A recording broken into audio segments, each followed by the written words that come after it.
Live from the world's greatest race course, the Indianapolis Motor Speedway, we welcome you to time trials for the 110th running of the Indianapolis 500-mile race.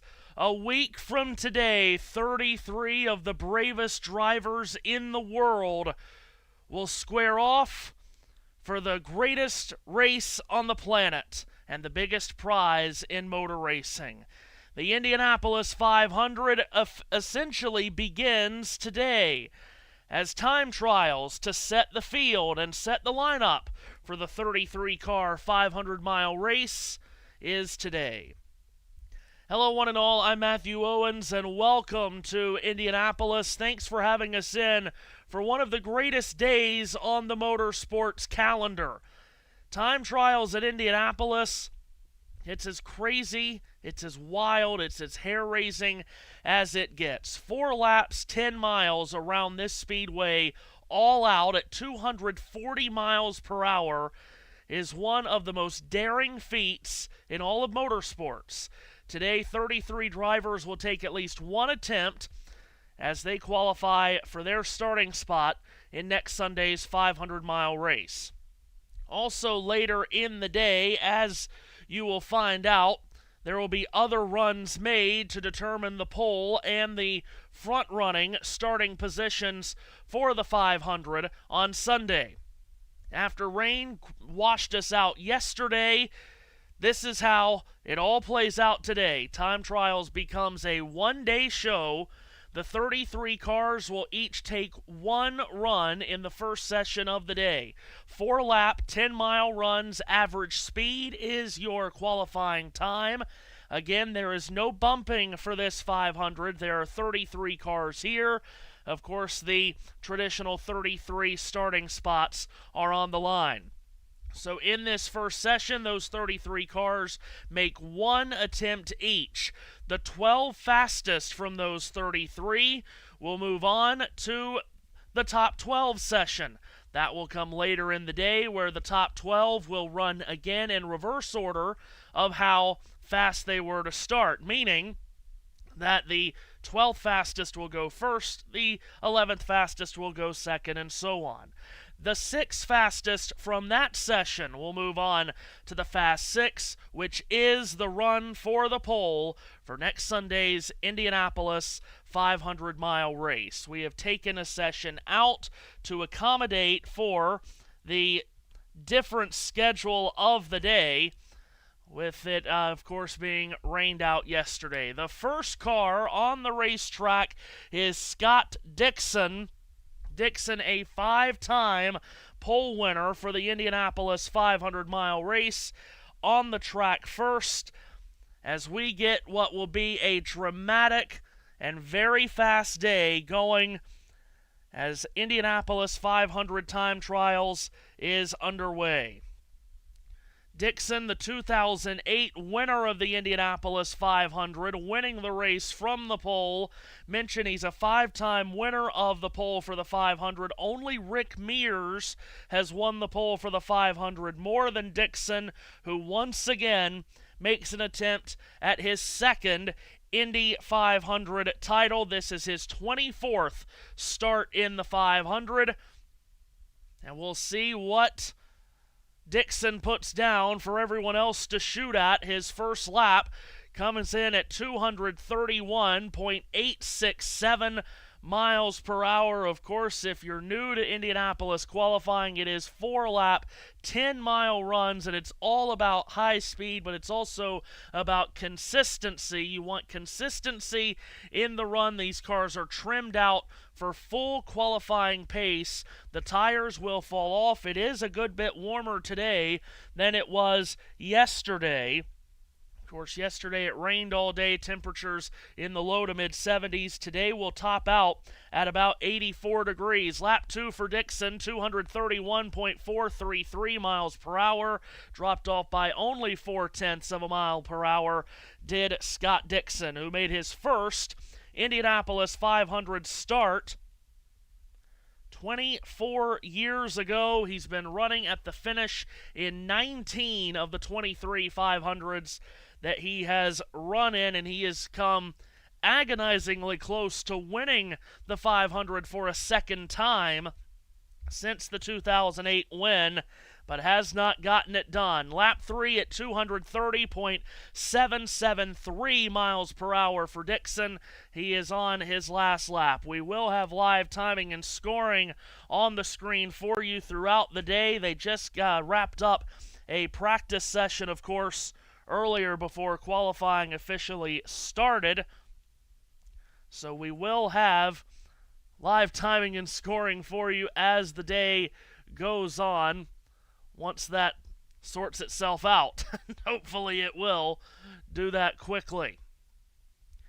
Dixon on the final lap comes to the checkered flag for his one guaranteed run of the day, and the 45-year-old New Zealander wraps up his run with a lap of 231.573 miles per hour. It's a 4-lap average of 231.411 miles per hour, and Scott Dixon has qualified for the 110th Indianapolis 500. The draw to set the order for qualifications today was done Friday evening, and Scott Dixon's son Kit drew the number 1 spot in the qualifying order. And with it going to be warming up as the day goes on, going out first, probably an advantage. At least you would certainly think it's an advantage for Dixon. Ambient temperature right now at 77 degrees Fahrenheit. As we said, it'll be climbing up into the 80s over the next couple of hours. Second car on the racetrack for Arrow McLaren is Christian Lundgaard, who is fresh off of his second career IndyCar victory, coming last week in the Indy GP. Second career IndyCar victory, and first since his Toronto win in 2023. Lundgaard driving for Arrow McLaren. This is his 5th attempt at the Indy 500. His first 3 came with Rahal Letterman Lanigan Racing, where both his qualifying results and finishing results in the race were not great.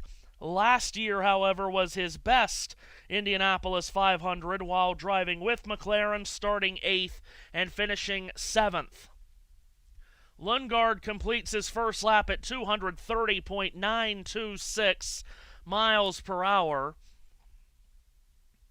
He is not known for his oval prowess. We mentioned his 2 wins have both come on street and road courses. Streets of Toronto in 2023, the road course here at Indianapolis last week. What a feel-good win that was for Christian Lundgaard, because it's a guy that had come so close to winning on the Indy road course multiple times, and it had just slipped out of his grasp, but he got it done last week.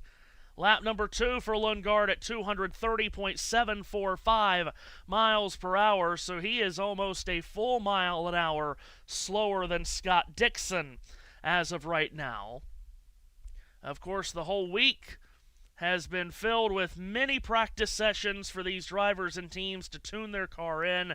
They put the qualifying turbo in on Friday for Fast Friday, and we are going at the fastest speeds. Will go all month long here today. Lap number 3 for Lundgaard as he receives the white flag. 230.144 miles per hour. So Lundgaard is certainly tracking well below the pace set in the first run by Scott Dixon.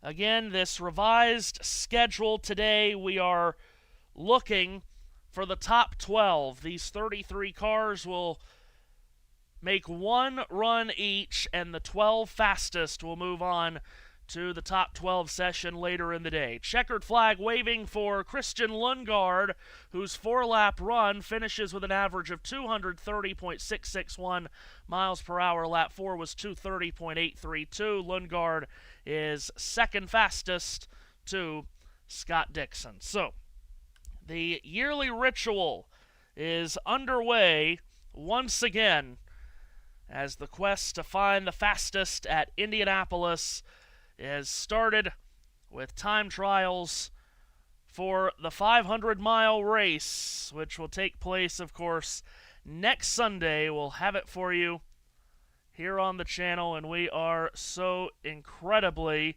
excited for it. We love the Indy 500. It's the greatest race in the world, and we are thrilled to be bringing it to you for the first time on this channel next Sunday. And a former winner of the 500, Ryan Hunter-Reay, is the next car on the racetrack. So Hunter-Reay, the 2014 winner of the 500, the third car out as he drives an Aero McLaren entry this season. Last year led laps and was in contention late, driving for Dreyer and Reinbold Racing.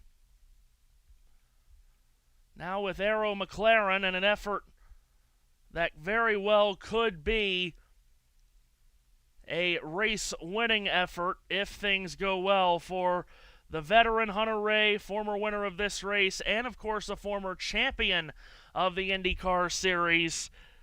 See what Ryan Hunter-Reay can do now in this Aero McLaren, a fourth entry for the team. Lap 1, 230.273 miles an hour for Hunter-Reay. It's a fairly slow lap versus what we perhaps were expecting from the 45-year-old from Fort Lauderdale, Florida, in the Prize Picks sponsored McLaren Chevrolet. He's started the last three 500s with Dreyer and Reinbold Racing with a mixed bag of results, finishes of 11th, 26th, and 21st in those three 500s with Dreyer and Reinbold. He's led 219 laps in his career at Indianapolis. That's third most among active drivers, behind only Scott Dixon and Helio Castroneves. Lap 2 for Hunter-Reay, 230.227 miles per hour. And once again, McLaren that is lapping well below what Scott Dixon qualified at on his first run. Matt White with us in the chat section. He'll be along with us later in the day. Certainly excited for him to be joining us here within the next couple of hours. Of course, Scott Dixon always seems to be Matt's pick to win the pole in the race. And Dixon at the top of the charts. Lap number 3 for Ryan Hunter-Reay, 230.084 miles per hour. And he is on his last lap. Ed Carpenter, who of course is a multi-time Indianapolis 500 pole sitter, will be the next car on the racetrack. And again, just important to state, we probably can't overstate it enough, with the advised rules to today after yesterday's rainout, this is the only run these cars will get in this first session. There will not be second runs in this session. There will only be second runs for drivers that in this session in the Fast 12. Checkered flag for Ryan Hunter-Reay, lap 4 at 230.224 miles per hour, a four-lap average of 230.202. Puts him third fastest of the three cars that have taken time. And as we mentioned, next car on the racetrack is Ed Carpenter, Indianapolis-born driver, owns his own team. He only runs the ovals. This year he's only running the 500. He is qualified on the pole 3 times. He's also qualified in the middle of the front row twice. 5 front row starting spots for Ed Carpenter, who this month of May will try to become the first Hoosier to win the 500 since Wilbur Shaw in 1940. And Ed Carpenter starts his qualification run here at this racetrack that he loves so much. Basically grew up in the grandstands here at Indianapolis. Went to nearby Butler University in his college days. He loves the city, he loves the state, and he adores this racetrack. It will be his 23rd Indianapolis 500 start. His first was all the way back in 2004 with Team Cheever, as it was. 2 decades ago. Carpenter in the Slim Fast Special Chevrolet, red and teal in color. And the first lap for Carpenter is a competitive one, 231.823 miles per hour. That's just an eyelash slower than lap 1 for Scott Dixon. So Carpenter looks to be on a good run here.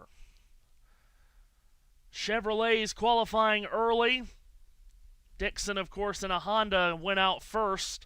Lundgaard, Hunter-Reay, and now Carpenter in Chevrolets. And the next car up is also a Chevrolet-powered car of Rinus VeeKay, who we do expect to be a competitor today with his qualifying record in the past here at Indy. Carpenter, lap number 2, 231.363 miles per hour. So these are very competitive laps from Carpenter in the 231s, but just an eyelash off of what Scott Dixon ran in his first 5 miles. Halfway through this run is Ed Carpenter. As we talked about, 4 laps, 10-mile qualifying runs here at Indianapolis is as gnarly as it gets as a race car driver, with these cars trimmed out for maximum straight line speed. They try not to lift at all in the 4 corners. It is as hair-raising of an effort as you can possibly have. Carpenter, of course, has been very successful in it. He finished second in the 500 in 2018 to Will Power. That's the closest he's come to winning the 500. A white flag for Ed Carpenter, lap 3. Did drop down to 230.986 miles per hour. He is tracking currently to be second fastest to Scott Dixon. He is on his last lap.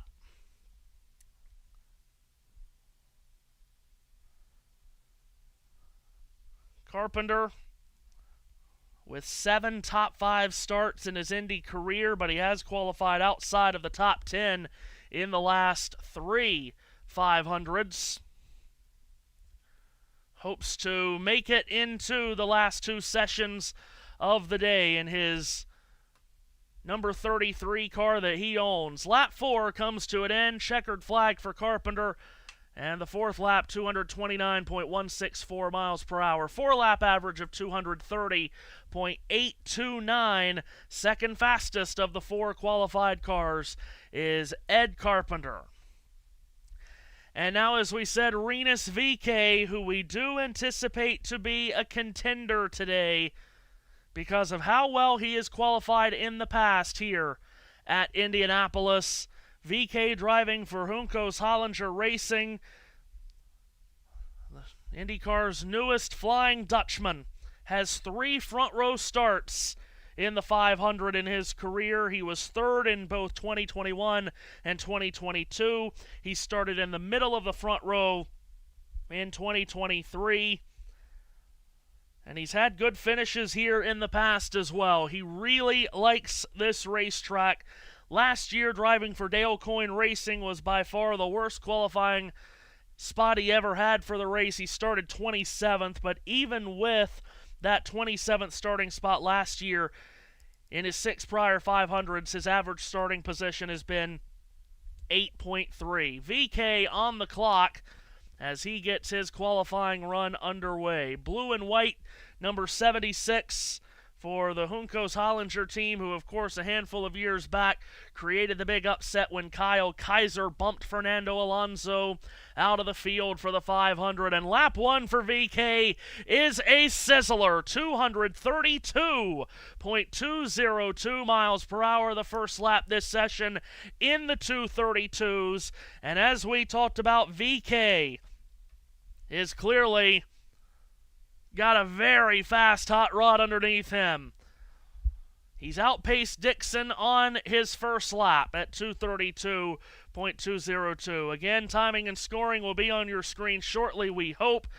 They just wrapped up a practice session just prior to time trials getting started.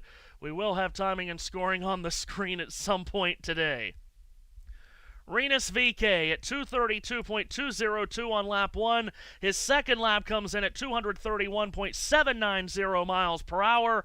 So his first and second laps both faster than the first and second laps that Scott Dixon put down. Rinus VeeKay from the Netherlands. Again, first time starting outside the top 10 last year when he started 31st. Driving for Dale Coyne, finished 27th, but now with the Juncos team, there's a lot of speed. Of course, it was a couple of years ago that he crashed on his first qualifying run in Turn 3, but rebounded and made the Fast 12 in what was a tremendously harrowing effort a couple of years ago. Lap 3 for VeeKay, 231.307, so it is consistently going down. That is how most of the runs will be, consistent loss of speed, but you want it to be as consistent as possible. And right now it is for VeeKay, who is on his last lap here and currently tracking to take away the provisional pole from Scott Dixon. VeeKay, the fifth car on track, and a Chevrolet perhaps ready to go to the top of the board. Rinus VeeKay in Turn 3, coming to 4. And it looks like Rinus VeeKay will take over the top spot. In Indianapolis 500 time trials, he gets to the yard of bricks in a hurry. Checkered flag, lap 4, 231.068 miles an hour. The 4-lap average, 231.591. Rinus VeeKay is on the provisional pole for the Indianapolis 500. So VeeKay to the top of the board, and now perhaps another contender for the 500 pole will be next on the racetrack. A former pole winner from 2 years ago. It's the Yellow Submarine for Team Penske's Scott McLaughlin, whose last 2 years at Indianapolis has been quite the story. He won the pole in the 2024 race, led a race-high 66 laps, but was left disappointed with a 6th place finish. He came back last year looking for redemption and did not even make it to the start of the race as McLaughlin crashed on the pace lap, ending his 500 in heartbreak. It'll be his 6th 500 start for the New Zealander, who is on the clock, and certainly, as we talked about, a threat for the pole here in this 500. Team Penske, of course, the dynastic team of IndyCar racing, and Scott McLaughlin one day hopes, one day promises to be the leader of this team, depending on what happens in the future with Joseph Newgarden's status with the team. Of course, Newgarden, a former series champion and 2-time winner of the 500-mile race. McLaughlin still looking for those kinds of accolades. Lap 1 for McLaughlin, terrific, 232.403 miles an hour. His first lap faster than that of Rinus VeeKay's. So McLaughlin setting just the second lap we've seen in this session in the 232-mile-per-hour bracket. Does have a couple of oval wins in his career, coming both in 2024 at Iowa and Milwaukee, the 2 short bullring ovals. Milwaukee a mile in length, Iowa at 7/8 of a mile. And those 2 wins were the last 2 of his career. He's gone 24 races since that last victory in September of 2024. Lap 2 for McLaughlin, 231.860 miles an hour. So McLaughlin tracking very well through the first 5 miles of his run. Rinus VeeKay on the provisional pole, followed by Scott Dixon, Ed Carpenter, Christian Lundgaard, and Ryan Hunter-Reay. But Scott McLaughlin with an opportunity to go to the top of the board over all of those, as McLaughlin on his 3rd lap comes through turns 3 and now 4, and the Pennzoil number 3 comes to the main straightaway through the canyon of grandstands across the yard of bricks. Lap 3 at 231.288 miles per hour. McLaughlin still tracking to be top of the board as he is on his last lap. So last car out was VK, and he snatched P1 away from Scott Dixon. Now if Scott McLaughlin can keep it clean here on his fourth and final lap, he'll take the top spot away from VK as he travels down the 5/8 of a mile long back straightaway. Again, timing and scoring will be on your screen shortly. I think we've got it sorted out to maybe have it on after this run or even after the run of Nolan Siegel, who is next up. Here is McLaughlin rounding turn 4. And the Kiwi from Christchurch, New Zealand, takes the checkered flag and vaults to the top of the board. Scott McLaughlin is now on the provisional pole for the Indianapolis 500, his fourth lap at 230.945 miles per hour, the 4-lap average of 231.623 by 1/10 of a mile per hour, and on the stopwatch by 2/100ths of a second, he vaults up past Rinus VK. That will put Nolan Siegel from Palo Alto, California, driving one of the 4 Aero McLaren efforts onto the racetrack. And we'll see what Nolan Siegel is able to give us.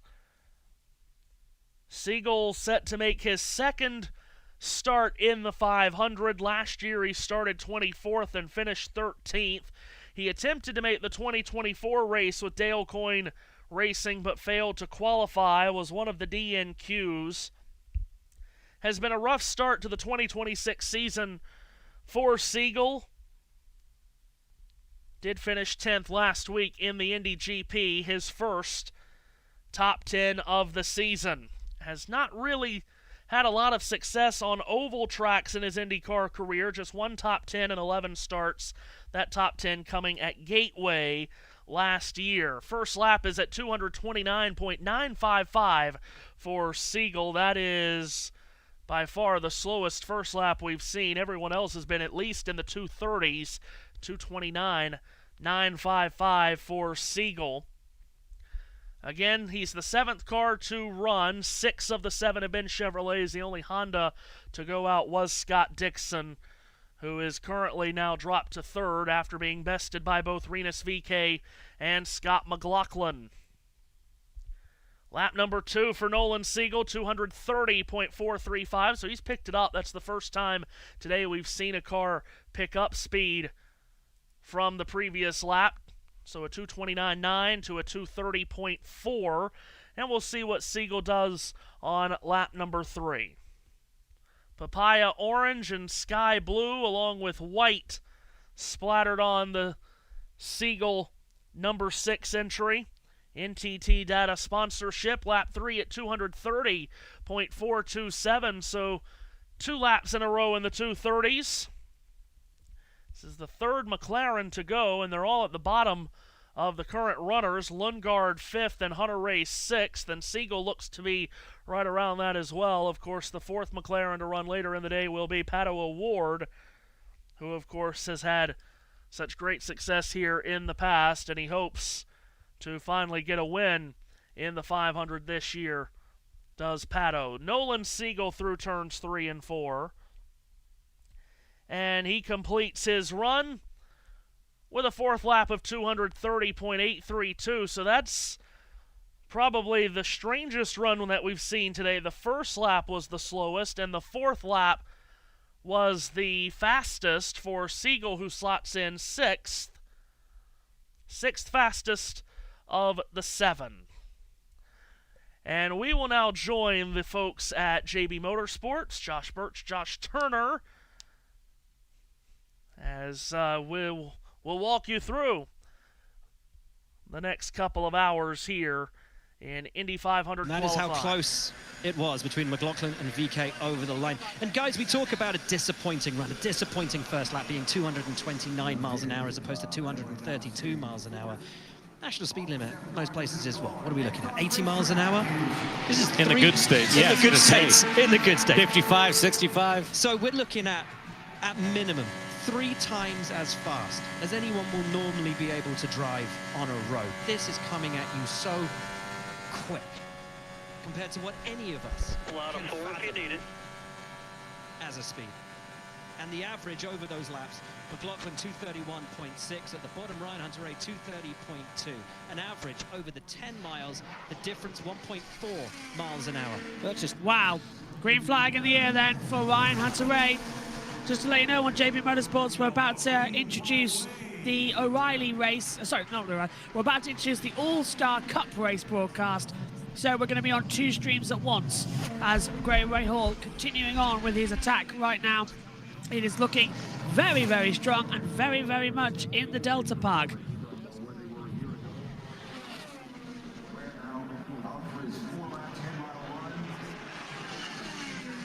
And hello everybody who is listening in on the NASCAR Cup Series stream for the All-Star race. Welcome. We're live currently, myself and JT, on the Indianapolis 500 qualifications. So NASCAR Radio are going to take you through some of these heat races, and hopefully we're going to be together to call an end of it because there is a 90-minute gap in the IndyCar. So right now, welcome to the All-Star race. Let's head it down to the NASCAR Radio.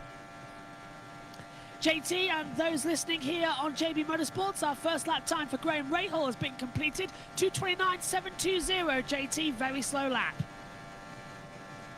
And it doesn't seem to be improving through turn 4 and across the line. It's a 2:29.322. It's a 2-lap average of 2:29.521. This is not good if your name is Rahal Lemon Lanigan Racing, because you have had an absolute brilliant season so far. And in terms of the whole week has been going brilliantly, and now it's just gone dead in qualifying. They were a team that would have mattered a lot more with the usual qualifying format, wouldn't it, JT? If it was a normal run, that would have been fine. But this one-shot qualifying just gets it a little bit much. It's one run and that's it. No repeats. I think pressure starts to get you a little bit more. 228. Oh my God, it's getting slower. 228.924. Average speed 229.322. Hasn't won in years. Good point, Dan. Well, and a reminder, guys, he started 20th or worse in the last 4 500s, Graham Rahal. Hello, Matthew. Welcome to the broadcast, Matthew Owens, the mayor of Indianapolis. How you doing, my friend? Doing well. One of my favorite weekends of the entire year, and now instead we've just taken it from 2 days to 1. All the more fun. Really looking forward to this day. But Graham Rahal, who, as you said, it's been a good start to the season for he and really all of RLL. These are the same struggles that they have had for the last few years qualifying here. Lap 4, 228.107, and that is the slowest of the 8 runners that we've had so far, as he does not crack the 230-mile-per-hour bracket across his 4-lap average. And I should quickly mention that to the hundreds and hundreds of new viewers that we have here today, Matthew isn't actually the mayor of Indianapolis. It is a long-running joke. First of all, if you are new, welcome. You know where to find the subscribe button. Here comes Newgarden. Absolutely. And oh, hello, my computer's gone funny now. Joseph Newgarden is coming out now on the circuit. And guys, this is somebody who you know is going to be on one mission. Get through and get yourself that Firestone Fast 6, because he's a 2-time winner, Matthew, as we talked about yesterday on your broadcast during the rain delay. He wants a 3rd, and he's running out of time. And perhaps he is. And of course, last year he started at the very back because of the Penske controversy. Still worked his way to the front, and a lot of people thought that maybe he would win it. Mechanical failure relegated him down to 22nd, but no matter what oval we're on, whether it's the greatest oval here at Indianapolis or earlier this year at Phoenix, this is the best oval racer in the sport right now. So we're going to see him contend for pole today, and we're going to see him contend for the win next Sunday. Coffee is ready to get us through the next 5 hours of broadcasting. Actually, longer than that, isn't it, JT? Longer than that. 7. Yeah. We go to midnight here. It's currently 5:38. Our plan for coverage, by the way, as we get ready for Joseph to take the green flag, we are going to stay with Indy 500 qualifying. Then our commentary is going to move over to the NASCAR All-Star race. So just be prepared for that. And then we're all together for the ending as well for the coverage of the Fast 12 and the Fast 10, Fast 6. So now, Matthew, you do get to call some of your all-star race that you like so much as Joseph Newgarden takes the green. So Newgarden on the clock.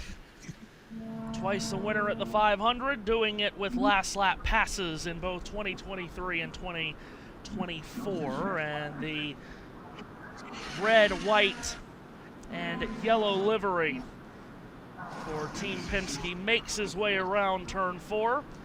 Now at age 35 from Hendersonville, Tennessee. In his 15th attempt at the 500, his 10th with Team Penske. Completes lap 1 at 230.474 miles per hour. Wow. 6th fastest of the current run. That's not good at all.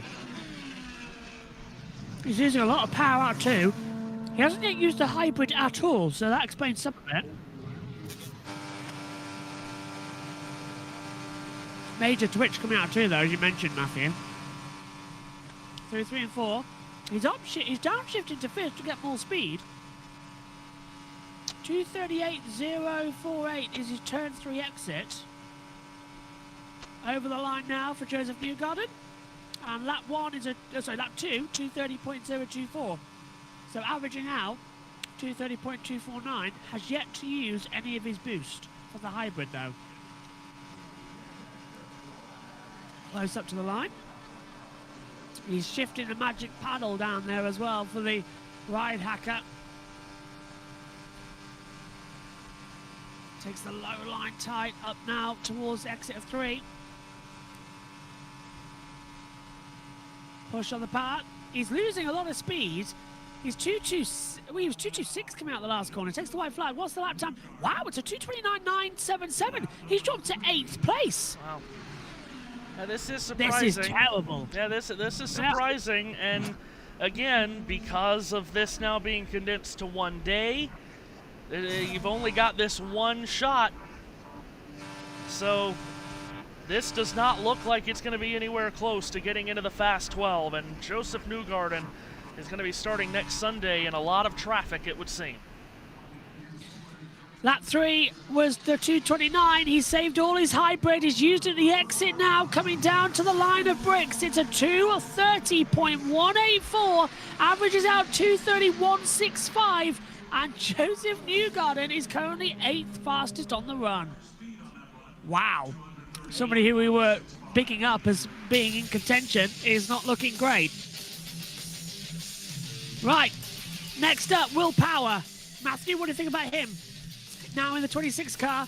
If I was Will Power, I'm feeling a bit nervous. A one shot in a car that in qualifying has 3 times rolled over in the past 5 years.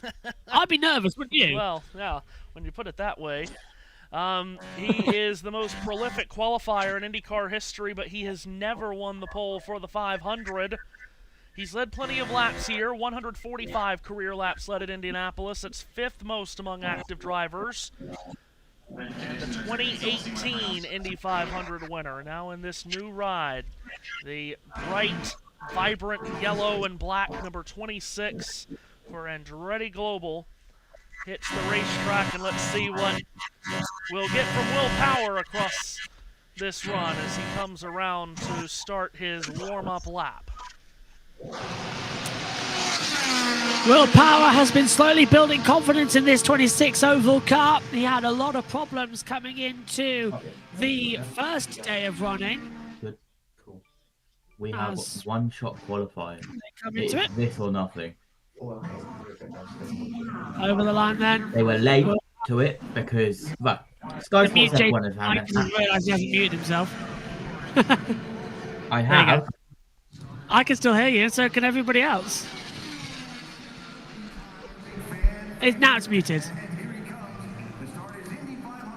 My button was pressed, JB. We can still hear you.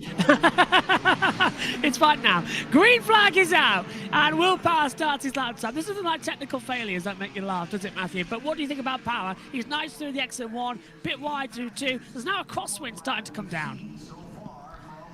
Well, and we'll see what this Andretti car has in it. We haven't seen a lot of Hondas run. Only Scott Dixon and Graham Rahal. So we'll see what this Honda has in it for Will Power comes out of turn 4, swoops up to the yard of bricks, lap 1, 230.435. Okay, decent, very decent. He's 6th fastest. He's got ahead of the Aaron McLarens and Joseph Newgarden, so that's the big middle finger for Will Power to Team Penske. As he comes out, a little bit of a drift exit at 2. Doesn't hit the wall like Sata did earlier on. As he drifts back, it looks good. See how consistent it is as he heads to 3. Just touching the white line with those left side tires. And, yeah, we'll figure out how consistent of a run this is going to be for Will. Lap 2, 230.082, so it dropped off by 4/10ths rather of a mile per hour. He's complaining about radio issues as well, Matthew, on the signals, so I don't think he likes it. By the way, we've gone back to international pictures for qualifying, not the Fox broadcast, so if you see something different to us, we don't see it. He's very good at the exit there. 231.76, as you said, averaging out 230.231 from the 3 laps so far. What's he got as he takes the white flag over the line? Will Power is on his last run for qualifying. 230.176 went lap 3, so lap 3 faster than lap 2. This has been a consistent run. His drop-off has only been 0.4 of a mile per hour. See if he can keep it clean on lap 4 as he comes out of turn 2. Wrong use of hybrid in the wrong areas. He's using it down the back stretch to give him a run coming into turn 3 and 4. He's now got no hybrid left at all for the end of the lap, so he's just going to turn through and lose speed. It's amazing that Will Power still doesn't know how to use the hybrid to give you the boost, to lose the acceleration. Comes out of 4, it's at 227. He rises up 228, 229, 230. It's now just on pure speed over the line, so 234.22, averages out as 6th with a 230.279. But that's Power not using his brain and not knowing where to engage that hybrid. Well, the Hondas, who have dominated here in portions recently, they are 3rd, 6th, and 10th right now with Dixon, Power, and Ray Hall. Not too bad. Next up, Felix Rosenquist. Power's car sounds a bit sick. It doesn't sound particularly great on its way in.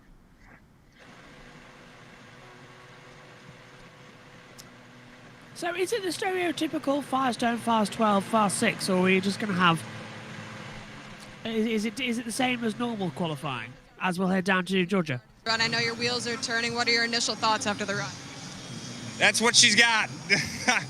That's what she'll turn. So, yeah, I mean, we're in the show, right? There's no bumping, so we're in the show, which is great. We'll go to work on our race car, but, you know, Shell's going to do a great job for us. I always love running this livery. Team Chevy's doing a great job, and, you know, excited to get back to race trim.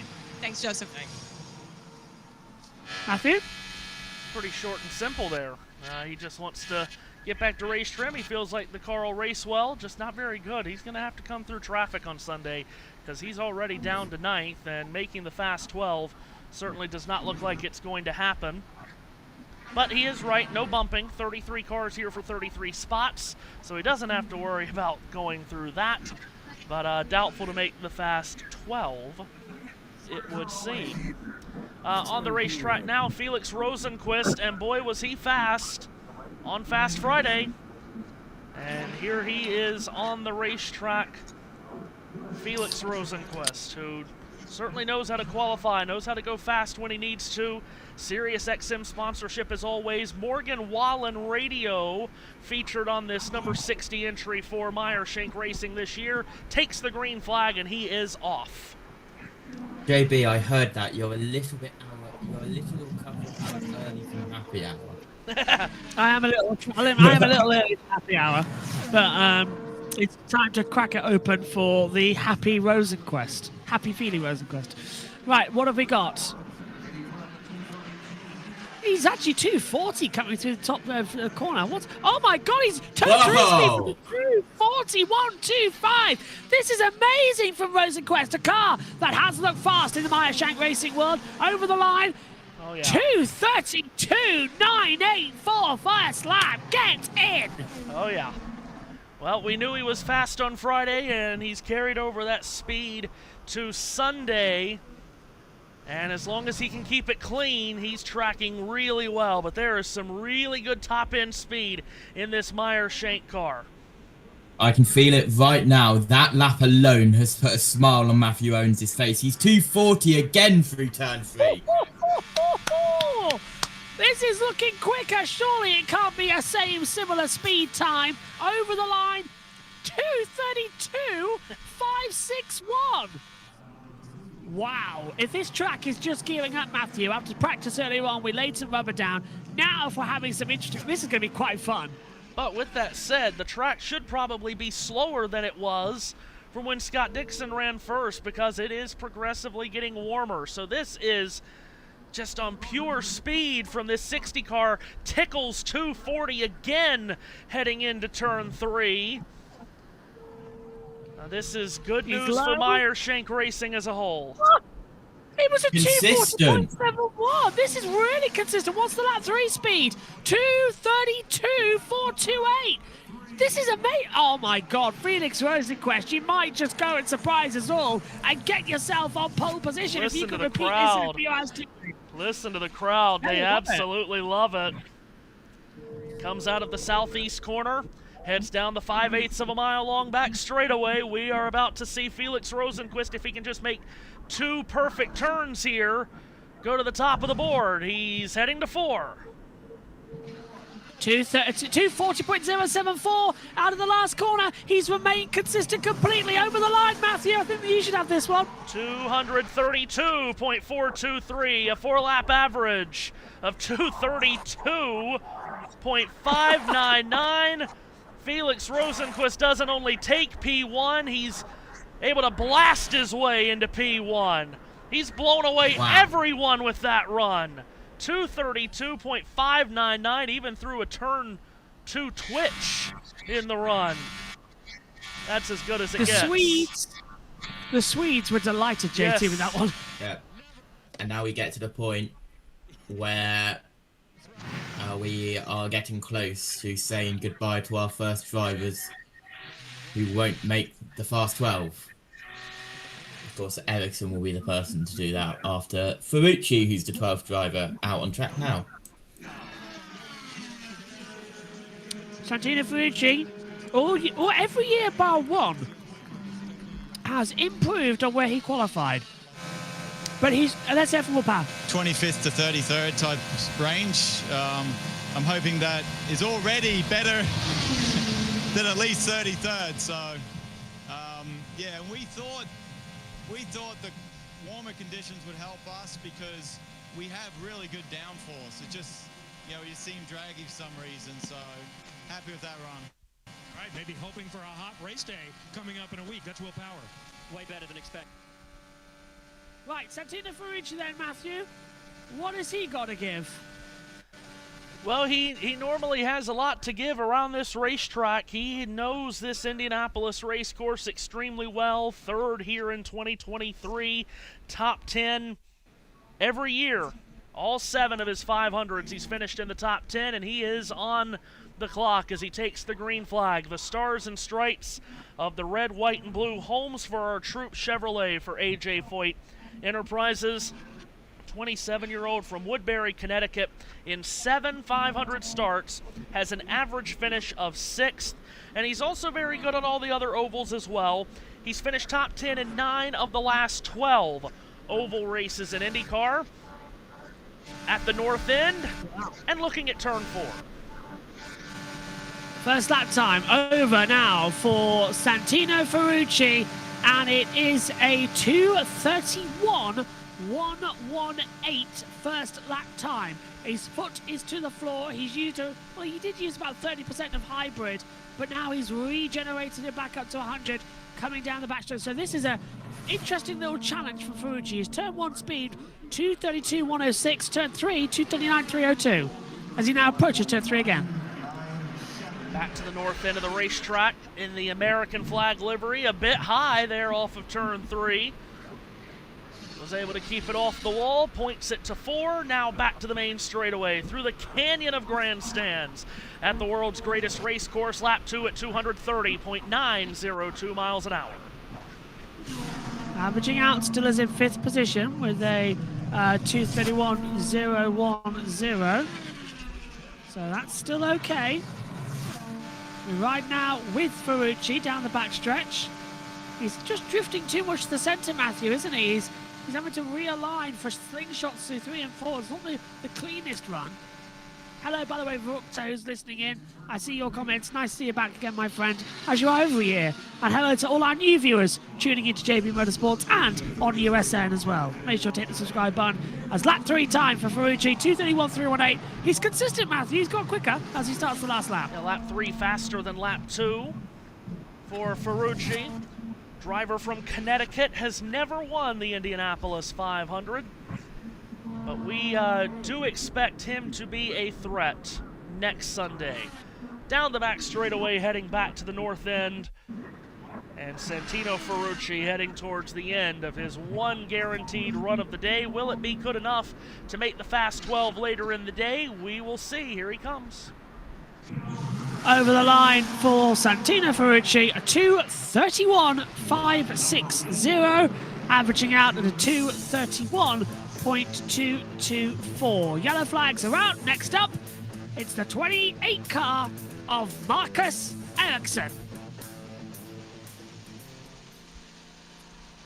Ericsson's going to be something to contend with here. I can't wait to see how this one goes, as we momentarily lost our leaderboard coming into it. Audi onto the circuit. Can he win a second? I think this man he brilliantly won in 2022, surprising everybody, bar me, because I said that, didn't I, Matthew, on the USM broadcast, and at the end of it, I said that he would take victory. Lost out in 23, lost out in 24, and then 25 wasn't great either. So what do you think? Can he finally return to victory? Yeah, I mean, it's going to be interesting to see what he has, because, yeah, it was a nightmare a couple of years ago. Last year, of course, ran well, had the penalty, had the disqualification. But yeah, that was a surprise to very many when he won in 2022. And then very nearly winning the very next year, getting outdueled by Joseph Newgarden on that late restart. So we'll see what he has this year, Marcus. What we do know, he has the experience of running up front here, and there is really no other substitute than experience of running at the front here at Indianapolis. Running at the front versus running at the back here is so totally different of how the car reacts to the turbulent air. So having experience running at the front and being in contention late, like I said, there's no substitute for that. And we'll see if he can put that to good work this year. Green flag skyward for Marcus Ericsson. Marco Andretti's just put on Twitter, the hardest thing to hear after 5 miles with the gun to your head is halfway. He should have been on the box. That would have been a fun one. Of course, it is worth mentioning that it is the end of an era this year, as this year, for the first time since 1957, no one with the surname Andretti, Foyt or Unser is on the grid for the Indianapolis 500, as the first lap time speed is in. It's a 2:31.433. It's an insane stat oracle that we haven't had an Andretti that long, or an Alonso as well. It's times are changing in the Brickyard. Well, and we knew it would happen at some point. Ericsson a bit high there out of 3. We knew it would happen at some point, but it is really the end of not just an era, it's really the end of a period of time of just royalty at this racetrack, as Ericsson's second lap is quite a bit slower than his first. He's gone from a 2:31.4 to a 2:30 flat, and that is a pretty big drop-off there for the 28.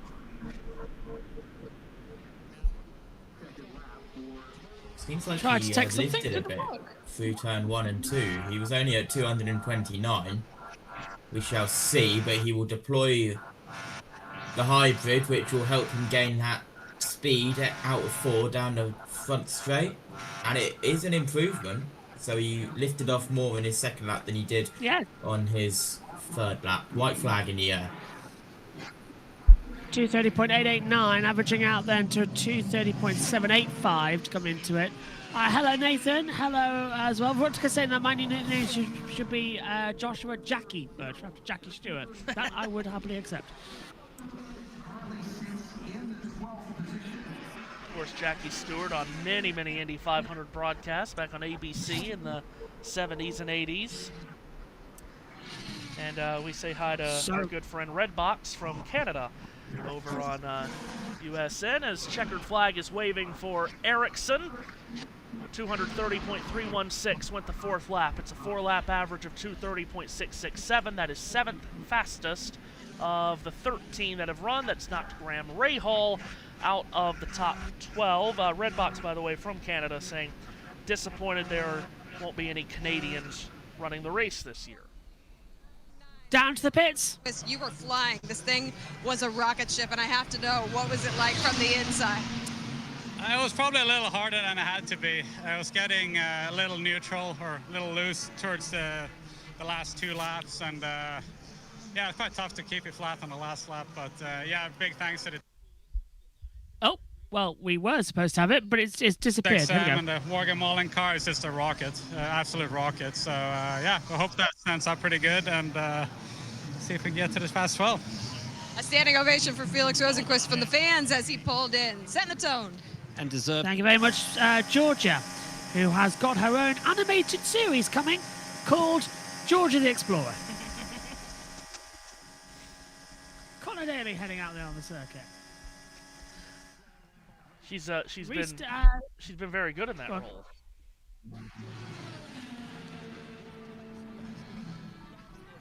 Georgia, I can hear. Wow. Very interesting music. Wow. Wow. Go on. That's that's good. Connor Daly from Noblesville, Indiana, who has led plenty of laps here at this racetrack, trying to become the first Indiana-born Hoosier to win the 500 since Wilbur Shaw in 1940. Led the most laps in the 2021 race. He's led laps in 4 of the last 5 Indy 500s. And listen to the crowd as Connor Daly blast past into turn 1. That's impressive. That's really impressive. He's got through 1 and 2, clips the little curve, but looking good. Down back stretch, 235. A little bit of hybrid use, just 5%. Turn 3 speed, 239.5. No, that's not bad. That's very quick from the car. Daly and Dry and Reinbold Racing could be quick. What's the lap time over the board? Is it fast enough, Matthew?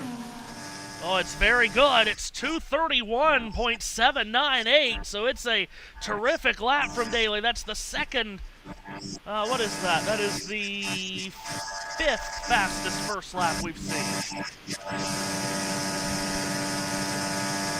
JT's little document coming in handy to keep a track of all these. But that is an insane amount of lap time coming in from Connor Daly. He's second fast at the moment. There's a little shade in turn 3, which is helping the drivers a little bit. Shadier the track, the better the track. This is very consistent. Yeah. 231.78. What? No! No! Only 1/12 of a miles an hour off. 231.784. What is this lap time from Connor Daly? Yeah, that's... Then again, as you said, he knows the space on the back of his hand. That's really strong to only drop from a 7.98 to a 7.84. Oh, a lift there, though. Oh, out of turn 2. What was that? Something flew off the back, looked like a tire marble. Started 11th, finished 8th last year with the Hunkos team. This is his second time starting a 500 with Dreyer and Reinbold. Also did it in 2024 when he finished 10th. White flag for Daly, lap 3. It's still there, still good speed. 231.662. He is currently tracking to be second fastest. And that would, as we already know, Ed Carpenter's already out, but this will push out Santino Ferrucci as well. So remember, Ferrucci does poor in qualifying, but he's finished better every position he started every single year, bar once. So that's an impressive record. But he's still always finished inside the top 10, Matthew. Yes, has always finished in the top 10. As here comes Connor Daly. Swings it wide out of turn 4. Checkered flag waiting at the yard of bricks. Lap 4, 231.733. 4-lap average of 231.744. The crowd roars. Connor Daly is P2. And that knocks out Newgarden. Yeah, out goes Joseph Newgarden. He will not be in the Firestone Fast 12 either. Newgarden starts in the middle. And now a little bit of Formula One history. The son of the man who won this event in 2000, 2002. Well, he didn't win in 2002, did he? 2000, 2003, 4, 5, and 6. 5 times Michael Schumacher won the United States Grand Prix here at Indianapolis. And now Mick Schumacher is contesting the race. This is special. Michael's accident years ago. I hope somewhere he's on the television watching his boy as he starts the warm-up lap. It's quite emotional, actually.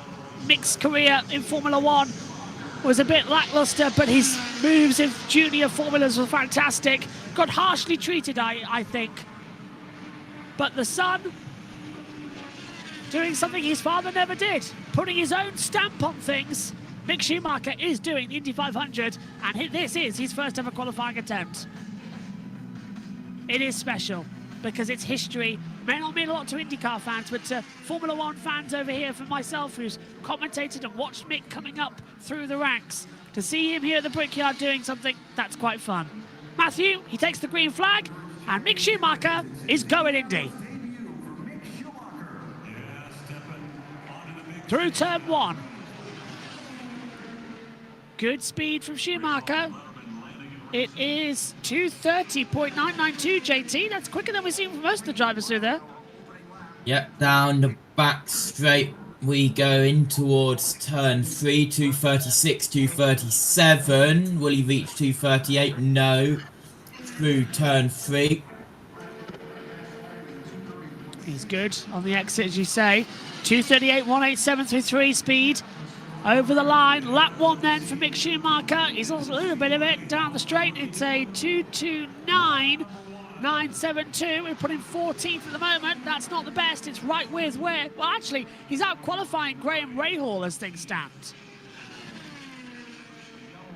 It's a 229. I would like him to out qualify that. That would be something a bit better. First lap time, then average coming into it.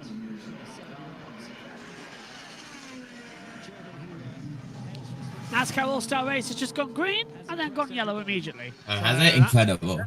Yeah. Sounds like on so much fun there. What's the second lap? 229.610. Still 14th. So, JT, explain this to me. Rahal Letterman Lanigan Racing surprised everybody in the practice times by going super duper fast, super duper up on the board, and yet we get to qualifying and all of a sudden they are, something that you wipe off your foot. How is that? How is that anything? What's happened to the team? It's another one like a couple of years ago. Rahal's lucky there's no bump day. He'd get bumped again. Yeah. Rahal is very lucky that there's not a bump day this year. The big ones happened already at Dover and they've red flagged the race. Already? It's lap 2. Yeah. Oh my God. Yeah. Lap 3 speed for Mick Schumacher, 229.097. Coming on the board. For some reason, Fox's audio has interrupted our... there's fire.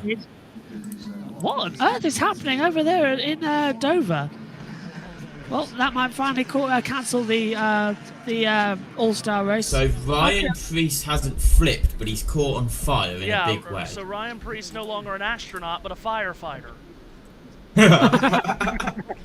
Lap 4 speed for Mick Schumacher, 229.124. He out-qualifies Graham Rahal. here at the Brickyard. So it looks like Mick might be number 1. And Rahal Lanagan Racing, that is.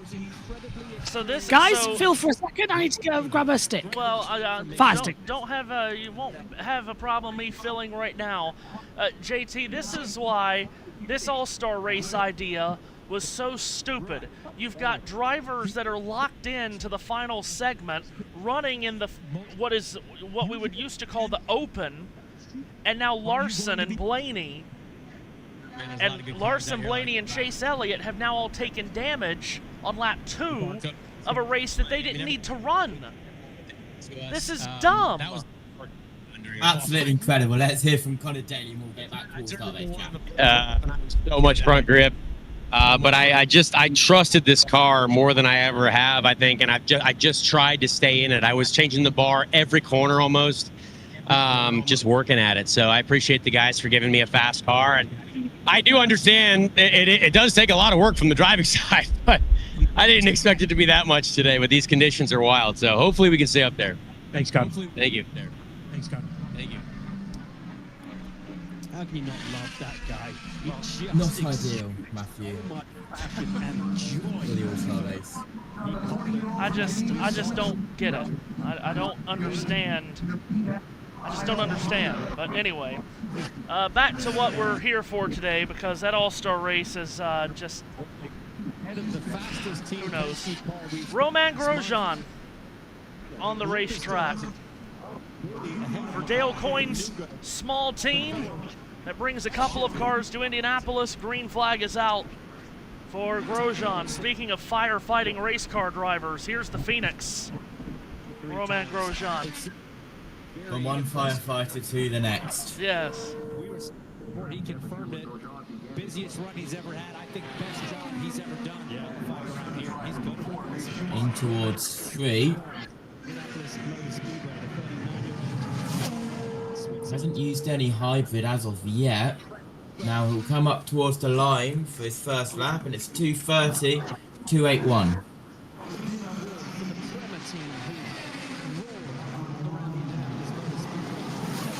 Now down in towards turn 1 and turn 2. Always a racer. Wanted back in, wanted a seat, has taken And that. back straight we go. I can hear Will Buxton in the background. I hope you guys can't hear that. Well, I can, yes. I will say we are going to finish this Romain Grosjean run, and then Matt White has jumped on. We will jump away, and we'll let JBM do your work. Hi. Sorry, I just went to have a look at the accident. That was bad. That was really, really bad for Ryan Preece. It's so dumb. People didn't need. Oh God! Don't get me started again. We're focused on Indianapolis today. I have no interest whatsoever in Dover, but it's stupid. Yeah, we shouldn't be running all-star races. I don't know what's happened to the commentary, by the way. Hopefully when Fox go back to commercial break, they'll fix it. I think they've just switched an audio feed on to come into it. Right, what have we got on the run? 2:29.775. So, are you disappearing now after Grosjean's run, Matthew? Disappearing for Matt White to after come in? Grosjean's run, yep, as lap 3, 2:29.775. It's comical, actually, because usually the figures that we've got right now for our broadcast on IndyCar is usually what we see on NASCAR, and they've sort of swapped over. It's quite comical. Right, please do come back, though, boys, when we come into the 90-minute lull period, and we can all commentate on some NASCAR. It looks like it's still been going on. Yeah, what else are we going to do while we're not doing anything? Go on then, give us a last lap call, Matthew, before you disappear. Romain Grosjean for Dale Coyne Racing. Checkered flag at the Yard of Bricks, lap 4, 2:29.758. 4-lap average of 2:29.791. Grosjean is 14th fastest. He will not run again today. First of the 2 Dale Coyne cars to run. Dennis Hauger will be later. Gentlemen, you guys enjoy. I'm sure we'll probably, as you said, jump back in together at some point today, as it is a long day. You guys enjoy, and Matt and I will jump away, and JT will give us pictures, and we'll just have a good, merry time. Thank you, guys. Go and have fun on yours. See you later. Bye, Matthew. See you in the other box, JT, for pictures, hopefully. Away we go then on our next run. So, 16 cars have now taken their 4-lap run. And we get ready for the next run of the day.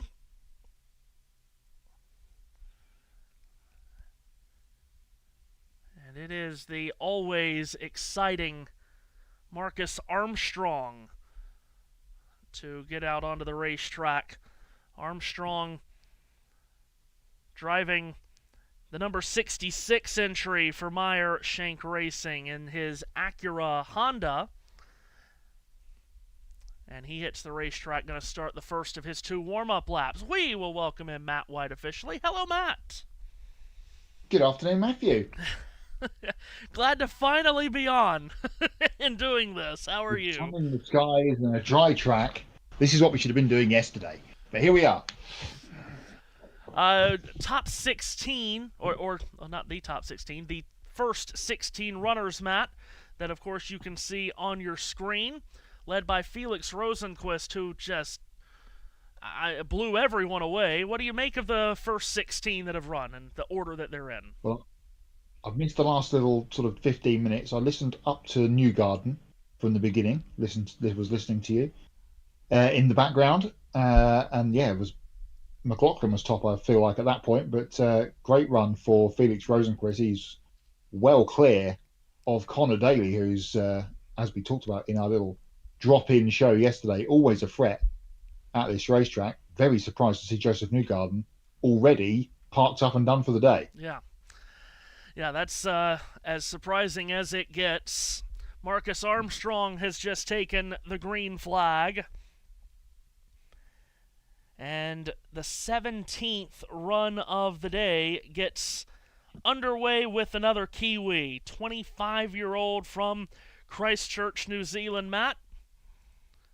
And see what kind of run he has. Of course, driving for Meyer Shank, and that's the car that blew everyone away, or the team that blew everyone away with Felix Rosenquist earlier. So here comes Armstrong. See what kind of pace he has in this Acura livery. Lap number 1 up on the board, 231.020 miles per hour. It's a very Rusty Wallace number 2 black and yellow Miller scheme from the mid-90s, isn't it? This Acura, the colours that they've got on the Marcus Armstrong car, black with the flashes of yellow and white, as he makes his way down the back straightaway for the second time. And just at the small matter of 240 miles an hour almost, as he peels his way into turn 3. In the north end of the speedway, rounding turn 4, comes Armstrong.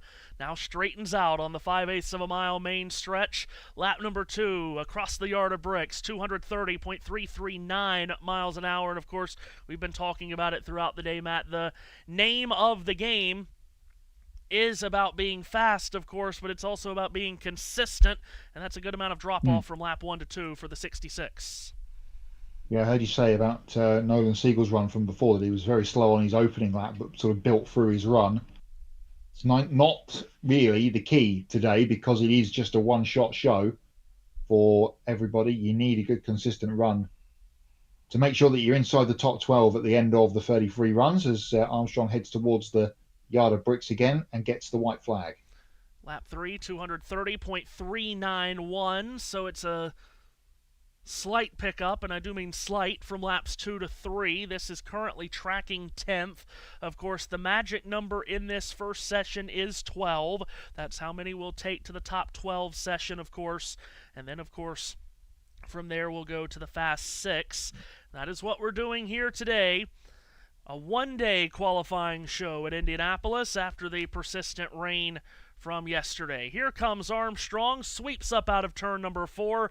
Checkered flag waiting at the yard of bricks. It's given by Aaron Likens. It's taken by Marcus Armstrong. And the lap 4 was his fastest lap of the entire run, 231.055, 4-lap average of 230.701. 8th fastest for Armstrong. That bumps Ryan Hunter-Reay from the top 12. Yeah, so good run there for Armstrong, and that's the first McLaren that we won't see again today then, with Hunter Ray dropping out. And just as we say that, here comes the last of the McLarens up onto the speedway and getting up to speed here in turn number one. The Flying Mexican, and probably a lot of people's favourites today to be, at least on the front row, Patricio O'Ward from Mexico. 27-year-old from Monterey has had such hair-raising moments at this speedway. This will be his 7th 500 start, and we know how close he's been to the ultimate glory here, Matt. 6th or better in 5 of his 6 500 starts. The heartbreaking 2nd in 2024, 3rd last year, 2nd on a couple of occasions. He just knows how to race around here, and certainly common knowledge would tell you that one day he will be an Indianapolis 500 winner, but it's not ever that black and white. When you have a chance to win this race, you need to take it, and he's just narrowly missed on a couple of occasions. Yeah, and Mexico never having a winner of the 500, he's more than likely going to be the first person to do that. Back in the day of the split, Adrian Fernandez was sort of the top Mexican in the open wheel sport in America, but he never really did much running here at Indianapolis because he was on the other side of the fence as Pato has a bit of a wobble through turn 3, and he's not even started his run proper yet. Out of turn 4, green flag will be displayed in front of him, and here we go for the final McLaren run in this part 1 of the day. And we'll see if he can outpace his McLaren teammates, because there hasn't been a ton of speed in the McLaren so far. Ryan Hunter-Reay already been bumped at 13th, Nolan Siegel at 12th, Christian Lundgaard at 10th. Now certainly this is the team leader at McLaren, but we'll see what he can do versus the other 3 McLarens that have run. North end of the speedway, rounding turn 4, coming up out of the 4th corner and making his way up the main straightaway. He'll cross the yard of bricks. Lap 1, Matt, 231.338. Huge hit of hybrid there between the exit of turn 4 and pretty much the start-finish line for Pato. Yeah, we talk about bumping in the Indy 500 qualifying session. The bumping number today is 12, not 33. Which is going to take some getting used to some degree, but we will make our way through that during the day as always, as O'Ward comes through turn 3, a little slightly higher out of the line there, perhaps than he would have liked through 3, and through the final corner at this end of the racetrack at turn 4. And back to the main straightaway he comes to complete lap number 2, 231.116 miles an hour for Pato O'Ward. So it's a good first couple of laps. See if he can keep it clean now. We heard earlier Marco Andretti posting on social media today, Matt, the worst thing that you can hear as a race car driver after you've absolutely hung on through the first 5 miles of your run is to hear over the radio you're halfway home. Yeah, when the car is not behaving and it's trying to rip the steering wheel out of your hands at every time you turn the wheel, if you've only done the 2 of the 4 laps, then you know it's going to be a bit more of a longer afternoon than you initially expected, but it is only the 4 laps. So 3rd lap in the books for O'Ward, 233.349, so it's gone back up again slightly in terms of the lap speed and tracking to be just around a sort of P6 at the moment with the final half lap to go. Yeah, so 3rd lap, the fastest that he has turned so far for Pato O'Ward, who has led laps in 5 consecutive Indianapolis 500s. And hopefully we'll have a chance to lead more laps Sunday from a starting spot towards the front. Here he comes to the checkered flag, Matt. Lap 4. Clocks in at 231.190. The 4-lap average, 231.248. That is 6th fastest of the 18 runners for Pato O'Ward. Yep, so good consistent run there for Pato. And he will slide in as we kind of track there to be in 6th position. And we're going to get our last shot next of the Penske trio on the racetrack. And a first time at the Speedway in Penske colours for the 24-year-old Chicagoan, David Malukas. And he was 2nd in this race last year. And when you talk about David Malukas, Matt, everyone goes to, this is one of the best oval drivers in the sport. And certainly on the biggest of the ovals last year, he ran extremely well, second only to Alex Palou, but now in a Penske car, not only in a Penske car, but in the Penske number 12 that has won this race before with Will Power some 8 years ago now. A lot of eyes on David Malukas to contend for pole today and, more importantly, the win next Sunday. Yeah, this has been Will Power's seat since 2008. And it's strange not to see him in it still, after it being so long. But it's been a decent enough start to the season for Malukas with this team so far in the IndyCar Championship, without getting a win on the board as such yet, but that can't be too far away. Looking to be the fourth driver to win on their Penske Indy 500 debut. Here's the list of the other three, and they are big. As Malukas starts his run, Danny Sullivan in 85, Alonso Jr. in 94, and a certain Mr. Helio Castroneves in 2001. It's a pretty good list. Yeah, it's a good list to join. See if he can. Bright, vibrant red-colored machine with splattering of white and neon yellow makes his way to the north end of the Indianapolis Motor Speedway. Mentioned the runner-up finish last year when driving for A.J. Foyt. We know Foyt has brought fast cars here to the Speedway the last couple of years, but this is a Team Penske Chevrolet that should have plenty of horses underneath it, Matt, and indeed it does, because lap 1 is a blazing one, 232.034. Yeah, that I know it's only the first lap, but that was not be fast enough to go second if it was a one-lap run against the other times on the leaderboard, if that makes sense. Out of turn 2 he comes, weaves down towards the grass on the back straightaway to long the curve of turn 3 out, sweeping back up towards the wall and then into it. And this looks like a solid start to the afternoon's work for David Malukas. See if there's drop-off here and how big it is from laps 1 to 2, Matt, because this will probably be what determines how competitive the run will be. 231.713. He's 5 miles in. Bumps the average down to 231.8, so lost a little bit, but not a great deal, and it's just the smallest little movements on the steering wheel. We have the helmet cam going on there with Malukas through turn 2.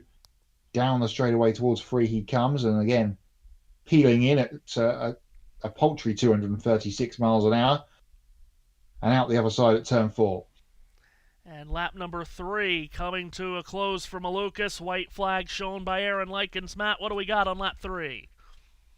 It is a 231.604, so another 0.1 of a mile an hour drop off for Little Dave, and he comes through turns 1 and 2 for the final time in his first Penske Indy 500 qualification run. Down the back straightaway goes David Malukas, again just under that 240 mile an hour mark. These great speeds that we see every year here at Indianapolis. This makes it one of the most dramatic, maybe the most dramatic qualifying session in all of motorsports. Through the canyon of grandstands on the main straightaway, Matt, David Malukas to the checkered flag. Flag down on Malukas, and he goes to second, 231.813. So for the moment, at least, we do have a Penske car on the front row. He knocks his Penske teammate Scott McLaughlin off the front row, indeed. He is now down to 4th. Rosenqvist, Malukas, Daly, McLaughlin, and VK, the provisional top 5. So Malukas jumps up to second with an extremely strong 4-lap run. And we anticipate, as we talked about, him to be a contender both today and a week from today in the 500-mile race. This first session, Matt, is screaming right along. Knock on wood, we've had no delays of any kind. We're getting the runs in quickly. And this is the 20th run of the day that we've got coming up. And it's Alexander Rossi, the winner of the 100th Indianapolis 500. Of course, every week we get on this channel when we talk about how old we are. That was my first 500, Matt. First 500, at least on commentary, that 100th 500. And this year is the 10th anniversary of it. My God. Yeah, one of the most dramatic finishes of them all, perhaps. That's up for debate, obviously, but certainly in my watching lifetime of 500s, which sort of properly started in about 2005-6, that was the one. Well, maybe about if you take away the Dan Weldon victory, of course, in the last corner. But in terms of a run up with the Rossi running out of fuel or not, well, he managed to make it work. It's not been a great month of May so far, of course, embroiled in the yellow flag non-controversy, really, at the Grand Prix 8 days ago. And it's a 2:13.7 warm-up lap speed. Alex Rossi into his run, just coming down the back straightaway on lap 1. Driving for Ed Carpenter, of course, is Alexander Rossi. We know the ECR cars are extremely fast.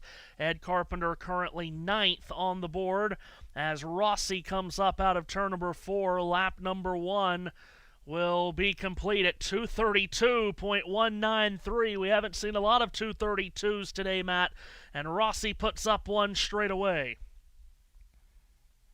Yeah, I heard you talking earlier on about how good Ed Carpenter Racing have been at this racetrack over many years. Didn't really quite happen for Rossi last year, but to his second year with the team, and looking to see if he can build on something here with a great first stanza there. Through turn 3 he comes. Nobody in the grandstands at 3 and 4 today. It'll be absolutely jumping and jam-packed this time next week as Rossi comes out of turn 4. Heads to the yard of bricks, and lap 2 complete, 231.423, so that's a good amount of drop-off there, 0.7 of a mile an hour, and again, we talk about consistent runs. That's a big drop-off there from 1 to 2 for Rossi, who on Sunday will be starting the 500 for the 11th time, won it as a rookie in 2016. He's aiming for his second front-row start as a sophomore in 2017. He started 3rd on the grid. Through the north short chute and into turn 4 and heading towards the white flag.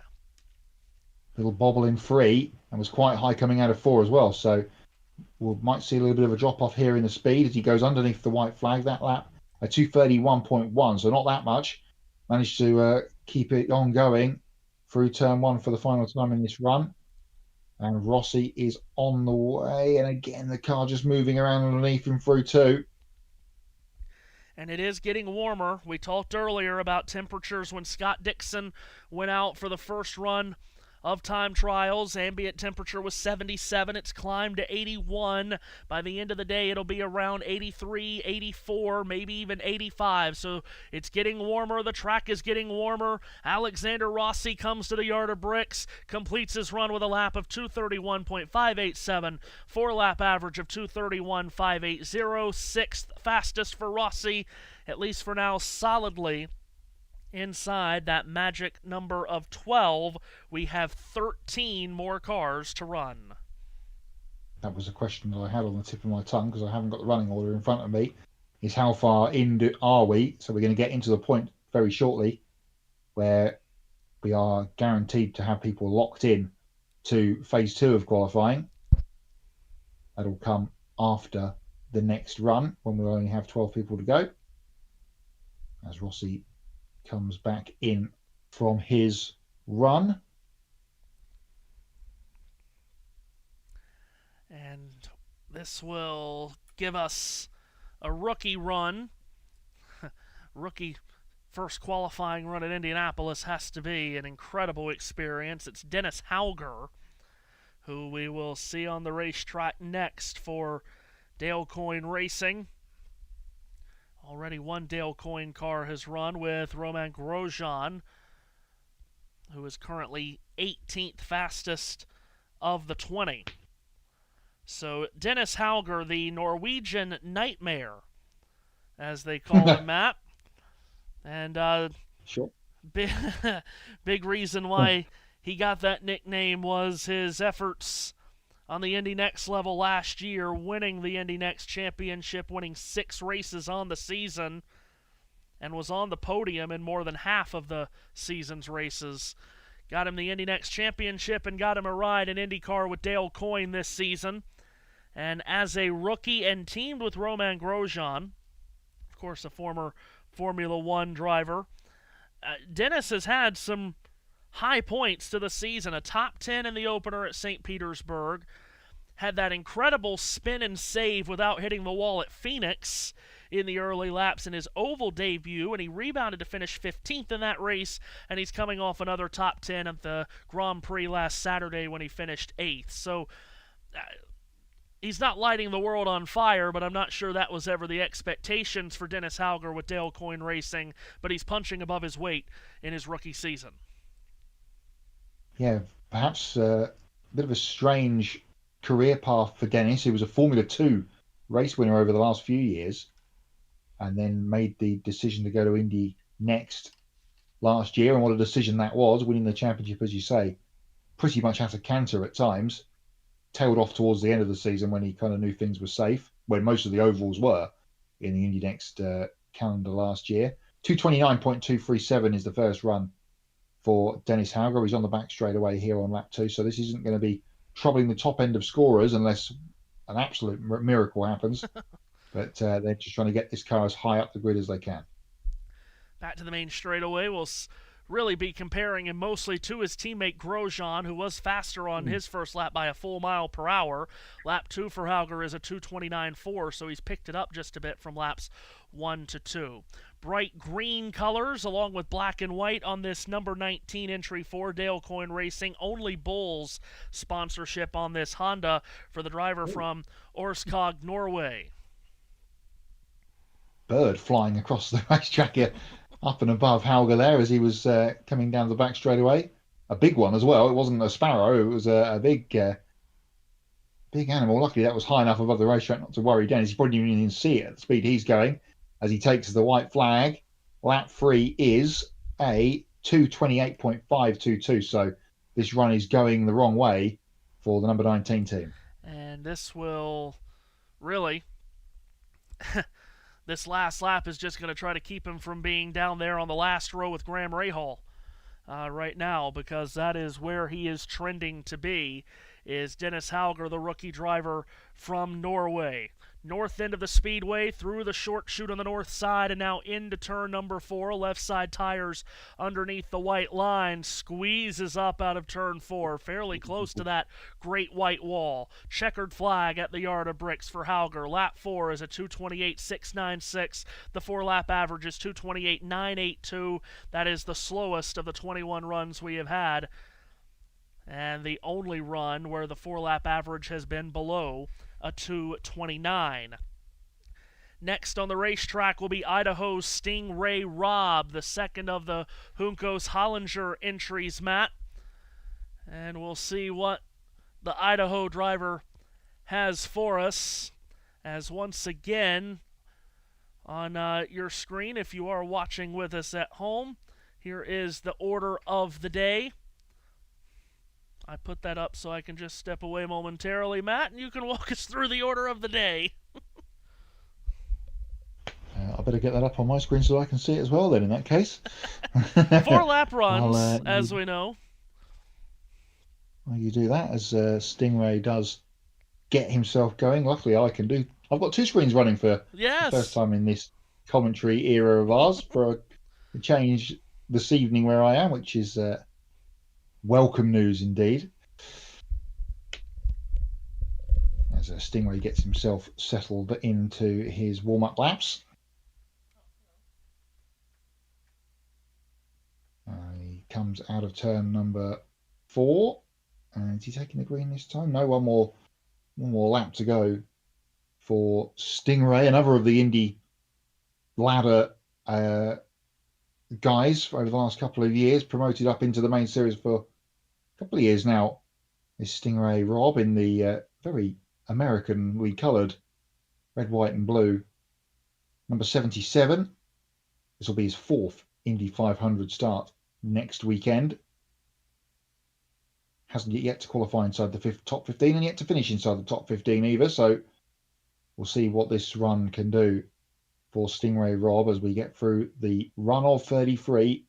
And just to remind you, the top 12 at the end of this running of everybody will come back a little while later this afternoon for the top 12 run. That will be split in half at the end of that run. and the top 6 will then fight it out for the pole position, which would have been what we were doing all anyway today. But of course, with the delays of yesterday, we are now basically in catch-up mode after the rain loss of yesterday. So Stingray Rob run is underway, and he's down at the bottom of the racetrack, or the top of the racetrack, I should say, coming through turn number 4. Very slow warm-up lap at 208.3. Let's see what this first lap of Stingray's afternoon under time brings him to 229.6. So that is not particularly fast, and going to be sort of troubling Dennis Hauger at the bottom of the leaderboard if this continues on. A little bit of a wiggle through turn 2, but a catch for the 77 as he continues his run down the back straightaway here on lap number 2. On board we go, and peeling into turn number 3. Again, just at the small walking pace of 238 miles an hour as he pitched in. Up out of 4 to go to the halfway lap of this full lap run for the Stingray Rob. Under the flag stand he goes, 227.4 on the second lap, so 2 mile an hour drop off, probably down to that wiggle that he had in turn 2. He's in that corner again now and going up the racetrack, and had to get out of the throttle, I feel like, there, because he was heading towards the turn 2 wall, but kept it off for the moment. So this is a run fraught with danger here for Stingray Rob. Disaster averted on the dog front here. Well done, Matt. Good, excellent news. Well, Disaster averted for Stingray, because he's only got to get through turn 2 for one more time, because the last 2 attempts at it have been hair-raising. It's a 225.4 if you round it up on lap 3. So this run really has gone away from the 77.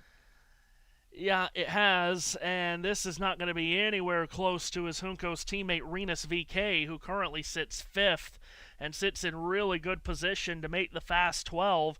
This looks like it very well may be slower, and probably will be slower than the run we just had with Dennis Hauger, Matt, because he's had to lift so many times.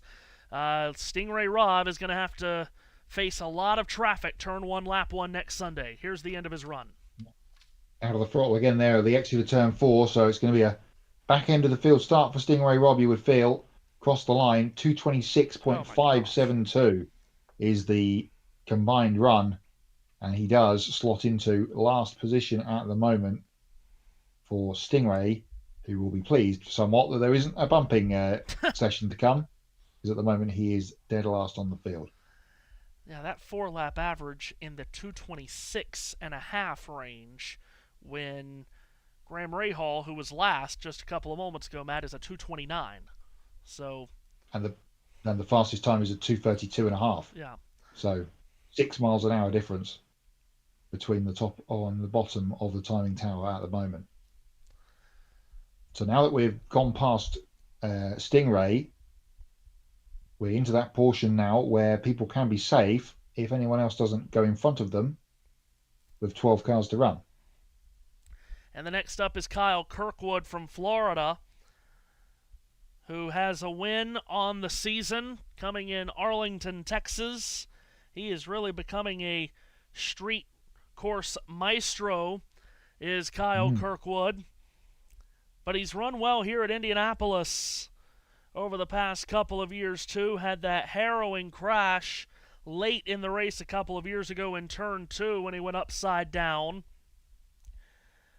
But he has run well here at Indy before, Matt, including a couple of years ago with Andretti finishing 7th. But last year, it was a disappointing 32nd for Kyle Kirkwood, who will make his 5th 500 start on Sunday. Yeah, king of the streets in the IndyCar series at the moment. That Arlington win, he's won at Long Beach as well a couple of times. And of course, he was the man that, as you say, went upside down in turn 2, was the man that had his wheel clear the fence and end up, thankfully, not coming down among people, but among parked cars out the back of the sweets of turn 2 in that occasion. And the Sam's Club number 27, black and blue, Andretti Honda is on his way. 230.4, the warm-up run for Kyle Kirkwood as he heads down towards turn number 3 on the first lap. See what he will be able to put in versus the rest of his Andretti brethren. Where is Will Power? Power is 14th right now, so he's been knocked out of the top 12. Here is Kirkwood to complete lap 1, Matt. 2:30.087 is not particularly competitive. It's okay. It's not great, and I don't think it's going to be troubling the top 12 with a run like that. But with 3 laps to go, we'll see how it goes. Man with a pineapple on the top of his helmet, which is a strange touch.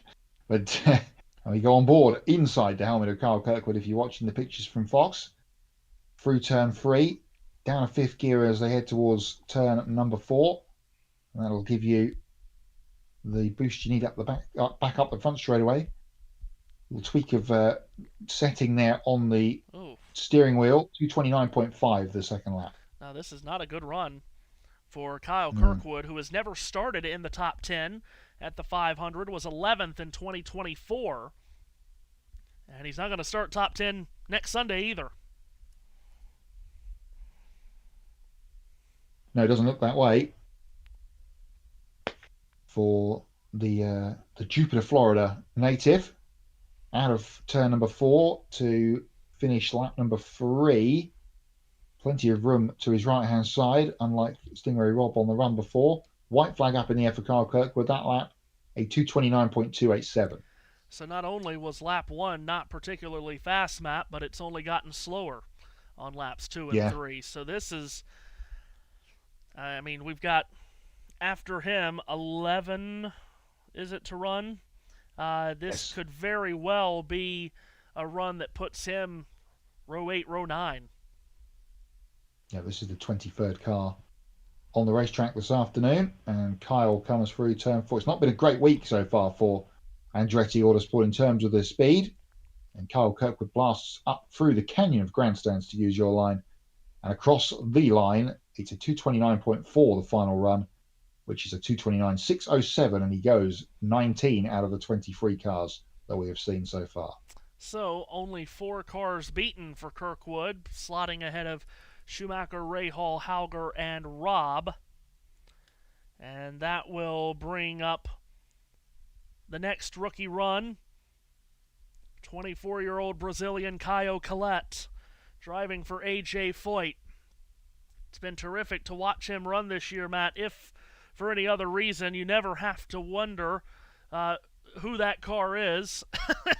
It is a just as Santino Ferrucci drives a moving American flag on Sunday. Matt, Caio Collet drives a 235-mile-per-hour running Brazilian flag with the bright green, yellow, white, and blue colors on this AJ Foyt own number 4. Indeed so. It is a moving flagpole. Another man that came from the Formula One paddock. He was a race winner in Formula 3 a few years back before jumping to Indy Next last year and giving Dennis Hauger a run for the title. He had 2 years in Indy Next, but he gave Dennis Hauger a run for the title last year, which didn't quite come to pass. And Caio making his Indy 500 debut. This is, as you mentioned back to you before, first run at a qualifying run at the Speedway. Must be a take a back moment for some of these guys. But so far, from the rookies we've seen today, they've all done their business very honestly indeed with what they've been given, and Caio Collet is being given the green flag. Green flag to match the green on his car for Caio Collet, who takes off on his run.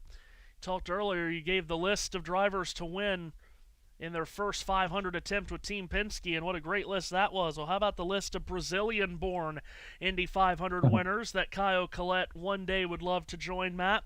It's a pretty stacked list. Drivers and names like Castroneves, Fittipaldi, De Ferran, and Canan, the 4 former Brazilian winners. Yeah, 8 wins between those guys here. Controversially, famously. Oh, good lap. A couple of occasions. 2:31.7 is a good start to the run for Caio Collet. That is top 5-6 territory if he can hold this together as he goes through turn 2. That's really good stuff. Of course, his teammate, Santino Ferrucci, is currently 9th on the board and in danger of perhaps getting pushed down another peg by his own teammate here. I'm not sure if this was expected from Caio Collet, but here he is.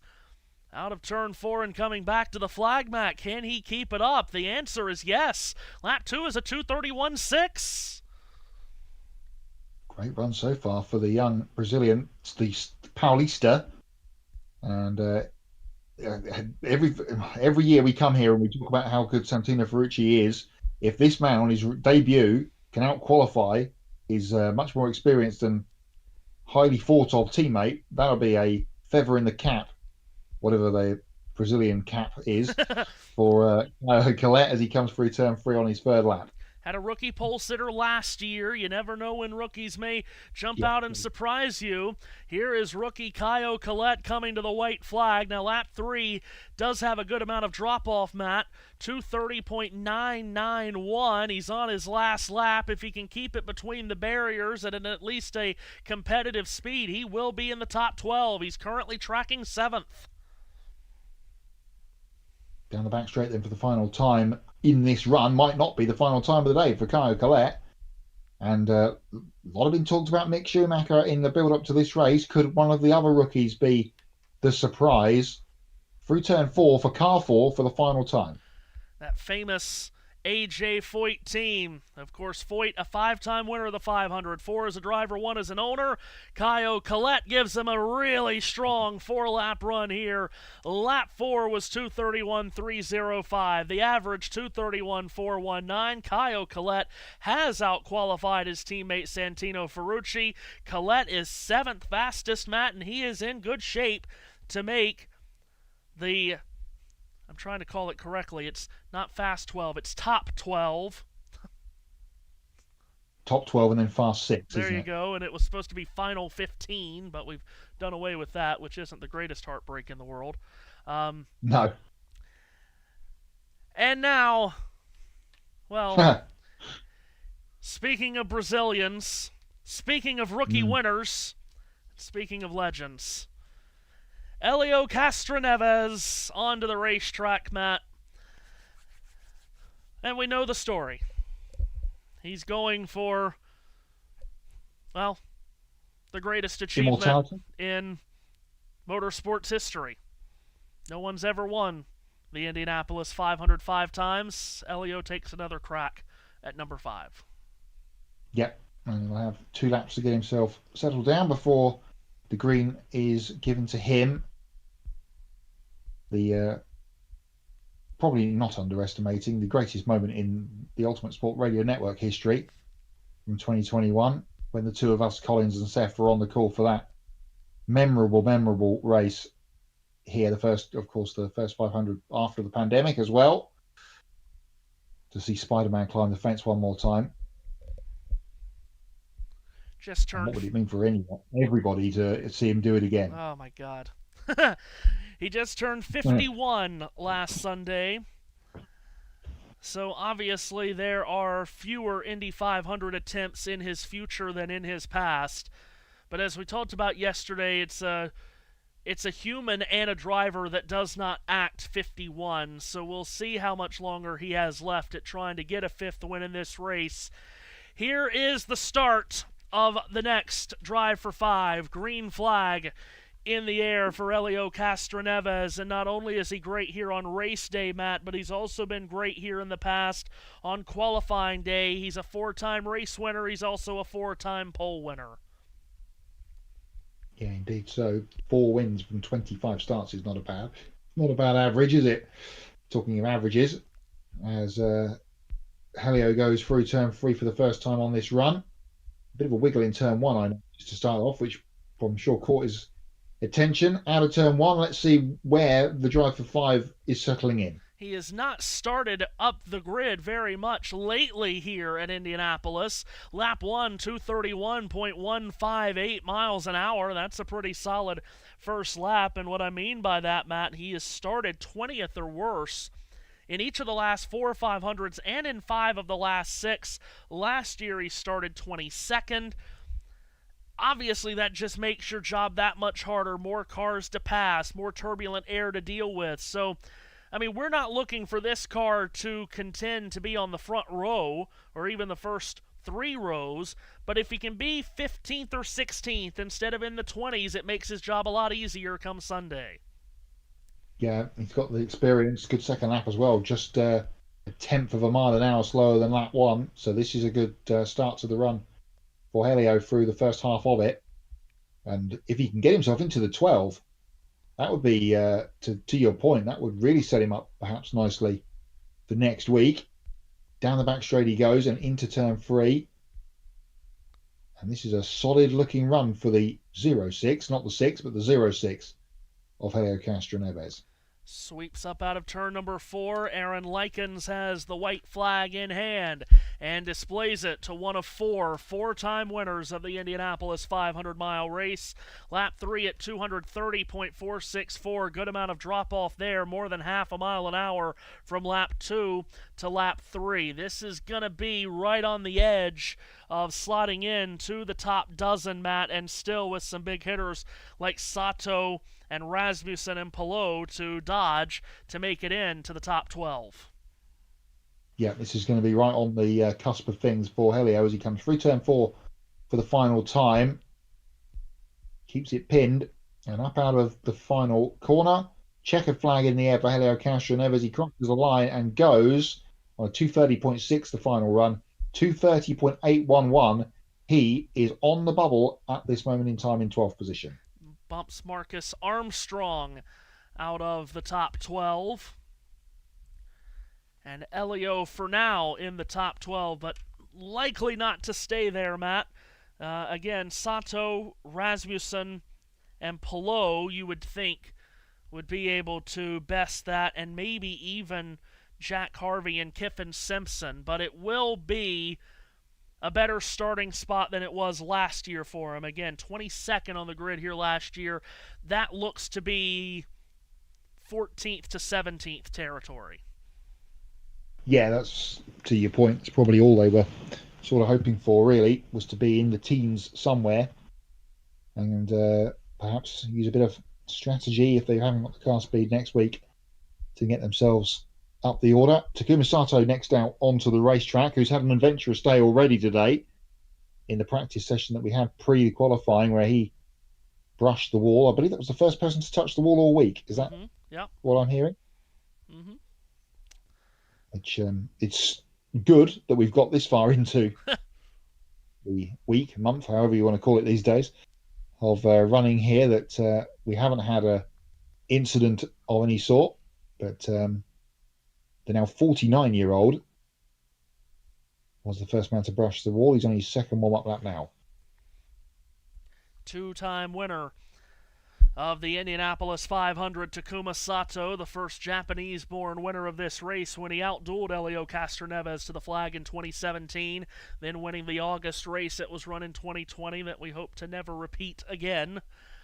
As Taku comes to the yard of bricks, green flag is waving, and Takuma Sato starts his one guaranteed run in Indianapolis 500 time trials. Matt, third year running this race for Rahal Letterman Lanigan Racing. And in the past 2 years of running this race with RLL, has been fairly fruitful. Last year, qualified middle of the front row and finished 9th. Yeah, so we know that for the Taku side anyway, they've got the speed. It's not been so great for the rest of RLL, with Rahal right down the bottom again. Seems to be a perennial spot to ground at the moment for the Speedway. 231.9 is the first lap for Takuma Sato. So this is going to be, at this moment in time anyway, a decent run for him.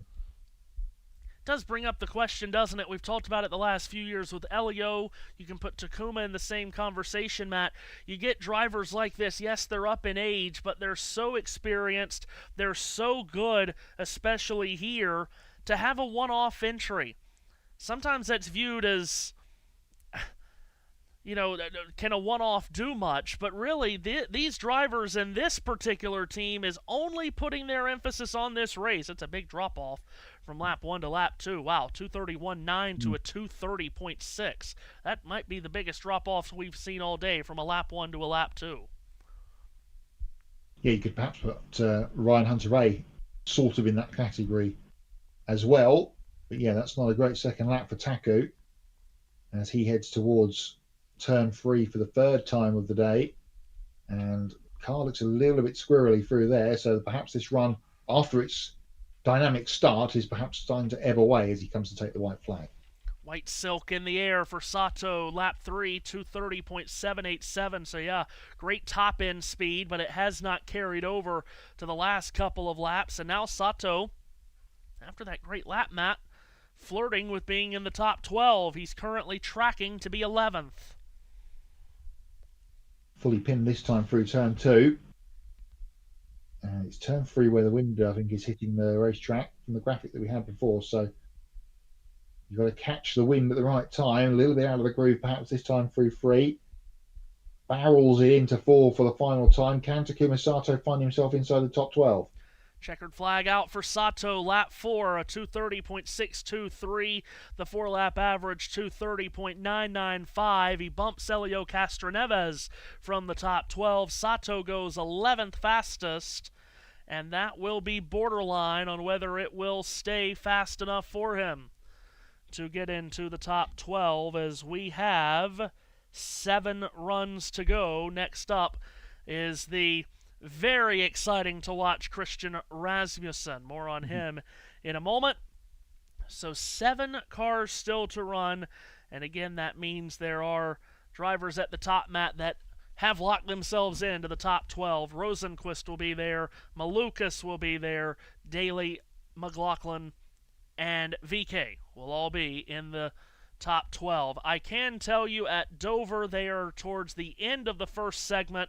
The racing, I'm not exaggerating this, Matt, they just ran 3 and 4 wide through turns 3 and 4 at Dover, and on cue they crash on the front straightaway, multiple of them. John Hunter Nemechek, Christopher Bell, Kyle Busch, Zane Smith, Riley Herbst, Chase Elliott for the second time today. And they were running 4 wide through turns 3 and 4. And now they've crashed. It's the second big crash of the day in an all-star race that makes absolutely no sense, and now that's more drivers that didn't need to be running in the quote-unquote open, Matt, that have crashed in the open and probably will not be in the main event. This has gone swimmingly. Yes. A pointless race. Made even more pointless by the fact that some of your top names are now damaged and or out of the main show later on, or a little while into the afternoon. All this just to bring eyes away from what we're doing in Indianapolis. Yes. But hey ho, they just could not find any racetracks in the country that had lights and could have run that this evening into the night. But anyway, poor old Dover is what I say. Here is the man that won at Milwaukee last year. Onto his qualifying run, that is Christian Rasmussen. Winner at Milwaukee last year, and the coulda, shoulda, woulda winner of the second race of this season at Phoenix, Arizona, where he led the most laps and was dueling with Will Power in the late laps. He looked for sure like he was going to pass Power, came off of turn 2, Power squeezed him up and into the wall. Rasmussen took the lead through that exchange and led in the final laps, but the damage after that contact with the wall relegated him outside of the top 10, and he did not get the finish that he surely deserved out west. Last year, he was tremendous to watch as a 500 rookie. He is a daring Dane, Matt, and on lap 1, 2:31.273 puts him in contention to make the top 12.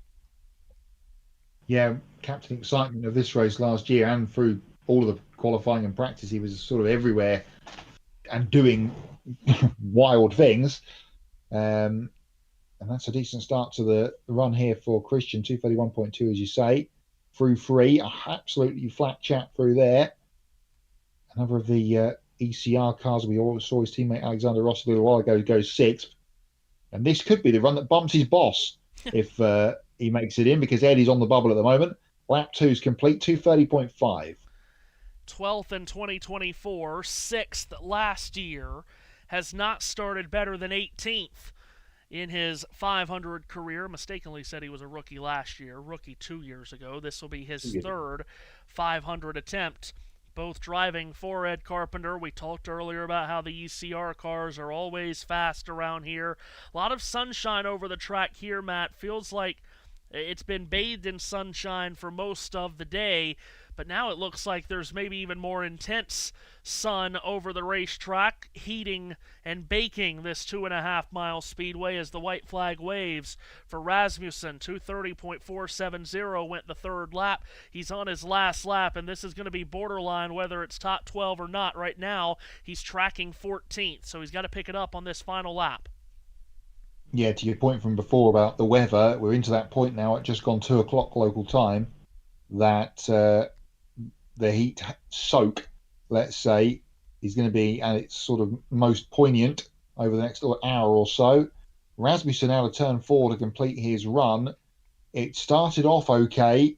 It's gone a little bit awry in the middle, and across the line comes the number 21 car, a 2:30.5, and it is a 2:30.7 for the number 21 of Christian Rasmussen, only fast enough for 14th at the moment in time. So does not bump his teammate and boss Ed Carpenter, and Rasmussen will be starting towards the middle of the field next Sunday. We are down to the last 6 runners of this opening session of the day, and next up will be England's Louis Foster. We had this conversation not too terribly long ago, Matt. Odium is where he's from. Is that right? Yes, I believe so. Odiam. I had never heard of Odium prior to learning of Louis Foster. It's not Oldham. So, Louis and his drop light Ray Hall Letterman Lanigan Racing effort will take to the racetrack. Dead south from Reading. Okay. Is Odium on the M3, just off the M3. I'll be going past there on my way to my holidays next month. Very good. I'll look out for a sign, and if I get the chance, take a picture of it and send it to you. Yeah, right. We're starting... While cruising along 75 miles an hour or whatever I'll be doing, hopefully. Not sat in any traffic. Yeah, we're starting to become the channel that reminds you that Louis Foster's from Odium and Stingray Rob is from Idaho. Perfect. If that's what we're known for, good for us. Sleek-looking ride here for Foster this month, Matt. The shiny black livery with neon green letters and trim. And he's got the green flag in front of him. Green flag, green lights all around the racetrack. Green camera pod on the top of the car as well for Louis in his second attempt at the 500. Last season's Rookie of the Year in the IndyCar Championship, which came down to the very last race of the season between him and the Indy 500 pole sitter last year, Robert Schwartzman, who got a penalty late on in that race at Nashville, handing Louis Foster the Rookie of the Year title. And he's out of turn number 4 on the first run for another of the RLL cars, which haven't been a bit hit and miss this afternoon. What is lap 1? Foster's first lap, 2:31.023. That is much more competitive than I was expecting it to be after you mentioned what RLL has gone through so far. So that's a good opening lap for Foster, who, as you mentioned, Rookie of the Year in the series last year, but not the 500. Robert Schwartzman was the 500's Rookie of the Year last season after winning the pole for the race. Schwartzman taking Rookie of the Year honors here at the Speedway, but it was still a good effort for Louis in his first 500, Matt. Started 20th and finished 12th. He's halfway through his run as he crosses the yard of bricks, lap 2, showing a 2:29.884.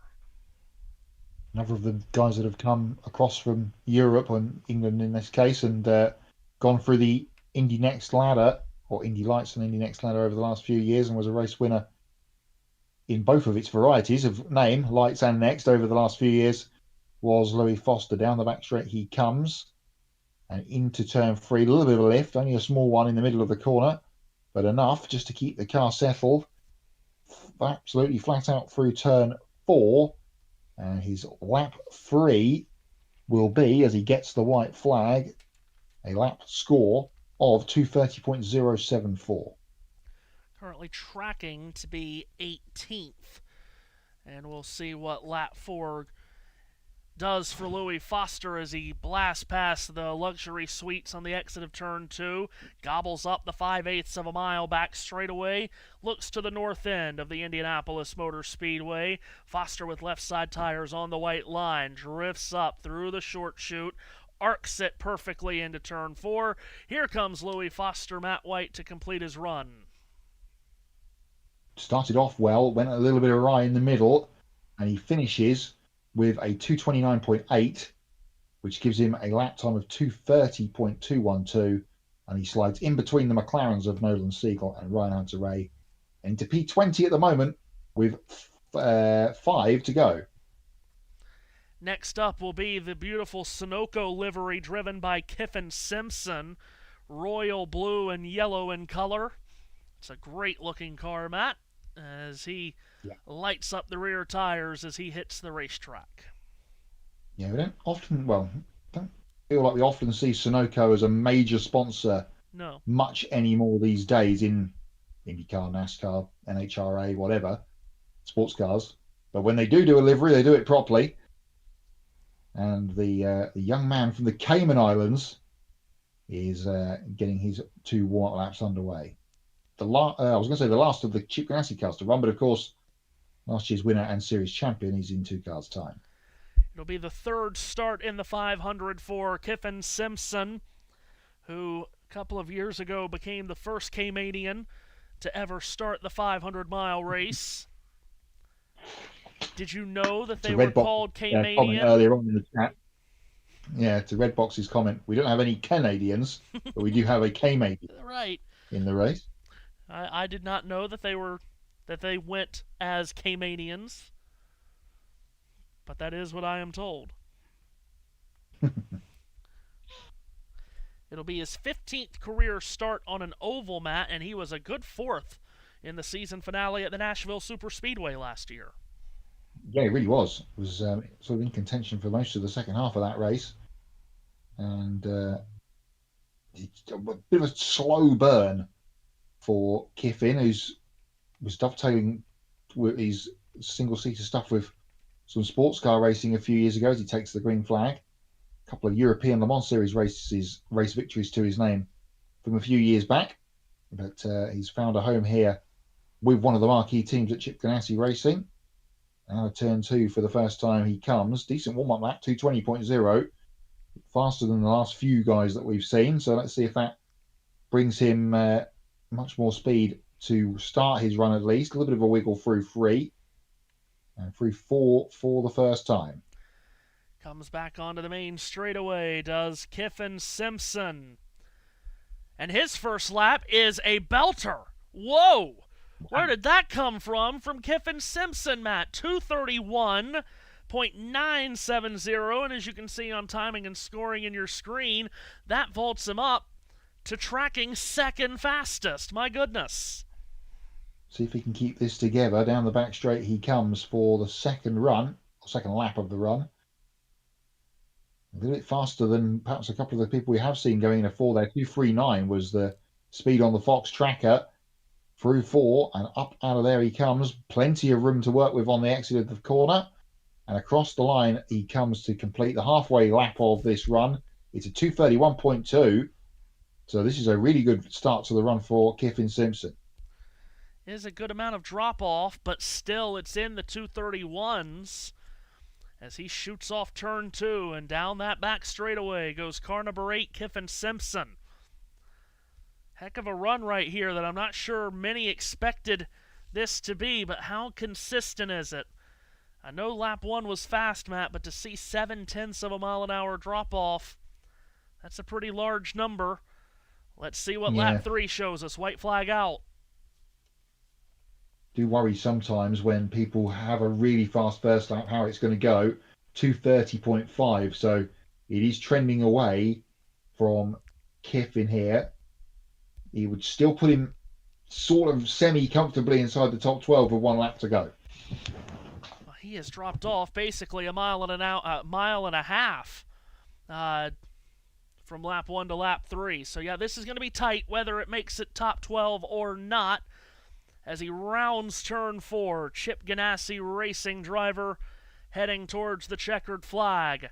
And Kyffin Simpson wraps up his run with a fourth lap of 2:30.582, a 4-lap average of 2:31.095. It's 11th fastest. It bumps Ed Carpenter from the top 12. It puts Simpson 11th, and we will see if that will be enough to get him into the top 12. Matt, he's got not a lot of breathing space. Margin of error of one spot with 4 cars to go, including one of those being Alex Palou. But before we get to Palou, it'll be Jack Harvey. Speaking of black and green liveries, is that what all the Brits went with? Seems like it.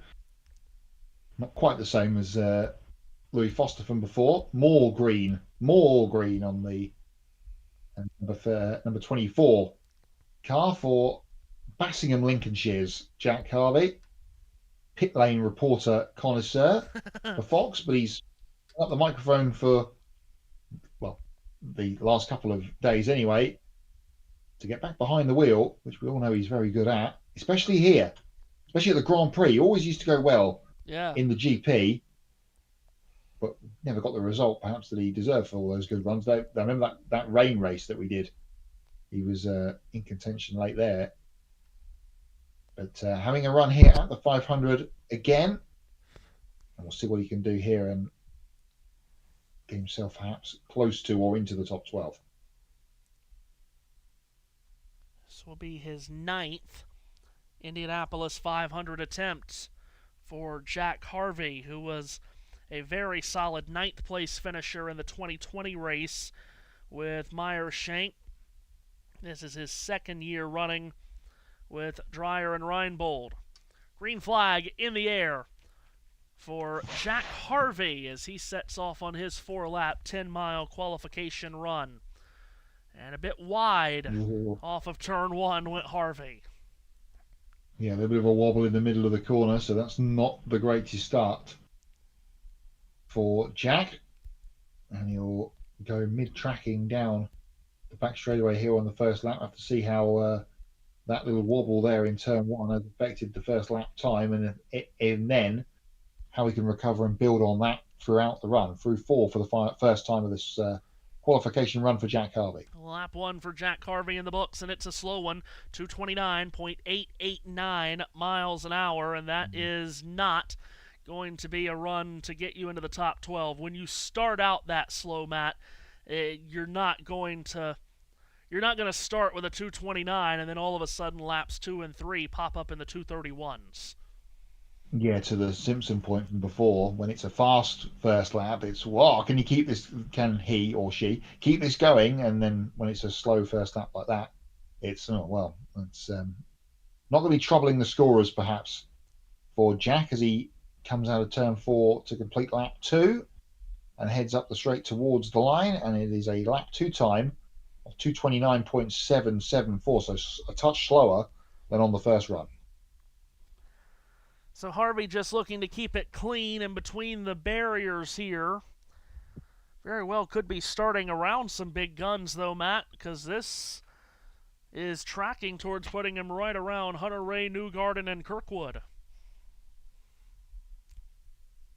Yeah, a couple of those perhaps that we didn't expect to be so far down. Joseph Newgarden being probably the main of that little group that you mentioned. White flag is shown to Jack Harvey as his team walk down pit lane as he flashes past him in the opposite direction. The 229.252 on lap 3. Fairly consistent for what that's worth. Just not in the upper echelons of fast. Yes. Currently tracking 25th with half a lap to go. And he races towards turn number 3 here. 19th place finisher from a year ago. Mentioned finished 9th with Meyer Shank in the 2020 race, his only top 10 finish. Hasn't ever really started close to the front, Matt. Best starting position of 20th back in 2021. And that's around where he'll be on Sunday, it would seem. Checkered flag waves. Actually, he's going to be lower than that. He's 27th fastest of the 30 runners with a 4-lap average of 229.207. Yeah, so not the run that they were hoping for. And no offence to the last kind of group that we've seen. Now people will be looking that they weren't perhaps paying too much attention to the racetrack in and around the grandstands. They will be now, because the series champion and last year's race winner is on the racetrack. With Jacob Abel and Catherine Legg to wind down this session, Matt. Of course, anything can happen, but it is really this run from Palou that'll probably tell us who makes the top 12. Rosenquist, and as you can read it on your screen through timing and scoring, clinched spots for Rosenquist, Malukas, Daly, McLaughlin, VK, Rossi, Collette, Dixon, O'Ward. Those 9 have clinched. Then you've got Ferrucci 10th, Simpson 11th, Sato 12th, and we anticipate, Matt, only one real big bullet left to go to get into the top 12, and it is the bullet colored yellow and red, a former pole winner of the 500 and the defending race winner of the 500, and the driver that has just dominated everything in this sport, really ever since he joined Chip Ganassi Racing in 2021. Yeah, indeed. He's won 19 of the last 58 races in championship history, going back to the start of the 2023 season. That's a third of them. It's an unbelievable record. He owes only won twice on an oval, though, here last year and at the second race of the weekend in Iowa. Green flag for Alex Palou. Top 9 secured. His teammate, Kiffin Simpson, is kind of hoping that if Palou can go ahead of him, that one of the other 2 people still to come cannot, because that would lock all of the Chip Ganassi guys in. Palou on his first run of the afternoon. The only Hondas that are in the top 12. Yeah. Well, and along with Rosenquist, of course, for Meyer Shank at the very top. It is a very Chevy-heavy feel to the top 12 right now. Here's Palou swinging up out of turn number 4. Let's see what kind of speed is in this DHL Honda across the yard of bricks. 231.491 mile per hour first lap. That is looking pretty good to be top 12 if he holds that speed. South chute into 2 goes Palou, who had a wicked crash right here on the exit of turn 2 as a rookie here in 500 qualifying. Boy, if we only knew that day what was to come for this man. Yeah, I remember him crashing at Texas on the opening weekend as well, on his first visit to an oval. Of course, that is in the COVID season as well. So it did not start off particularly brilliantly, but how it is, the tables have turned. Lap 2 in the books for the 10 car, a 231.133 for Alex Palou. This is looking, if you can keep it together, fairly safe for a top 12 spot. Tracking 9th right now is Palou. Matt mentioned he's won a third of the races since the start of the 2023 season. Ever since joining Ganassi in 2021, he's won a quarter of the races. He's won a quarter of the races the last 5 years, 23 of the last 91, and getting that ultimate victory here at the 500 last year. 4 of the last 5 IndyCar championships has been won by this driver from Spain. White flag in the air. Lap 3 is a 2:30.802. Not as fast as perhaps we were expecting this run to be, Matt. And right now he's only tracking 11th. He's got to put in a good lap 4 to make this top 12. He might be left out of it. Let's see. Yeah, it's tracking towards being squeaky bum time for Chip Ganassi, who was applauding his other driver, Kiffin Simpson, not so long ago. He'll be biting his nails this time round for Palou. Up out of 3, down across the North Chute, through turn 4 for the final run. Left-hand side tyres way below the white line in the middle of the corner. Up, out, onto the straightaway. Alex Palou qualifies for the 2026 Indy 500, and he is just in 11th spot. 231.155. It knocked Takuma Sato out. So Sato will not rerun today. He will not be one of the top 12 starters next Sunday. And Alex Palou With 2 cars left here, Matt, do we There we expect Jacob Yeah. Abel and Catherine Legg to run faster? Probably not, but it's possible that Palou could Stranger be things left have happened out. at the Speedway. Yeah, strange things do happen. That would be a big upset. A huge upset. Indeed, for Palou, who will have to sit and wait here, as will Kiffin Simpson. They are not safe. That does secure Santino Ferrucci into the next part of qualifying. 2 more to go, as you mentioned. And the next man on the racetrack is, got one of your favourites on the side of the car. This week, jumped on board with Jacob Abel, Texas Roadhouse. And he's going to see if he can rustle up a top 12 spot here. Just to give you an update from Dover, because it's funny to just say this out loud. Go on. The second segment has started, and it's a duel for the lead at the 1 mile racetrack that is Dover between A.J. Allmendinger and Shane Van Gisbergen. They're leaning on each other on the start here. Of course, the first segment running order inverted to start the second segment, so the top 5 is something that you would just rarely see right now. The great A.J. Allmendinger, of course, followed by Shane Van Gisbergen, Ty Dillon, Noah Gregson, and Ricky Stenhouse Jr. And there's another crash. Good God. Brad Keselowski and Ross Chastain have now crashed off turn 2. There's 2 more that were guaranteed a spot in the final segment that probably won't be in it. Oh, dear. Jacob Abel takes the green flag at Indianapolis to start his qualifying run. And can he perhaps upset the apple cart here by getting this number 51 family car, Abel Motorsports? This is the family team trying to. They were the guys that were bumped last year. The only car that did get bumped in last year's qualifying weekend. They know they're secure this week to get themselves into the big show next Sunday. And what will Jacob Abel do in his qualifying run, Matthew? He's about to end the lap number 1.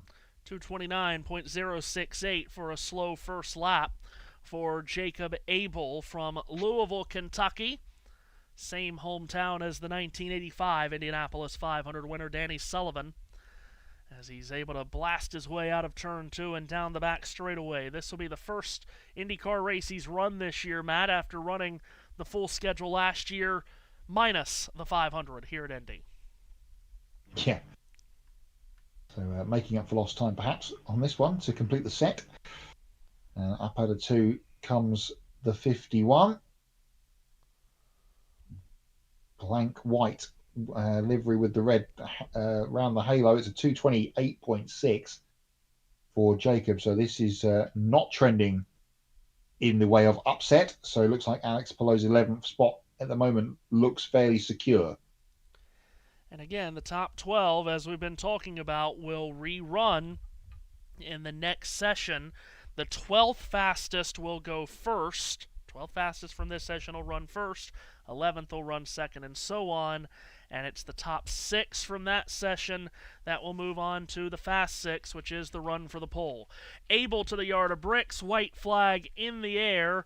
Lap 3 is the slowest of them all, a 2:28.055. And right now, Matt, Jacob Abel is heading towards a last row starting position. He's tracking faster only than Stingray Robb at the current moment. Down the back straight he comes in to complete his run, and it looks like the man that got bumped last year is perhaps going to be right at the back of the field this year. That's a big wiggle coming out of 3, and will scrub a lot of speed off.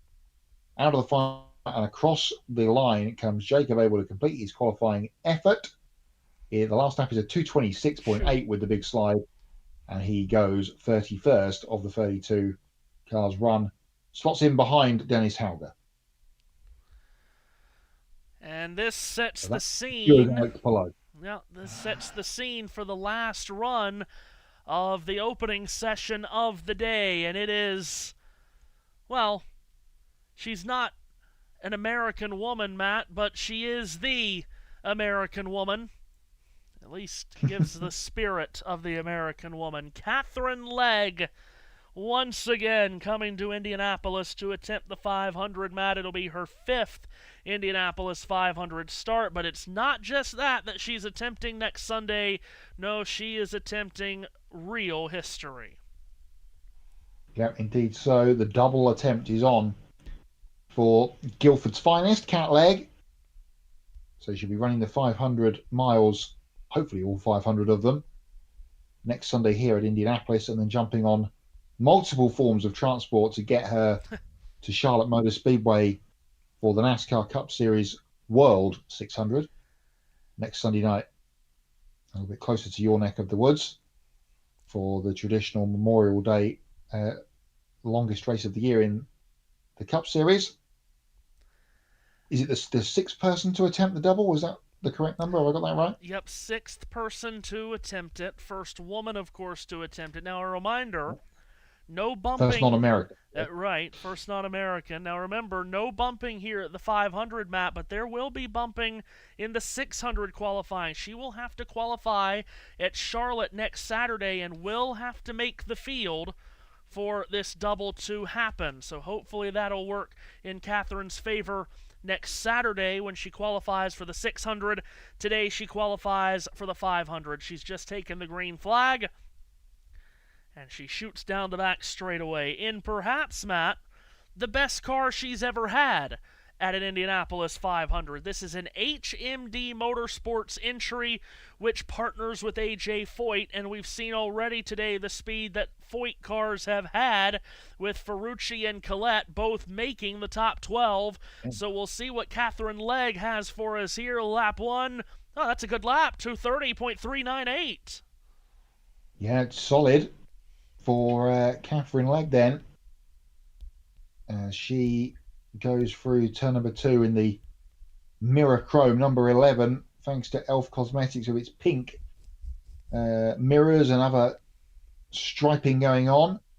Down the back straight it comes in the, looks brilliant in the crystal sunshine that we've got here at Indianapolis this afternoon. Through turn 4 to complete the halfway mark of this run. How is it progressing after a good start? It was a good start. It's not the best second lap. It's a half-mile-an-hour drop-off, 2:33 to a 2:29.8. So Catherine Legg will not be making it to the top 12. This will secure a spot in the top 12 session for Kiffin Simpson. But these last 2 laps still very important for Cat here, Matt, because she can still improve her positioning. She's currently tracking 25th, which stunningly is just behind Joseph Newgarden.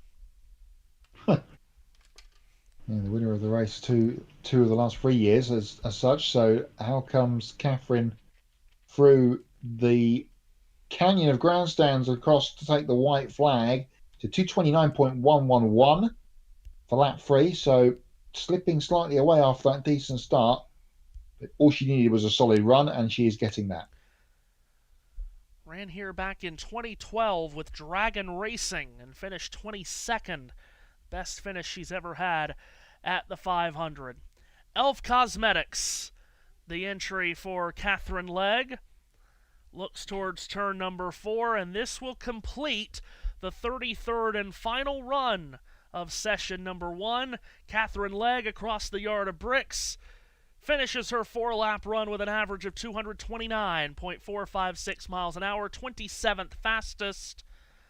And with that, the first session of the day is complete. The top 12 is set, and starting positions 13 through 33 for next Sunday's Indianapolis 500-mile race has been set. Around goes Shane Van Gisbergen trying to take the lead from A.J. Allmendinger.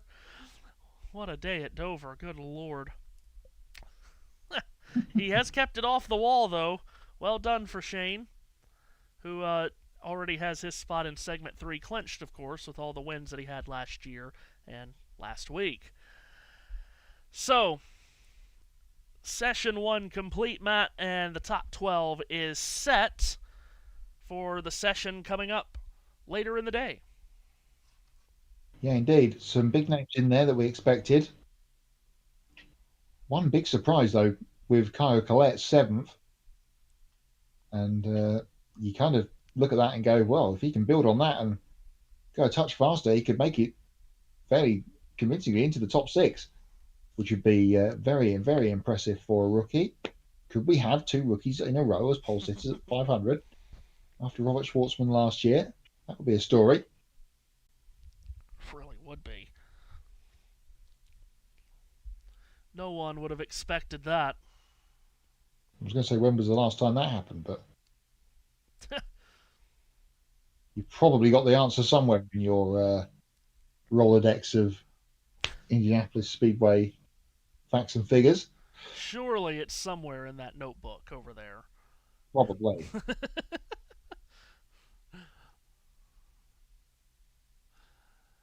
So session 1 comes to completion, and you can, well, you will be able to, once I put it back on screen, see the top 12.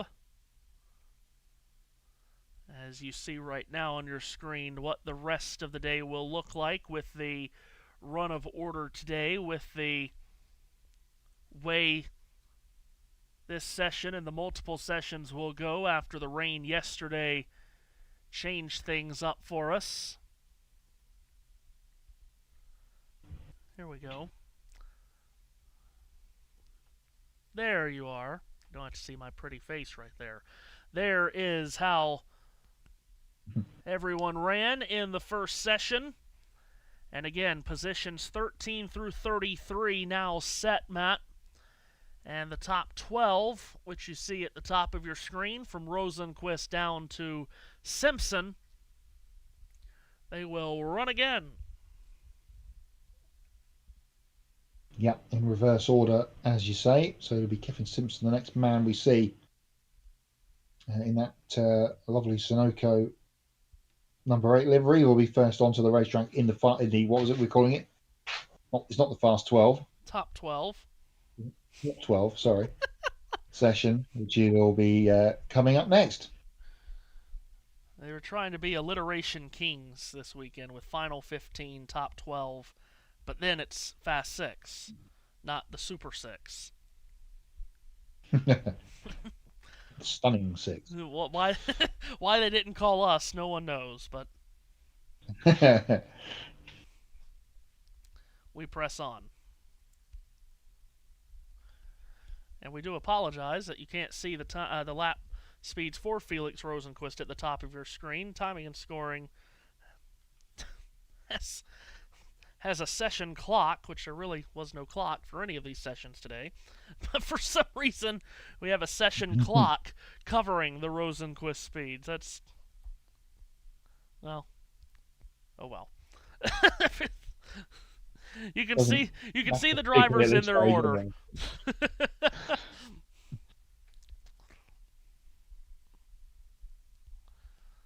All we know is he's above the cut line, and you know we love a cut line around these places.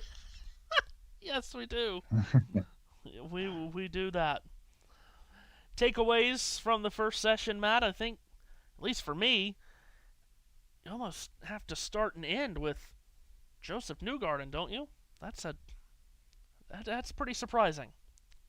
Yeah, especially when his 2 Penske teammates were 2nd and 4th in Malukas and McLaughlin. So not a happy camp down there, you would imagine, for the 2 team. But we've seen him come through the field before, have we not? So it's going to be an interesting. They've got another practice session, haven't they, today? Is that correct, or have I read that wrong? I don't believe so. No, I must have heard that wrong. So tomorrow, when qualifying is all out of the way, everybody then will go into race mode, and they'll have to see how that car is when we get some proper race running going. Other than Newgarden not making it, I have to say the standout for me, as I mentioned before, Kyle Collette, the rookie, up there in 7th place. So we now will have a 25-minute break before the top 12 session begins at 3 p.m. Eastern Time. Great crowd on hand once again, Matt. There are so many racetracks across America that would love to get the crowd for their races that Indianapolis gets for qualifying day. Yeah, you're right.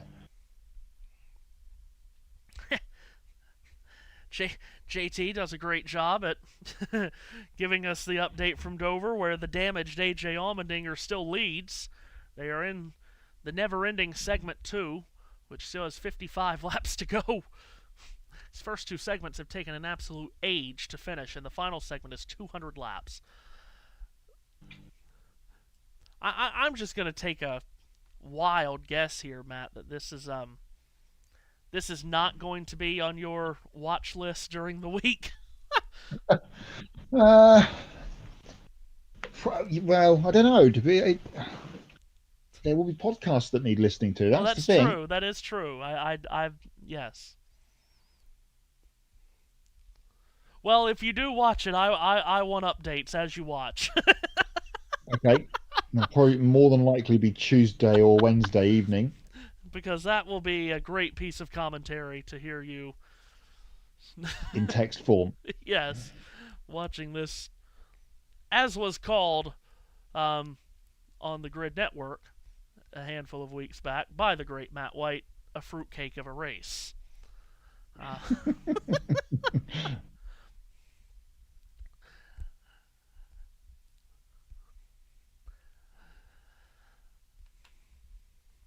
So you take a look at the order there on your screen again, just to confirm the starting positions from 13 to 33, Matt. So row 5 is a very experienced heavy row. Takuma Sato, Ed Carpenter, and Elio Castroneves making up the 5th row of the grid.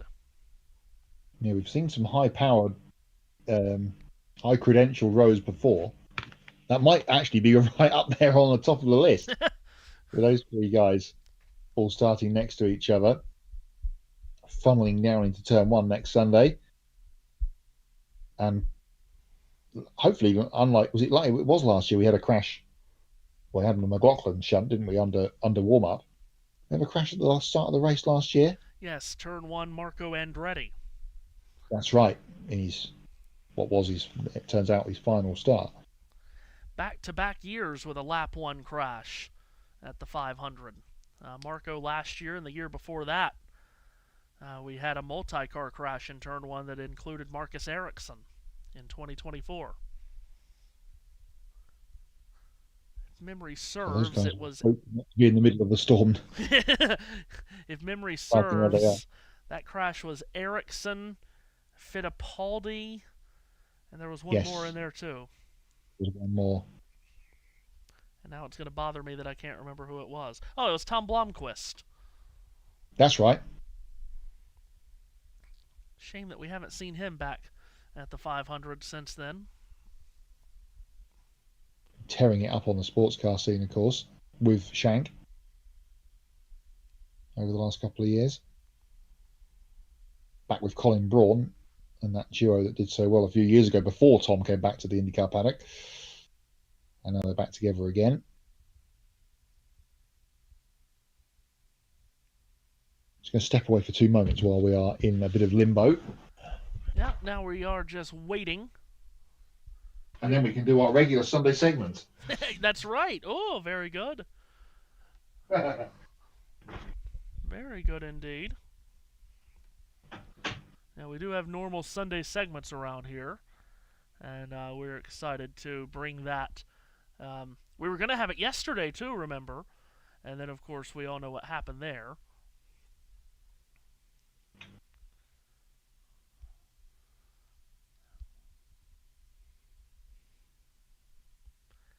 As we just settle down here for the next 20 minutes or so and wait for the top 12 to duel in our second of 3 sessions here today for Indianapolis 500 time trials. Again, just a reminder of what we're doing today.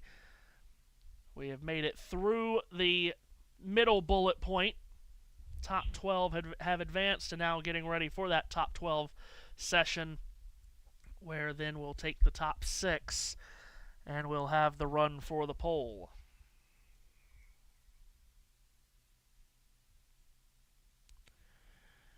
Again, plenty of action on the channel throughout the week on the build-up to, of course, next Sunday's running of the 110th Indianapolis 500-mile race.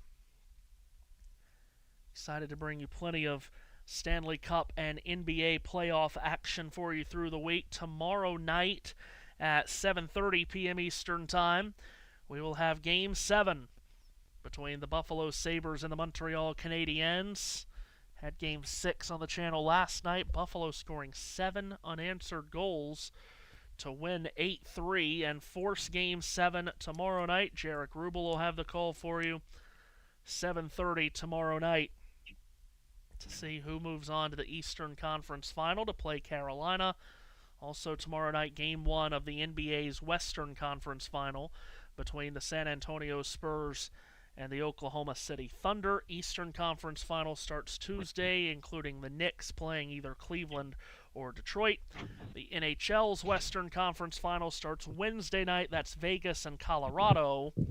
And the Eastern Conference Final in the NHL will start Thursday night, Carolina against the winner of Montreal and Buffalo. We'll have action from all 4 of those conference final series throughout the week. And the build-up, of course, to Sunday, where we'll have the Indianapolis 500, followed by the Coca-Cola World 600 at Charlotte, one of our favorite days of the entire sporting year. I won't say it's our favorite, I'll just say it's my favorite. I speak for no one, except for myself. But it was better when we had Monaco as well, but yes, indeed. We don't anymore, and no one's going to be really that bothered about the Canadian Grand Prix next weekend, unless you're in Montreal. Yes, we're in Canada. I guess. Yes, I keep having to remind myself of that. So next year we're going to have to almost certainly continue with the clash to stop people from watching Indianapolis if you're an F1 fan, and probably looking at the numbers that have been doing the rounds this weekend, a clash with the Nürburgring 24 next year to stop Max Verstappen going to do it again, and 350,000 people turning up on site this weekend in the Eiffel. Every time I looked at that, Matt, something crazy was happening. It's a completely bonkers race in terms of the field spread. It's from the GT3 cars at the very top of the order in what they call SP9, all the way down to the tuggers. Let's say they're not real tuggers because they are having a good go, but it's a. And considering we didn't have any weather really, not too much. They had some rain last night, but the last few years we've had power cuts during the race, fog stopping it, rain, all manner of things. They actually got through without too much drama this weekend, which was nice to see, but not in unless you're a Max Verstappen fan, of course, because they were leading with about 3 hours to go when a drive shaft put them out.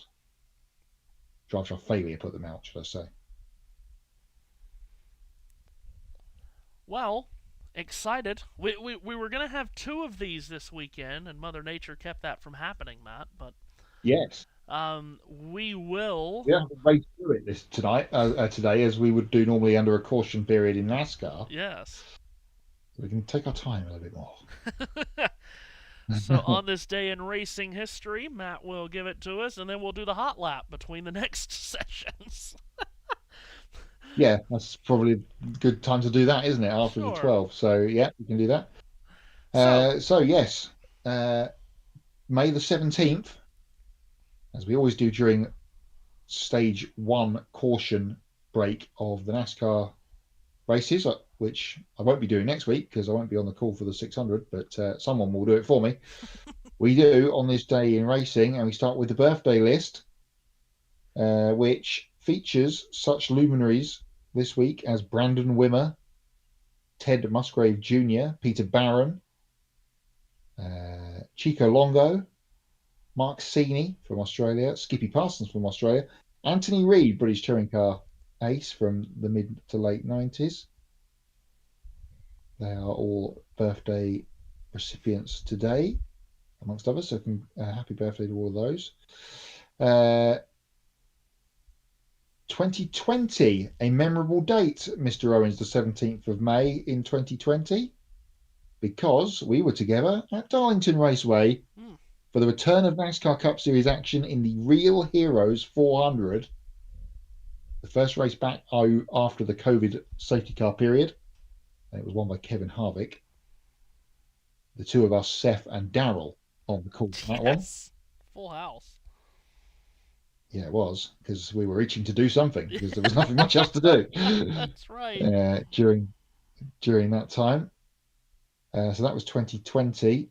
2019, the North Carolina Education Lottery 200 at Charlotte was won in the Truck Series by winner this weekend in the Truck Series, Kyle Busch. The 2015 All-Star race was run on this day at Charlotte Motor Speedway. The Sprint All-Star race, Denny Hamlin coming out on top in that one.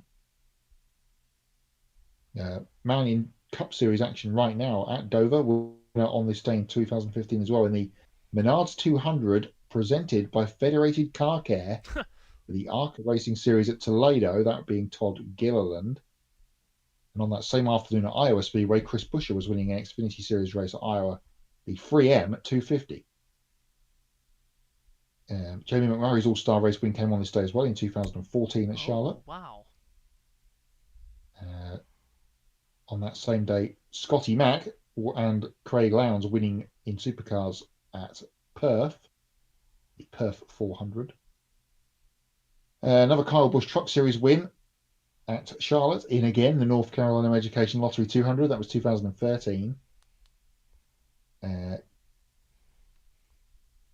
in 2009, Kyle also won a Camping World East Series race at Iowa Speedway, the Long John Silver's 200.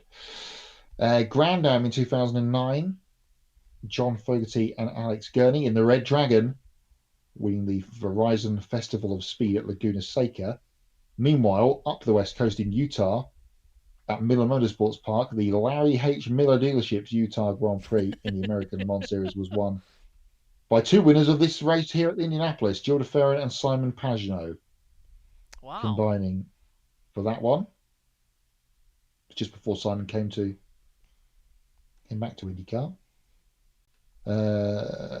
Parker Kligerman won an ARCA Remax Series race at Toledo, the Menards 200 in 2009. Okay. Casey Kane, All-Star winner in All-Star Sprint Challenge, in 2008. And then it says the Sprint Showdown was won by AJ Allmendinger. There was two races. Okay, not quite sure I understand that. Jimmy Johnson won the All-Star race in 2003. Not sure why there's two on this list, that's all. Jimmy Johnson 2003 All-Star win. Jeff Burton winning the Open that day. Get himself in. No Open, of course, tonight at Dover. Who else do we have that we can tell you about? 97, the Open was won by Ricky Craven. The All-Star race, Matthew, was won by Jeff Gordon. Jeff Gordon, indeed. Thank you. The year prior, we love IROC around these parts. Mike Martin was a winner at Charlotte in the IROC Series of 96. And they didn't run at Charlotte very often, but San Marinese Grand Prix, the Iceberg Grand Prix of San Marino in 1992. Okay. Nigel Mansell, the winner, his fifth win of the year, before being beaten by Ayrton Senna, of course, the week later in that classic finish. On his way to the title.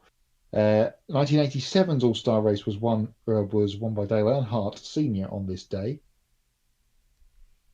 87, the Belgian Grand Prix at Spa won by Alain Prost. And then a couple of David Pearson wins towards the top of the list.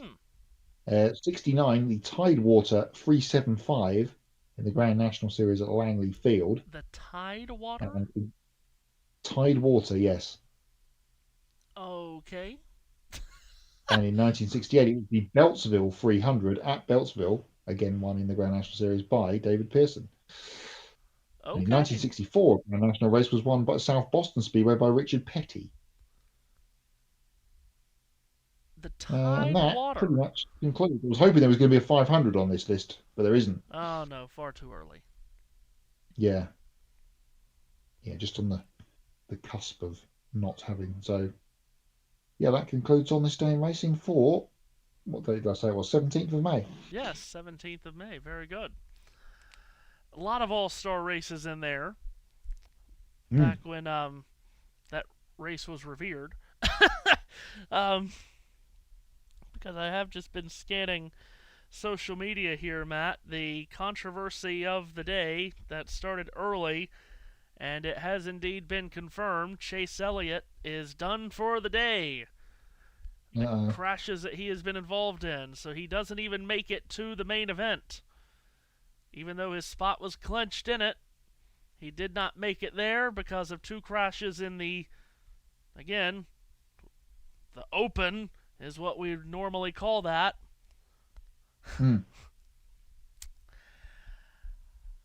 Boy, that won't go over well on social media, will it? The most popular driver.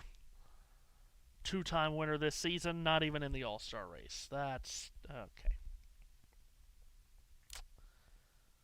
There's a lot of drivers that already had their spot in the main event are the ones crashing. Elliott, Blaney, Larson, Keselowski, Chastain, Ty Gibbs. Good Lord. Yeah, a lot of big names in trouble early. So which, if it had been a normal points race today, could have created some storylines, but it isn't. Yes, and if it was a normal points race, we'd be talking about the leader at that last caution was Tyler Reddick. Oh, Lord. Bring on Charlotte. Next week. Goodness gracious. Back to normality. Yes. Of course, Matt, as he mentioned, won't be on for the 600 next week. Won't be on for Nashville the following week either, so we'll get a Matt White NASCAR return at Michigan. And yes, and then you're going to be hearing lots of me after the Michigan weekend on the network. Because that Sunday is the final Sunday before World Cup begins on the Thursday after, June the 11th, at the Azteca, for Mexico versus South Africa in the opening game of the much talked about, debated, and cried about 2026 FIFA World Cup in front of hopefully a full house. Well, we hope. You would think the games in Mexico would be, the Mexico games certainly, yes, would be well supported.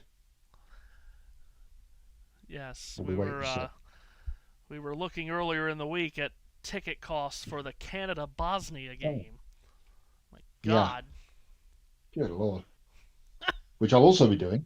Yes, that's right. That's the Saturday game, isn't it, I think? Friday. Yeah. Friday. Sorry, I got my days mixed up. Yeah, Thursday, Friday. So.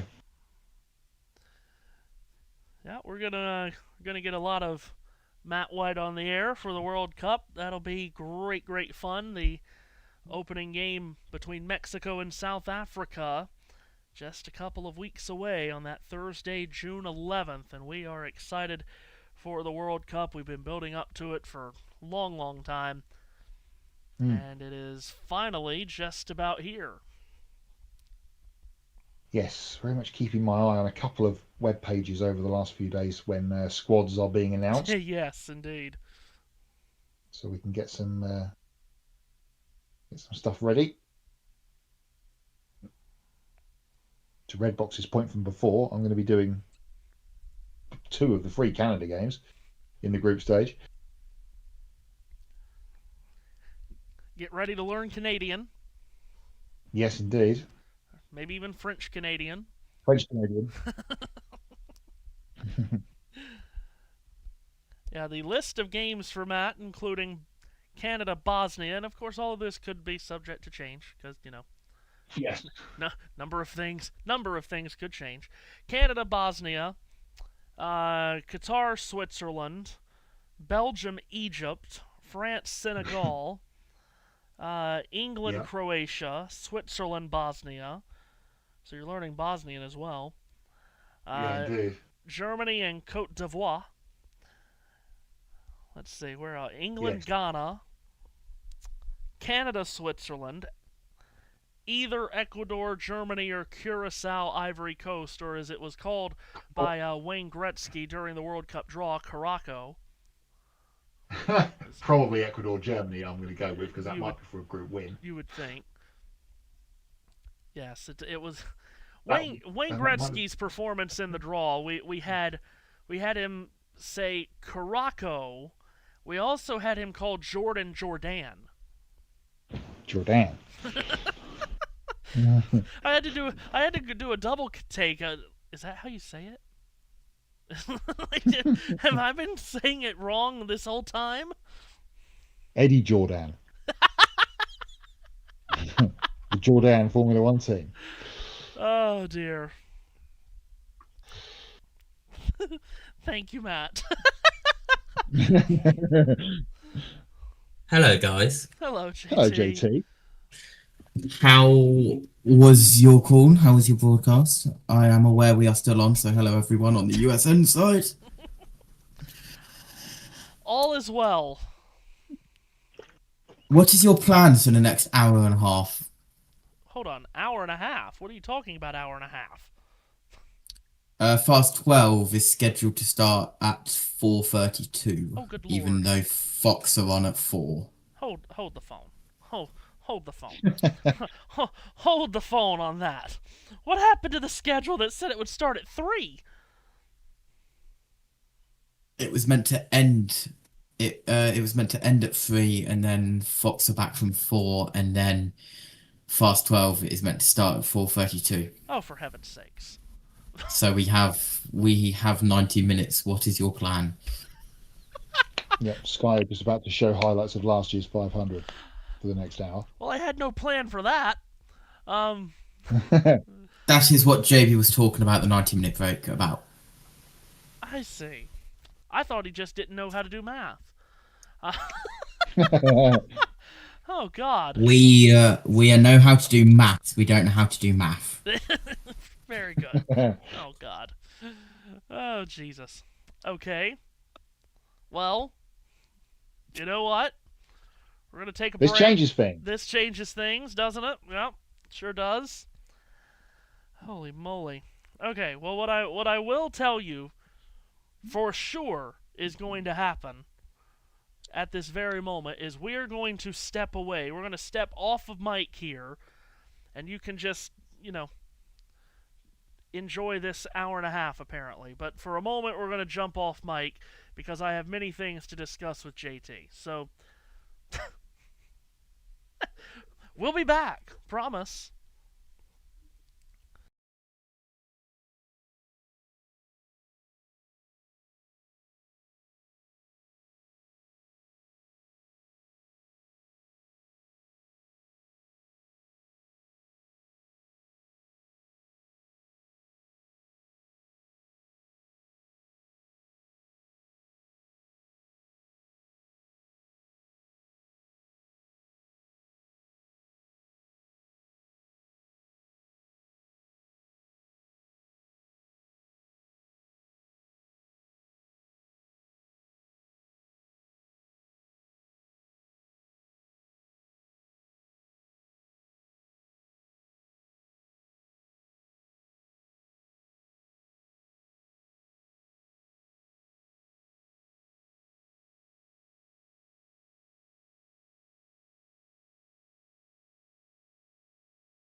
Hello. Yes, and So, I've brought our mics back up on our side because I don't want to leave it just totally silent for an hour and a half. So oh great, that's gonna be good. Just to update you for you watching on USN, yes, we're just counting away the minutes until the Fast 12, the top 12 session can start, and until then, I guess we'll just talk amongst ourselves. They've sent Ryan Marine out to the track in turn 4 for the Fast 12 and Fast 6. That's going to be quite fun for those of you on IndyCar Radio. Yeah, all looking good. JT, I am good on my side on both streams. So as soon as IndyCar comes back, I'll just... I've lost the mouse. There he is. I'll just set that back up. Oh, I hope it's going to be over by then, isn't it? This race, with it, was it average lap time 23 seconds? If we stay green, I don't know, 174 laps. It's a long way. It's basically the same length as the truck and O'Reilly races this week were 200 laps. And they were actually quite fun. I mean, if we're gonna have a race here at Dover, we may as well have a race at Dover. Do you know what I mean? Oh yeah. Right. No point in Don't having mess something like around this with at us. Dover, but whatever. Yeah. I don't know. It's one of these broadcasts. I mean, we're missing Chase Elliott because he got in crashes in the Open, so we're missing the most popular driver. Two of the other most popular drivers, Ryan Blaney and Kyle Larson, are completely off the pace and not competitive because they got crash damage in the first two segments. So essentially, this is the Chase Briscoe, Tyler Reddick, Denny Hamlin Invitational with Matthew, special guest star Connor Zilic. Matthew, I assume you don't have timings on your side right now. I'm going to copy your stream key into my OBS, and then I can start streaming on my side, so you can stop your side in a second. Then you can just piggyback on my stream for a minute. Okay. I'll let you know when. I'm being helpful because then the viewers on USN can also see our timing screen, our timing monitors. What am I doing? Why have I just copied that? I'm being an idiot now. Give me a minute. I'm doing it on the wrong device. Radio, cool. The tight side right now, but a different voice on the radio from Michael McDowell.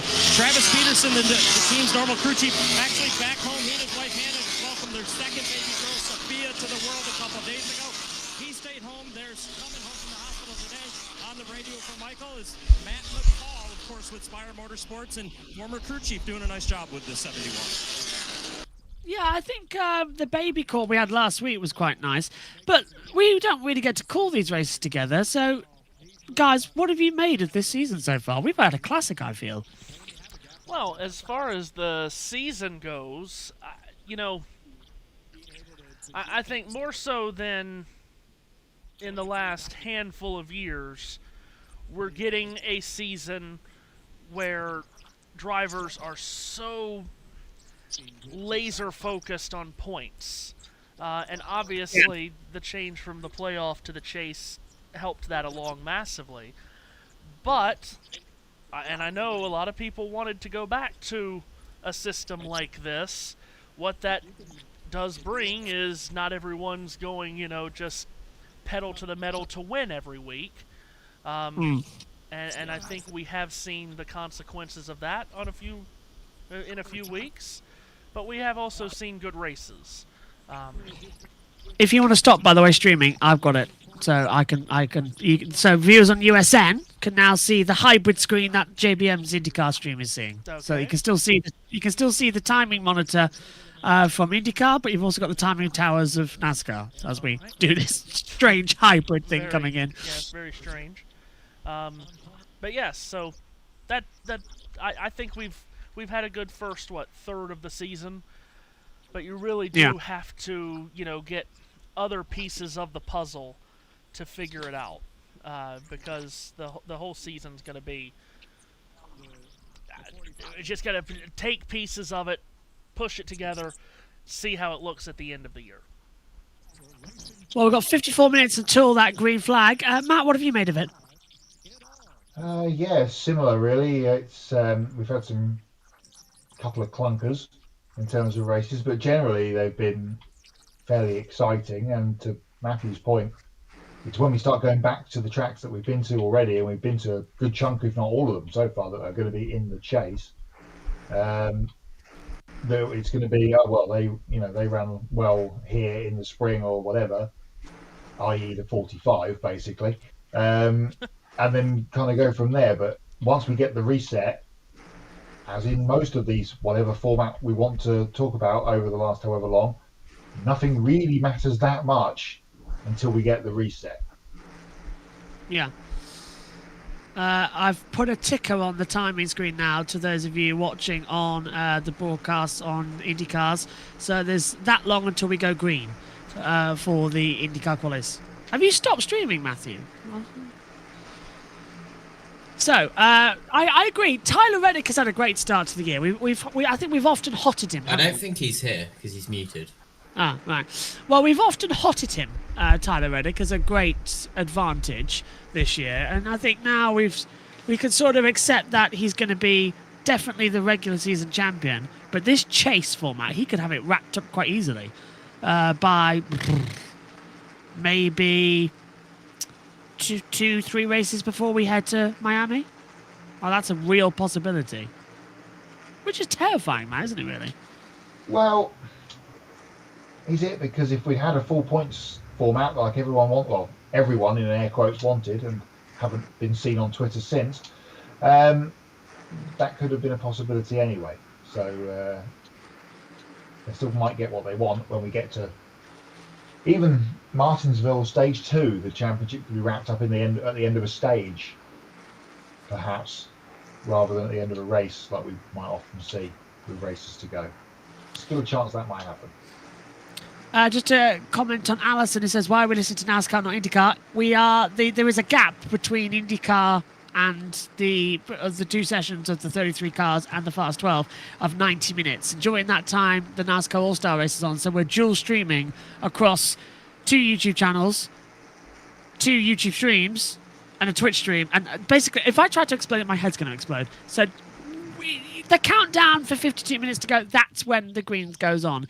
Lap 42 of 200, though, in the NASCAR All-Star Race. Reddick leads by 0.4 of a second to Briscoe. Hamlin by 0.7. Then Zilich, Byron, Jones, Logano, Cindric, Bowman, and Ty Dillon has the top 10 at the moment. Looking good so far for what is going to be, I think, a $1 million for Tyler Reddick, I hope, as they come through. He deserves it if he can win it. The 26 that have come through, though, Kyle Larson is already a lap down, so his day going even worse out there at the moment, which I didn't think was possible. But let's quickly head to Fox because we've got some more news from the team. 31st, the MotoGP Italy Grand Prix, 7:30 a.m. Eastern Time. Matt, should we talk about MotoGP while we've got this time? What a hell of a day for them. I didn't get around to seeing 3 and 2 today. But what a day in the big class. 3 starts, which is unheard of. 2 big crashes, another very ridiculous one at the beginning of the 3rd start, which thankfully people got back up off the ground from. And we go, as I said in the group chat today, we go to the most dangerous racetrack on the calendar next in Mugello. Mugello is going to worry me a little bit because Catalonia, for those of you who watch the European circuit racing as well, the backstretch towards the hairpin at turn 10, that was always going to provide an accident point. I just didn't expect it to be that explosive. And now Mugello is next, turn 1. I'm not looking forward to it. We already know it's going to be carnage. Do you reckon we should drop the sprint races? I reckon that could be a little bit of an incentive just to get them back, because the sprints are causing more drama in terms of rider fatigue and getting injured. Yes, but the sprint's also bringing more TV viewers that want the drama. So, it's catch-22 situation. That point on the track at Barcelona, not just more so in car racing over the last couple of years, we've seen some fairly nasty shunts in exactly that spot over the last couple of years. So it's not really a surprise that it's finally happened on 2 wheels, but thankfully Alex Marquez is relatively okay and under the knife tonight for a collarbone break.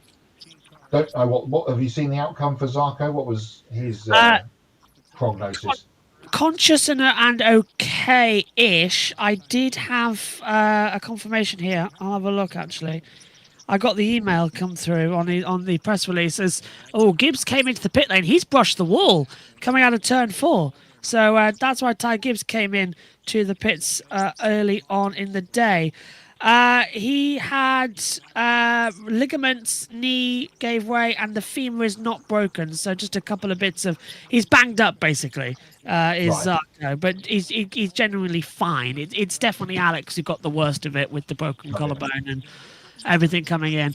Megan actually said to me, if he had broken one rib higher, it would have pierced his heart. Like that's how much he could have got into him, the way he fell. So that was almost a very big one for MotoGP today, and we got away with it. Not once, not twice, not 3 times, but I think over the weekend we've had about 6 or 7. That's not even to make the joke. I'm totting up from what I've seen. 13 crashes we've had this weekend, which could have been fatal. And that's insane for one track. We've got to get rid of this stupid circuit. Catalonia is not a bike circuit anymore. It outgrew that a long time ago. Yes. And the amount of other races that happen in Spain as Catalonia doesn't want to be part of Spain for much longer. But Aragon, I would say Jerez is just as dangerous as in places as Barcelona, to be honest. But Aragon and Valencia are a bit more run-off appeasement, if that's a sentence that makes sense to people. So, there was a lot of talk going into the weekend about the track, and that won't calm down now, will it? No. Even from Friday, when Jorge Martin had his off on his own on Friday morning, when he hit the wall. So, and was concussed as well. And he fell 4 or 5 times over it, yeah. Was either he was allowed to ride or was told to ride, one or the other. Yeah, just get out there, otherwise you're not going to have it. Yeah, basically. Fox turned away from the pit problems Gibbs just had. Yep. Gibbs came into the pit lane. He's now running 26th overall, 3 laps down after brushing that wall early on. Not much happening in the All-Star race here. Lap 55 of 200. We're mainly just ticking it down and filling some time whilst we wait for the Indy 500 for their pole position. We may as well talk quickly as Hamlin goes to the inside line. There's a bit of smoke coming out of turn 2, actually, on the backstretch. So just keeping an eye on that if there's anybody rubbing a wheel. But Reddick gets... no, that is Briscoe getting ahead of Hamlin. They're going side by side. I mean, the racers, it's a bit like Bowman Gray we had earlier in the year, but in my opinion, Matt, and I would love to get your thoughts on this, are there too many of these races in the calendar where it doesn't really work? Like, in terms of, we've got Bowman Gray for the Clash, then we've got the Jules, now we've got the All-Star. There's too many races that don't really count for anything on the calendar these days. Well, it's kind of been those same 4 for a while. And Matthew, when he's back, will probably know more of the history of that than I do. But I get the Clash as a bit of a... Well, I've got the Clash more so when it was at Daytona as a bit of a TV warm-up for the big race, but then again it didn't have everybody in it, whereas this today has pretty much the whole of the NASCAR Cup Series field in. Yeah. And again, the Jules you want to build for. I get those races at the start of the season, all of them when they were at Daytona, which obviously they're not all now. But I've not ever been a fan of the All-Star race, and mostly I think because it was the week when it was at Charlotte. It was the week before the 600, which is again the longest race of the year. And in this era when no one breaks down, that doesn't feel like it's very necessary to me either. Now that might be blasphemous for some NASCAR fans, but I'm not a fan of the 600 mile. I'm not a fan of 600 miles either. We've done. It's the same weekend as Indy 500. For us commentators, it's a slug. And for Catherine Legg, it's going to be something today as Tyler Reddick almost got whacked into the wall there coming in. I couldn't see who by. I'm guessing it's the... Is that Ryan Preece? No, I can't tell who that is for the top camera because they've all got different liveries on this weekend for the All-Star. Fox are on ad break, so I can't get a clear picture. And also, I haven't got my new glasses yet. They arrive tomorrow. So I'm sorry I can't be a bit more descriptive on that one. Here we go. It's Daniel. It's Connor Zilic in the 88. There we go. So Zilic, how is he in the All-Star race? How is Connor Zilic in the Because he qualified for it. Yeah, but this is All-Star. It should be it used to mean something, and now it just doesn't. And Matt, I know you're going to say it doesn't mean anything, but this is the daftest race. And to put it at Dover, a racetrack which does give us some good racing. I don't know. Coincidentally, our friend, Jack, the Little Owls, he's not here this weekend. All-Star Race in Dover, 2 of his worst tracks on the calendar he doesn't like, and he's missed it. But yeah. Briscoe apparently is going to box in the next few laps, just to give you an update. We have done 63 laps, I should say, inside of, I don't know how long we've been running, actually, 25 minutes. So if we get to lap 100 by 40, we might just make it on time before we have to leave for the everybody's favourite race, the Indy 500 qualifying. Who do you think is going to get iron radio? Worried about the right front. Yeah, I don't know. We might be in a little bit of trouble here. Yep, copy. Do what you need to take care of it. There's a lot of cords on the racetrack out here. Yeah, racetrack's getting dirty. That's what happens here at Dover. It shreds the tyres. Go on, JT. Indy 500. It should be everyone's favourite race. It is most people's favourite race. Fairs. Yeah. All-Star comes out soon. Yeah. All-Star Caution comes out. I forgot about that. Yeah, the competition yellow. When's that out? Oh, yippee. That's even worse to have a competition yellow in because there's no stages. So it'd be like 100, won't it? Oh wow, this is gonna be great, isn't it? The All-Star doesn't make sense. I know we slag it off a lot, but it doesn't make sense. And to put it on right now, have Fox made a bit of a boo-boo, Matt? Because they're in charge of the timings of this. They're in times of when the All-Star takes place on the calendar. It's in their segment. Have they sort of thrown themselves under the bus by putting it as their last race and then putting it right up against the Indy 500 qualifying, like dead in the centre? Don't forget what we've seen at Indianapolis already today should have happened yesterday in some shape or form. True. So it would have followed in to what we're about to see in the next little while if things had gone to plan, and when do they ever go to plan? Yeah, multiple questions there that only television executives can probably answer. Yeah, let's get somebody in there who can give us an answer to what on earth is going on out here. Lap 68 200. At the moment, Reddick's leading by half a second. There's Ty Dillon, first time racing in the All-Star main. I mean, if many people would say to me, is Ty Dillon an All-Star NASCAR driver? I think I would safely say no. On this race car, having to adjust all day long, was really tight early on in the race, so much that he felt like he was blowing through the front tires, couldn't get it to keep the front tires on the car. But the most recent update this last run is now he's overheated the right rear, getting loose, sliding the rear just a little bit too much. So they make good adjustments to get it to swing from loose to tight. Now they just need that last little bit. Got to hang on for 7 more laps here to the. So it's 7 laps until it's we're on about lap 77. Wesley says I'll be watching the Indy 500 Coke 600 next week. Nathan loves Memorial Day, loves both IndyCar and NASCAR. It's great for me. Jack in the IndyCar book is saying Kirkwood is awfully slow. What happened? Carl Kirkwood just did not get the good qualifying run for him. Don't know why. And the MSR Charlotte Oval had some great finishes, like when Billis got spun around for the transfer spot in the sprint showdown, or Josh Wise in the Dodge coin car got voted in. Well, Daniel Suarez got voted in. Go on. How long ago were those things? Just eons ago, both of them, it seems. JB. Yeah. You were saying how this is Ty Dillon's first time in the NASCAR All-Star race, and how if you were to ask the question of, is Hamlin going to go up the inside possibly for the lead? He looked.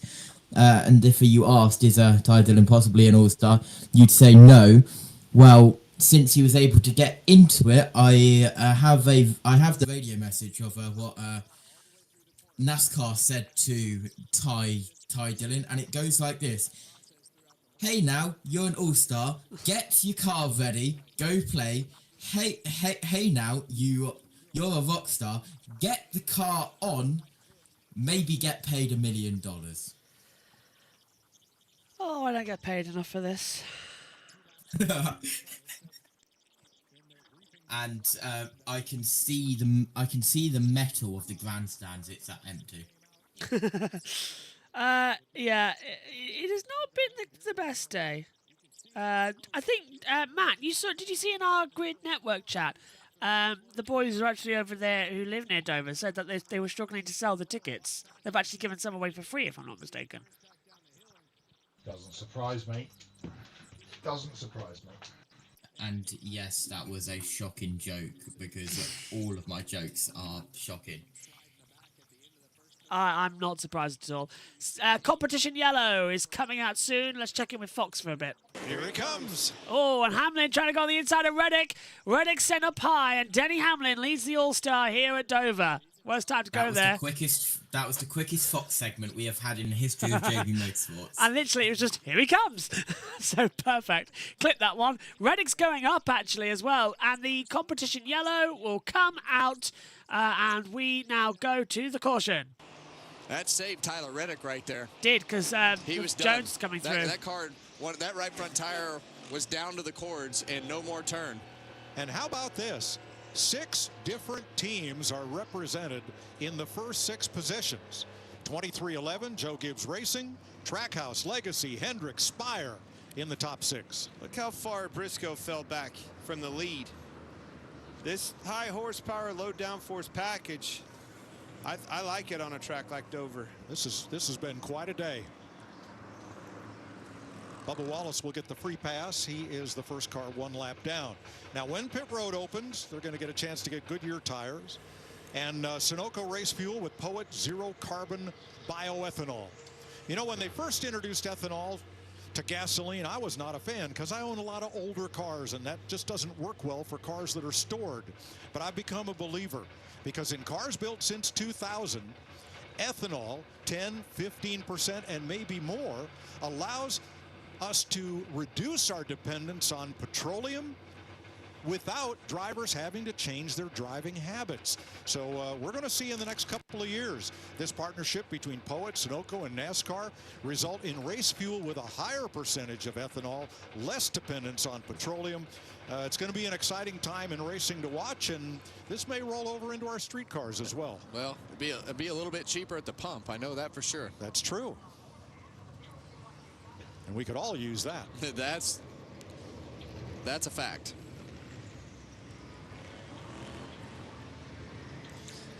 All right, Clint, so you want 2 tires right here, correct? No, sir. I was just making sure you were paying attention.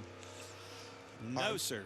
20 lead lap cars with Bubba Wallace, the free pass car. On board with Logano here. He's been pretty quiet today, guys. Haven't seen anything spectacular out of that 22 car, but on the flip side of that, we also hadn't seen a catastrophe, which we've seen them have a couple times over the last month or so. So just trying to get the ship righted. But what a couple of great surprises. Connor Zilich in 2nd, Eric Jones in 4th, Michael McDowell in 6th, Ty Dillon Pit road's in open. 8th. They head down. What a day for them after transferring in. We saw this weekend get started off with this pit road competition. A lot of mistakes. You got to keep it clean, Jamie. Tyler Reddick will hit first in the 45, led 34 laps there. The only thing he said is just concerned about that right front. We listened to that radio. He'll be happy to get those 4 tires. Meanwhile, the 11 and Denny Hamlin, a 4-tire stop here, said, just tighten me up a little bit. Keep the car in the racetrack is the main focus. Regan. Connor Zilich in the 88 car all the way down towards turn 1 on pit road. Liked his car better that run, but fired off a little bit too tight as he tried to finish the corners by the end of it. Needed some rear grip. The team initially had scuff tires on the wall, but made a late change to stickers. Denny Hamlin first off pit road with Zilich, Byron, Reddick. Denny Hamlin out in front with 122 laps to go. Thankfully, guys, we're not going to call all those laps because we do have some IndyCar coverage to get back to soon, and that's going to be a lot of fun.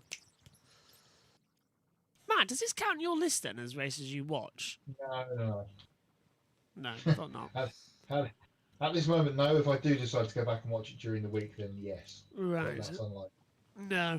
Maybe, yeah, I wouldn't count it either. It's not an official NASCAR race anyway on the board, which is interesting. Oh, Matt, does watching me down on your 7 o'clock do laps of the Nürburgring count as races watched? Does what? He's racing around the Nürburgring in his stream. Are the laps that I'm completing around Nürburgring at the moment count towards the races watched, or no? No, but does the laps that I'm doing in a Corvette at Silverstone count also? Because that is what I'm doing right now. Could we combine the two? I'd say yes. They both count. Yeah, they would both count. Yeah. I have to do that again because I wasn't fast enough. Anyway. So under the I'm yellow. on my second lap of the Nürburgring Nordschleife. At least we've covered part of the All-Star race, everybody. Hello. Our original plan was to do the All-Star race and then go over to the Indy 500, but the Indy 500 got rain delayed yesterday, so it's all sort of changed. So, yeah, it's a chaotic day, to say the least. Yes, in a day that has not been quiet on your side, I'm guessing. No. Literally, the plan was to do... Today, JT, you've got the list, haven't you? I've got the broadcast chart here. Today, we started at 7:20 a.m. And then we went to IndyCar. So we went from Formula E to qualify. Then we went to Moto3, Moto2, MotoGP. But MotoGP getting the red flag meant I had to leave Megan to do that race, and I did the Formula E. Then I had an hour and a half break, which wasn't really a break because I was setting everything else up. And then we went straight over to IndyCar, now to this. And basically, I'm non-stop from 7 till midnight. And I've only had like 4 hours sleep. It's one of those days. We're getting ready for the restart, though. Let's check in with Fox. Mike, don't beat yourself. They get themselves in a position to race for an all-star win. Connor Zilic did a great job in the car. It's really the first time, aside from Coda and Watkins Glen, that we've seen him competitive on an oval with a great chance to win, and now over. He'll restart 21st. Oh, Willie B's doing Willie B things. Just quietly staying in the hunt. He was good on the long run. Do not forget about that 2-4. No, and he's just not a loquacious type of person to go out there and really exploit everything that he's doing. So you and your words always sneaks up on you. Put away the thesaurus. Yeah. Get your words out as we're getting ready out of the last corner into the restart zone, and we are restarted here for the NASCAR All-Star race. Over the line, Hamlin from Byron, Reddick, Jones, 4 wide further back, actually coming through turn 1 and 2. 3 wide, look at the 77. That's a good restart coming in as well from Carson Hocevar, who, again, do you really count it? 3 wide down to 3, as that's McDowell, Ty Dillon and Briscoe coming close. Top 3 at the moment are Hamlin, Byron and Reddick, who's going side by side now as Michael McDowell, Jones and Briscoe still battle. Okay, nice smooth restart. That's what we like to see. As the 77 and 3 still in contention. As again, they go on the attack and still try for an attack run, which is going to be on the sort of half-go point. As we go back now over the line. 83 of 200. Check in with Fox quickly. Go on, Matt. What did you make? Did you see the restart? Are you still doing laps? No. JB, you're on your own here, I'm afraid, my friend. I don't mind that one, but as long as I've got company. Still looking good that we're going to have some fuel and tyre stops soon again, so don't be too concerned as we hold it back down. On board with Joey Logano now. Radio. Still there, the 47. Still there, door. Logano was 13th, now 14th. Stenhouse trying to move up. Not going to work. Joey's got the outside line. If this goes like it did at the beginning of the race, and this race has a green flag type run to it. Yes. We'll probably put a video together for you to show you a few things that happened in qualifying yesterday. Wow. But I can tell you that you're going to have to push that pit stop in order to not lose a bunch of time. And when you do that, there is a chance for a whole bunch of mistakes. The timer at the bottom of your screen on the USN stream and the IndyCar stream is the countdown to the Fast 12. One sort or another, either driver or team. And in my opinion, is a big part why you see the field that you see for this all-star race. Ryan Blaney now under attack. Around the outside goes the 48 of Alex Bowman, looking very strong as he gets through on the of Cindric, who has got so much damage. I mean, Matt, other teams going to be annoyed that their super duper race cars that go week to week have been wrecked in a basically nothing event where only the winner wins.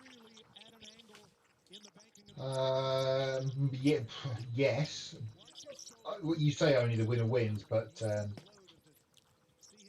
charter agreement is paying for them to be there as well. True. Not so, and that money does go to the driver rather than the team, as far as I'm aware. Driver's getting a bit Certainly more money then. When $1 million was actually, worth having back in the day. That money has not changed. In the history of the All-Star race, it's always been $1 million. And you can't get much for $1 million these days as you could in the 80s when it started. No, you do not. $1 million basically just covers, I don't know, a snack in America at the moment. JT, bringing you in quickly. Have you seen that two fighter jets collided and crashed during an air show in Idaho? No. I'll send you everyone's okay. They all ejected out, but it's a really weird thing. I've sent it to you on Twitter. Just came up on a recommendation. You sent it to me on the Twitter, have you? I have indeed. Matthew Owens isn't here to hear that reference.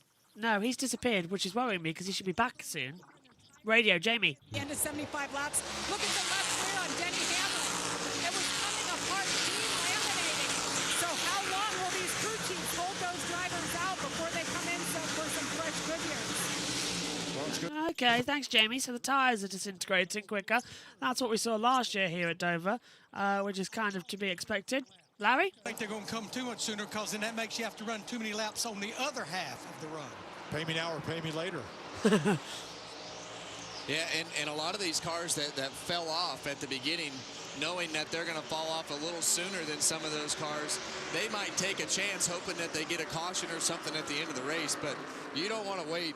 You don't want to stay out there too long because these tires are right on the edge of being completely worn out when they get into these fuel windows. Zilich and Bowman had great cars earlier. Now they are in the back of the pack.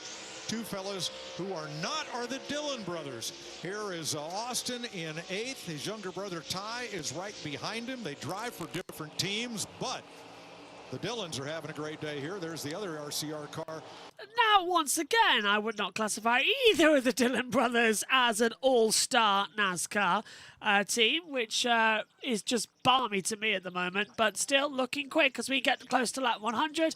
And soon we will, and they're nearly going to make contact with each other now as well. Kyle Busch trying to unlap himself on the inside line. He is a lap down to the rest of the field. He clears Christopher Bell, who's also a lap down. So this is actually for position of who's the last lap down in the field. We're getting ready for the Fast 12 to kick in. So soon we're going to hand over commentary on USN. We'll hand back to Matt and Matthew, and on JB Motorsports for the NASCAR broadcast that you're watching. You're going to return to the radio stream. Our IndyCar broadcast, me and JT will have the call. Right now, though, the 71 and the 43 battling into each other. McDowell versus Jones. Hocevar just behind, but Jones goes back up into 5th place. Time during the run that we're seeing that early car speed kind of start to fade, and now you see Eric Jones starting to work himself back forward. And at the end of the last run, he was actually right with the leaders when that caution came out. So don't count that 43 car out yet. 1.5 to the middle. Well, the 43 synonymous with Richard Petty, who had 7 victories here at Dover. See Hocevar, he's kept himself in the game. We saw one of his tires come unwound early in the race, get into the fence. kept grinding away, made some repairs to that car, looking to go to the inside of Eric Jones right there for 5th place. 102 laps to go in NASCAR's All-Star race. Denny Hamlin out front.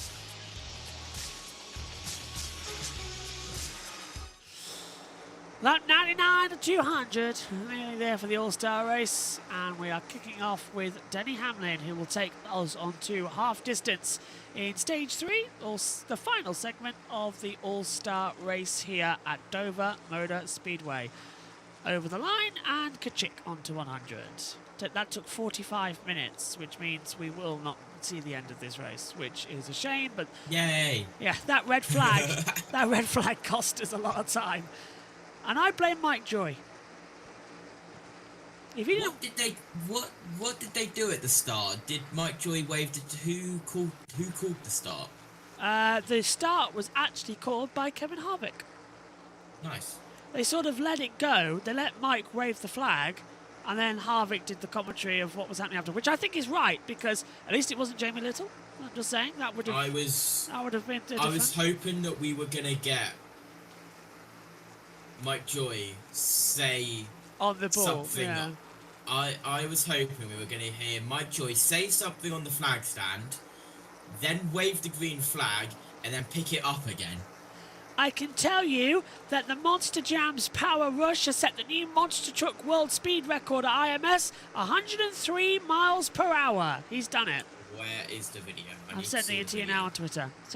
It's at Racer HQ on Twitter. So they have managed to do it. Did they do it on the back straight or front straight? Backstretch. Which is kind of Oh, weird. yeah, that is fast. Monster tyres as well. Look at the grip on those things. I'd love to drive a monster truck. I've sat in a monster truck before. I'd love to drive one though. That'd be insane. First person's. I know this is going to sound really harsh, but first person's house I'd visit with a monster truck. Danica Patrick. Well, she's wrecked so many others. It'd be nice. You know. JT's rolling his eyes at me. Matt's going, yeah, probably. How did you know? Matt's probably looking. Matt has probably looked at his bobblehead of Danica Patrick somewhere. No, that is over my other shoulder, so I can't see that from my sitting position either at this moment in time. Oh, that's a shame. Matt is zoned out on everything else happening in the world and zoned in on whatever track he is around now. I'm assuming still Silverstone if it's not changed. No, I've just been to Watkins Glen, and probably not going to be able to squeeze another race in before we actually have to do some work here in 10 minutes' time. Yeah. Oh, the timing screens have just gone from the timing screens have actually just gone from the 6 lapper. So they're getting ready for the Fast 12. So we've had to show our normal coverage up here. Pit road. Almost trips him up. That's interference. So Zilich is now 16th, having got past Bowman and Blaney. And that's really where... Okay, well, that's good news to come into it. Lap 107 of 200. And in 10 minutes' time, we're going to hand back over to the teams. And we will all go our separate ways. If you want to continue watching the All-Star race, it is on JB Motorsports. No one does. No, it's on JB Motorsports. Head over there, where the viewing figure's actually not been too bad for a race for an All-Star. I think in a head-to-head, IndyCar still come out ahead with 18,000 in total at the moment. That's going to go up. No. This is looking quick at the moment between Austin rolled Dillon. it. Austin Dillon's on the back. He's attacking the back of Michael McDowell right now for 7th place overall. And that's opened the door to Ty Dillon. So the brothers attacking the back. Here's a radio Cars are remix of rolling what has to the been grids a for wild the day Fast at Dover. 12. Okay, right. Let's go back and hear a radio remix from today's race. They're trying to rag, dude. 4 wide ahead. Check up, check up. We're killed. It's on fire here. It's on fire. Rear end's on fire here. I don't know if the steering's knocked out because I'm not going the right way. Dude, this is a mess. All right, front's killed. We're done here. They won't let us see. Holy speed guys suck! That's dumb. I mean, holy shit, man. We're gonna have some stories after this one. I don't think I've heard that many bleeps in one radio remix all year. I love it. You know, I think I hate the fact that they're crashing cars and doing all the things that they're doing, but this combination of aero package and horsepower and this racetrack, and, you know, I know it's affected the end of this race a little bit, but they are so edgy and so hard to drive and puts the drivers in a position to where, you know, they're making mistakes and having cars spin out. And, you know, don't forget, we're what looks like what is going to happen here is we're going to make a green flag pit stop, and we saw all the mistakes that they made with how rough this racetrack is, trying to get on pit road, trying to get off pit road. The guy leading the race spun out, coming to just take off, coming to just get up on the racetrack in qualifying. So a lot of room for error right here as you start to make these green flag pit stops. Yeah, we're monitoring some radios. I just want to reset it. We went back racing at lap 81 with 119 laps to go. Whoa, that Here's was a look at some the of spins what earlier happened on. yesterday in qualifying and the pit crew challenge. And that right there, Denny Hamlin was just going out of the pits, just trying to get the tires warm.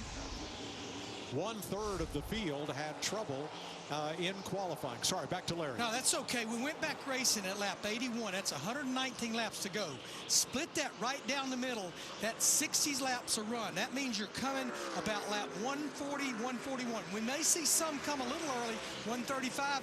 Billy Scott told Tyler Reddick a while ago, though, about lap 140. They're going to split it right down the middle. Well, there you go, and you know you're going to try to do something to close this gap on Denny Hamlin, but the gap, Kevin, Denny Hamlin's done a masterful job of creating a gap and taking some of the pressure off of himself and that team if, in fact, we go to this green flag stop that you spoke of. Well, it allows him to do several things. When he has that gap, it allows him to back the entry of the corner up, make sure that he's not sliding the car off the corner, not pushing the right front tire too hard. And if you can maintain that gap coming to pit road, it allows you to back that entry up and give up a couple seconds if you have to on your pit road entry, not push the speed down pit road, and not do what you did in qualifying, getting off of pit road. Well, it just takes pressure off everybody. Him in the driver's seat approaching pit road. You know, you don't have to charge near as hard. You've got a comfortable margin to be able to give up a little bit. But you know they're going to try something. Short pit, stay out longer, try to give Luck a chance to operate with some of these guys. Somebody's going to do something different. Tell me about this 10 car and Ty Dillon. Kaulig Racing not having a relationship with Chevrolet. What are they missing? Everything. A lot. Well, yeah, like well, what? Simulation. Simulation is really the main thing that you miss in order to get those heights right and get your springs and bump stops and everything set to the exact amount of where they need to be set. So it just, you don't go to the simulator. You don't have time going in there working on your craft from a driver's standpoint, helping the team from a driver's standpoint know what you want to be able to have in the setup. And then you don't have anything to share with any of the other teams to see what they run on the weekend to be able to compare yourself to, which all these manufacturers do in order to keep themselves as competitive as possible as a group. Well, we are on lap 120 of 200 with 80 laps to go. There's 15 minutes until the start of the All-Star. We're waiting for Matthew Owens to get back, so if somebody could give him a bell. We will hand back control, and we will then go ready for qualifying action. Pit road. It's a shame for Bubba, you know, who had such a competitive car early in this race, and you see the only real damage that we can tell is that splitter on the front of the car, but just how much that dictates how these cars handle with the amount of downforce, because there's not a lot of downforce left on these race cars. With as small as the spoiler is, that simple diffuser in the back, they just aren't making the downforce that they did with all the other aero packages. All right, before these drivers take a pit stop, we're going to take one with 79 laps to go in NASCAR's $1 Million to Win All-Star Race. That's ironic that they do it at the same time. But, yeah, not looking too bad. Boys, how's your racing going? Matt, how's your race?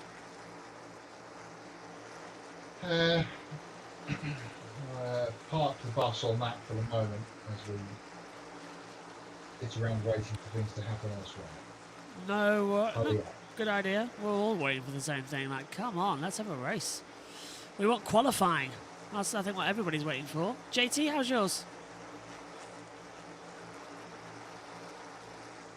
He's gone. Trying to find Matthew Owens, actually. I'm here now. Matthew Owens, hello. Right. I've kept your channel warm for you. Thank you. Pleasure, pleasure. Thank you very much for lending me your wonderful voices. I'm ready to relinquish control if you are. Fine by me. I've had people calling me like crazy. I'm ready to talk to the people that I'd rather talk to now. Excellent. You haven't missed much. 75 to go. Nothing's happened. So, in 3, 2, it's 1. Taking us through the longest hour and a half in the history of time. Not a problem, not a problem. If you want to continue watching the All-Star race, that is live on JB Motorsports. But, boys, thank you so much for your company here today. We are getting set, so have a great call to your race. Have a great call. Yes, and you as well. Thank you. And we are inching ever closer to qualifying resuming here at the world's greatest race course. I do understand that we had, yesterday canceled, and we had to get a revised schedule out quickly. I didn't do that. But that was, I'm not sure if we could have done this a lot better today on the Fox/IndyCar side of things, but here we are. What they should have done was what we've done, the crossover. Make it a bit more fun. Well, okay. That was interesting. Doesn't work on television, I'm afraid. Yeah. Right, I'm going to steal JT away and we're going to do our broadcast. So good luck, guys. See you later on. Have fun. Yes, you as well. It'll be fun when, it starts. We get to sleep? Yeah, right. Maybe. Well, yeah, of course. Bye, guys. Bye, Good luck. So, Matt, we have made it through, just about. Yes, I'm out. Hello, guys. Hello. I have returned and I see JB has disappeared off to his own box for once, not invading other people's commentary boxes. I shall stop invading your commentary box and I will say goodbye, have fun, yes, and enjoy the 1 hour break in between Fast 12 and Fast 6. Ha ha ha! So much time to waste, yay! Just as if we all have all the time in the world. All right. Some people do. You're not. Yes. You're not hearing from two of them.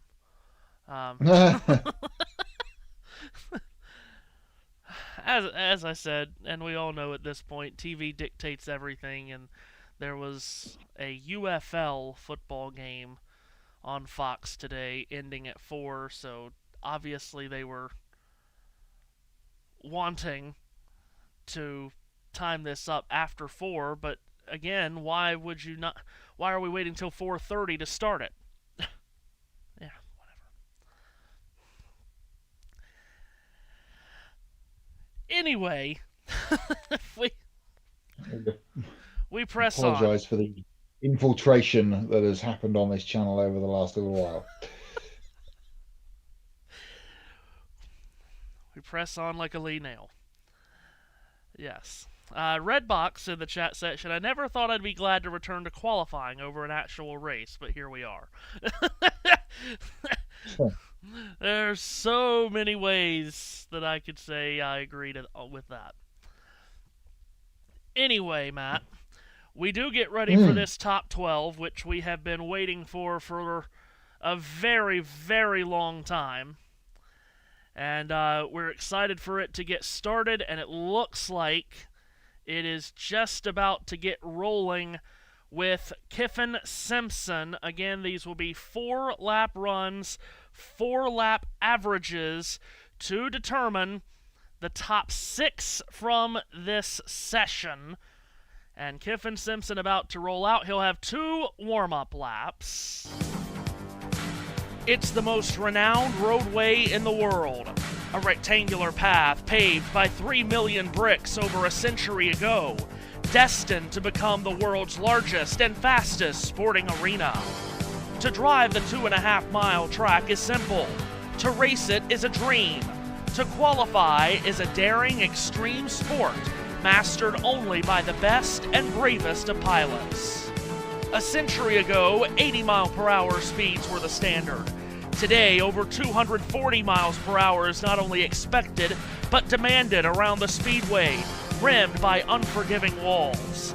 The risks are great, the speeds are mystifying, and the rewards are incomparable. For a week, they have plotted. For years, they have planned.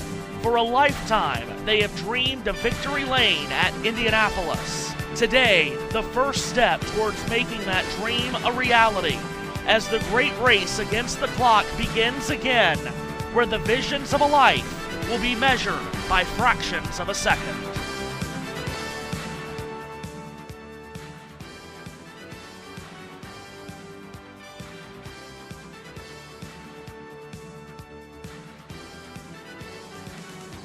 Racing Network, the Ultimate Sports Media Network welcomes you to time trials for the 110th running of the greatest spectacle in racing, the Indianapolis 500. The green flag has just waved on Kyffin Simpson of the Cayman Islands, driving for Chip Ganassi Racing. And Matt, from the world's greatest race course, this is perhaps the greatest qualifying session in all of motorsports. It's certainly the most daring, it's certainly the most dramatic, and lap 1 complete for Kyffin Simpson at 231.0 miles an hour. 12 cars set to make one run each. We take the top 6. Yeah, indeed we do. Welcome back, everybody, to Indianapolis. And Kyffin Simpson well on his way on lap 2 of his run. It's a 50-50 split here. You've got to be in the top half of the 12-car field to progress to part 3 of qualifying, which is a shot for a front row and an Indianapolis pole position. Kyffin Simpson well on his way here in his top 12 run. Lap number 2 complete as he flashes across the yard of bricks, 231.051 miles an hour. So it's only a difference of 1/100th of a mile an hour here, Matt. Talking about what we talked about from session 1, it's all about being fast, but it's also about being consistent. Those first 2 laps, very consistent indeed. Yeah, almost exactly the same in terms of lap speed for Kyffin as he goes through turn number 4 and about to complete lap 3 or 4. This is a good marker for everybody to try and beat by the looks of things. White flag for Kyffin Simpson. Simpson takes the white flag. Lap number 3 flashes up at 230.571 miles per hour. He's on his last lap in the Sunoco Honda, sweeping up out of turn number 2, making his way down the back straightaway. And very consistent and in getting faster. Is Kyffin, no, sorry, I've read that wrong. He's getting slower here as the run progresses as per normal. So through turn 4 for the final time in this run for Kyffin Simpson. And back towards the yard of bricks to complete his second run of the day. Kyffin Simpson sees the checkered flag. 230.852 miles an hour went the 4th lap. So the 4th lap faster than the 3rd. The 4-lap average, 230.883 miles per hour. And that is a very solid 4-lap average to start this, should we call it round of 12? Yeah, indeed so. So Simpson on the board. And Chip Ganassi looked fairly happy with that. And now he gets to see his second of his 3 cars in this session onto the racetrack. Last year's race winner, the series champion, Alex Palou, attempts to go and put himself into the Fast 6.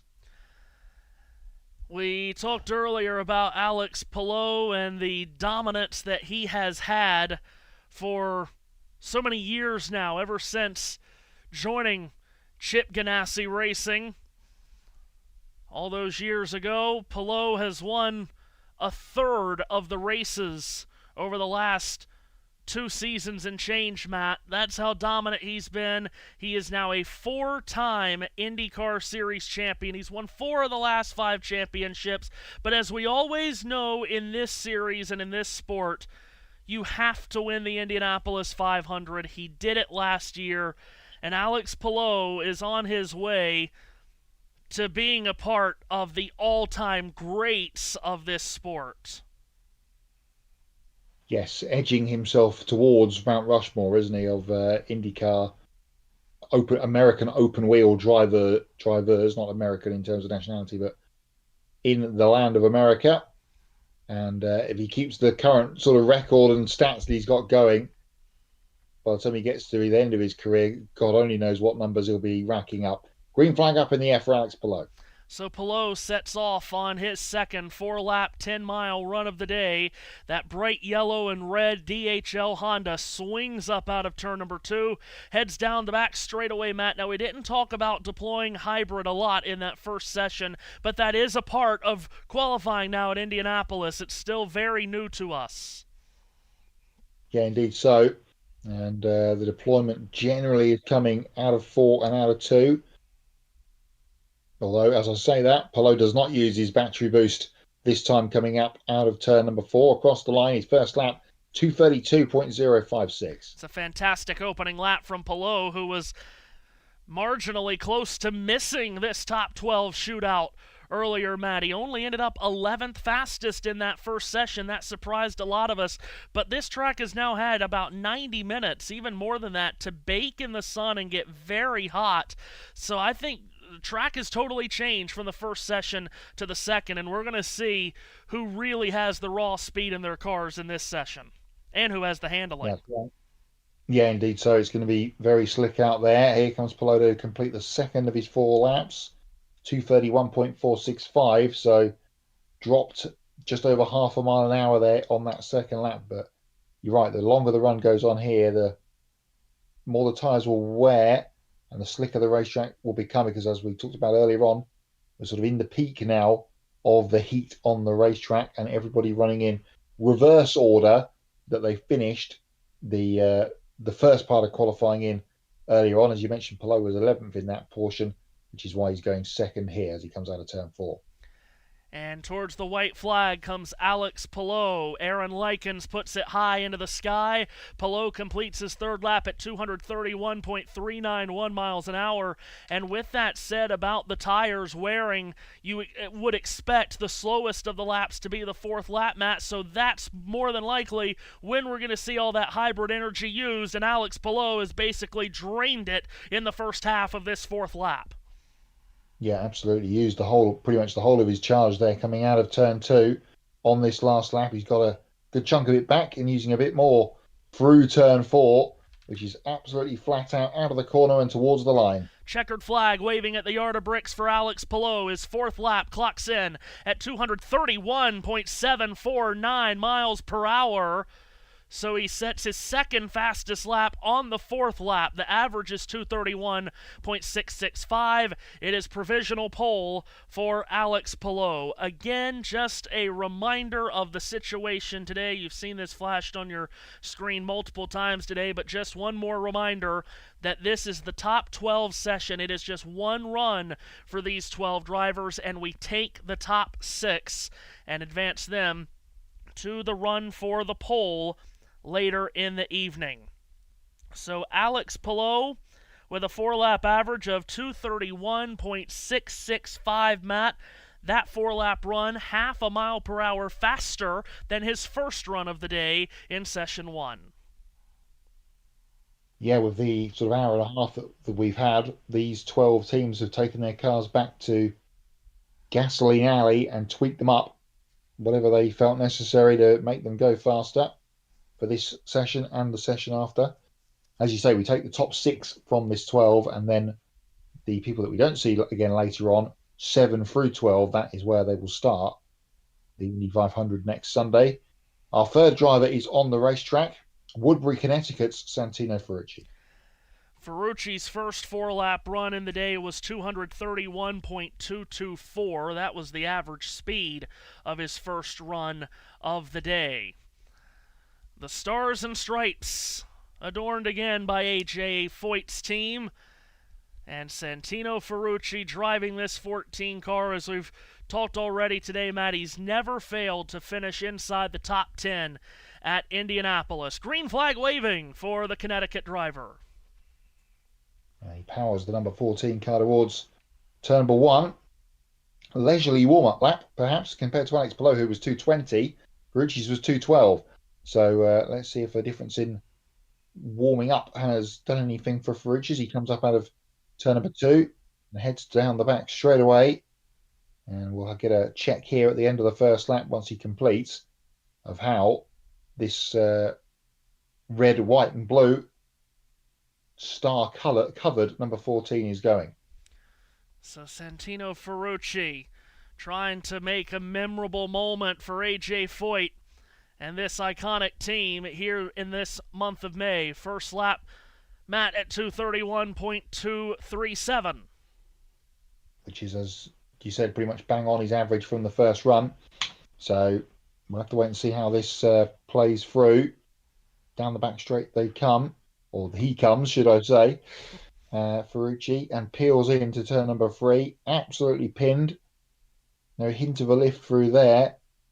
And there's a bit of a headwind as he comes back towards turn number 4 down the short chute and heading towards the halfway lap of the run. And let's see what lap number 2 will be.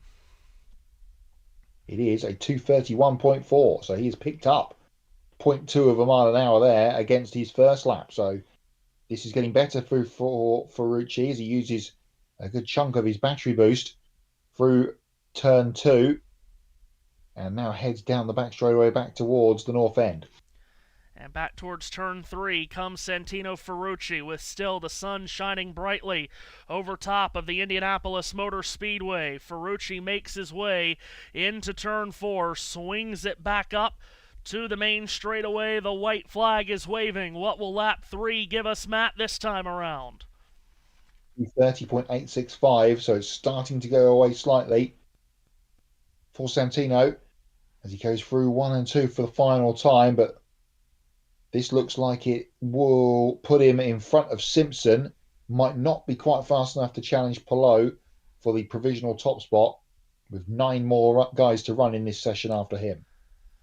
In turn 3, and now hitting the north short chute, Santino Ferrucci puts those left side tires underneath the white line of turn 4, points it back to the main straightaway. Checkered flag in the air for Santino Ferrucci, whose 4th lap completes at 230.878 miles an hour. The 4-lap average, 231.098. He does indeed slot in second between the Chip Ganassi Hondas of Palou and Simpson. Ferrucci is P2. Again, P6 necessary to make it into the run for the pole. I'm sure a lot of people, especially if they're new to IndyCar or new to the Indianapolis 500, Matt, they're probably thinking, okay, what's the big deal? We have now practiced for 6 out of the last 7 days, minus yesterday for rain. So we've just turned lap after lap after lap in practice. Qualifying was meant to be 2 days, but now it's 3 sessions in 1 day. What is the big deal? Well, Matt, what is the big deal about the Indianapolis 500? Well, how to answer that question? One of the pillars of motorsport for forever, since there was a second car built, basically. And everybody that comes here wants to win this race, and you have to be somewhere towards the front, generally speaking, to have a chance to win one of the crown jewels races of motorsport. Certainly, some would argue, the crown jewel race in American motorsport, along with perhaps the Daytona 500. But you've got to be in it to win it, and you need a fast car, and all that practicing has been for this moment for these 12 teams anyway, much to the loss of what we had earlier on this afternoon with everybody else that didn't make it through. And then we'll have more practicing tomorrow when everybody will turn their attention to their race setup, for which it's only tomorrow and Friday, isn't it, that yes, we have track action in the second week of the air quotes, month of May. Yeah, that's exactly right. So 3 cars have run. Palou first, Ferrucci second, Simpson third, Pato O'Ward will be next. The order of this round is in inverse order of how they qualified in the first session. 12th fastest going first, all the way down to the fastest in the first session, Felix Rosenquist, going second. If you are just twisting us in and you're just finding us and you did miss the first session, obviously it is a long day. Surely not many of you have been with us for every second of it, but if you have, we thank you. From the first session, Matt, some big names missed, making the top 12. One of, if not the biggest name to miss the top 12 was Joseph Newgarden, and in fact, he wasn't even close. The 2-time winner is going to start very deep in the 500 field next Sunday. Yeah, not a good day for that quadrant of the Penske team. They've got 2 of their other cars in this session. Joseph Newgarden missing out. Probably the biggest story in terms of people that didn't make it through that first portion, but he did run quite earlier on. Then again, so did a fair few other people. So it actually may have been even more of a surprise because he ran in the early portion of that only one run that he's going to get today, along with the likes of the guys that are sort of towards the top end of the tree at the end of it. So actually, he just didn't get the lap hooked up, but maybe they are working more towards their race setup. Anyway, we will have to find out, wait and see how he goes in the session tomorrow. He did make some comments about how he's very happy to be getting back into race trim. So those comments leading a lot to believe that his car will race well, and it normally always does around here. Takuma Sato, Ed Carpenter, Elio Castroneves also missed making the top 12. In fact, they will start right together in row 5, Matt. There was some talk on social media about, is that the oldest combined age to make up a row in an Indy 500 grid ever? The answer to that is no. I can tell you that for sure, because the front row in 1991 included Mario Andretti at age 51, AJ Foyt at age 56, and Rick Mears at age 39, which, by the way, how about that front row for an Indy 500? Mears, Foyt, Andretti. Excuse me. But no, the 5th row on Sunday will likely be the 2nd oldest row of combined age in 500 history. We'll get some stat people on that, but I can tell you for sure it does not have the 91 front row beaten. I can tell you that for sure. Next car on the racetrack is Pato O'Ward from Monterrey, Mexico, and he's got the green flag from chief starter in the IndyCar Series, Aaron Likens. Here goes the only Aero McLaren to make the top 12, Matt. He is a threat today, and he's most definitely a threat next Sunday in the 110th running. Yeah, the 2-time runner-up in this race, and both times he came incredibly close to breaking through to win. As we talked about earlier on this afternoon, never has a Mexican won the Indianapolis 500. Pato O'Ward trying to break through in that column as well. Decent lap 1. Let's see as he gets back to the line what the timing tower will tell us. As he goes underneath the pagoda, it is a 247, for Pato O'Ward. The first 4-lap average that Pato O'Ward had today was a 231.248. Cleanly maneuvers through turn 2, heads down the back straightaway that measures out at 5/8 of a mile, arcs it from driver's right into the left-handed turn 3, and now into the south short chute goes Pato O'Ward. The fastest hands in IndyCar, Matt, and he has put those on full display year after year here at the 500. Yeah, having to work the car through 3 and 4 by the looks of things there as well. Steering wheel not perfectly set. Decent lap though. Another 231.2. It's a 231.213 for car 5 on lap 2. So a little bit more speed being shown perhaps out of O'Ward here as he chases down a top 6 spot. Tracking second only to Pelot right now. Uses a little bit of that hybrid energy on the run up to turn number 3, then uses some more through the south short chute, and he's using it all, it seems like, coming out of turn 4. Now hits the pause button there, and as he comes to the yard of bricks, the white flag waves for Pato O'Ward. Lap 3 at 2:31.289, so the third lap is the fastest he's made in this run. Swings cleanly out of turn 1, quickly into the second corner. Each of his first 3 laps of this run slower, Matt, than the first 3 laps of his first run. But looking fairly decent if he can keep this together at going to provisional P2. Through turn 3 for the final time on this run for Pato O'Ward. May this be the last time we see him today? We will find out in the next few minutes or so. Out of turn 4 to complete the run for Pato O'Ward in the top 12 shootout. And across the line he goes. Lap 4 is a 2:30.604, giving him an average of 2:31.088. Just a very small snippet in behind Santino Ferrucci to go to third place. Yeah, he's behind Ferrucci by 1/100th of a mile an hour, Matt, and it looks like he lost that in turn 4, and losing that position could be the difference between making the Fast 6 or not. Yeah, perhaps so. We'll have to wait and see how this plays out. But that was a really decent run up to that point for O'Ward. So if he does get through and has another shot at it, be interesting to see if they make any adjustments in the little break that we've got between this session and the last, and he can have another go at running for pole. We're about to see the third of the Chip Ganassi cars in this session. Our 5th car out on track.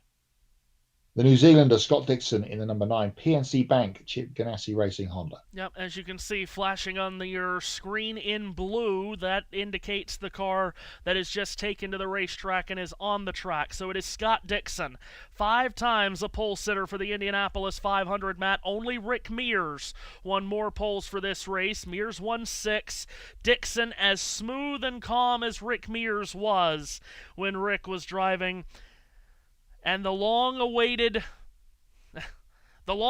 quest for a second Indy 500 crown, Matt. How many times since 2008 could Dixon have won his second 500 and subsequently his third, and maybe even joining the list of 4-time winners? Just somehow, some way, it hasn't happened for him since that day that he won from pole in 2008.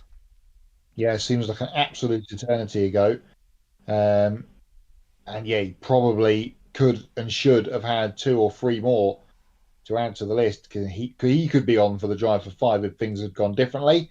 Green flag up in the air for Scott Dixon as he starts his top 12 qualifying attempt. 24 career oval wins of the 58 that he has gathered across his legendary career.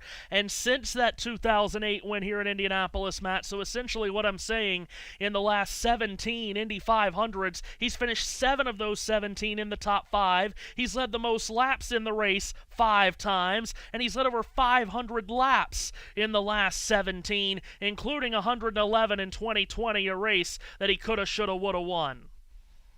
Yeah, the legendary word is correct. They are legendary stats, but the win column is just short.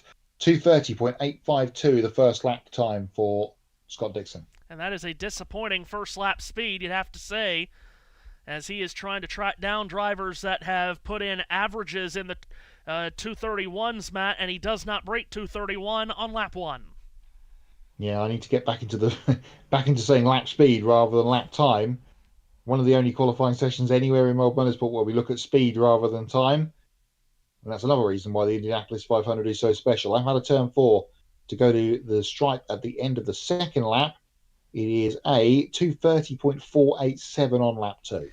This will definitely leave this 9 team disappointed here if it continues to track this way. He was the first car out at the start of session 1, Matt, so it's the first time for this car on track in nearly 5 hours.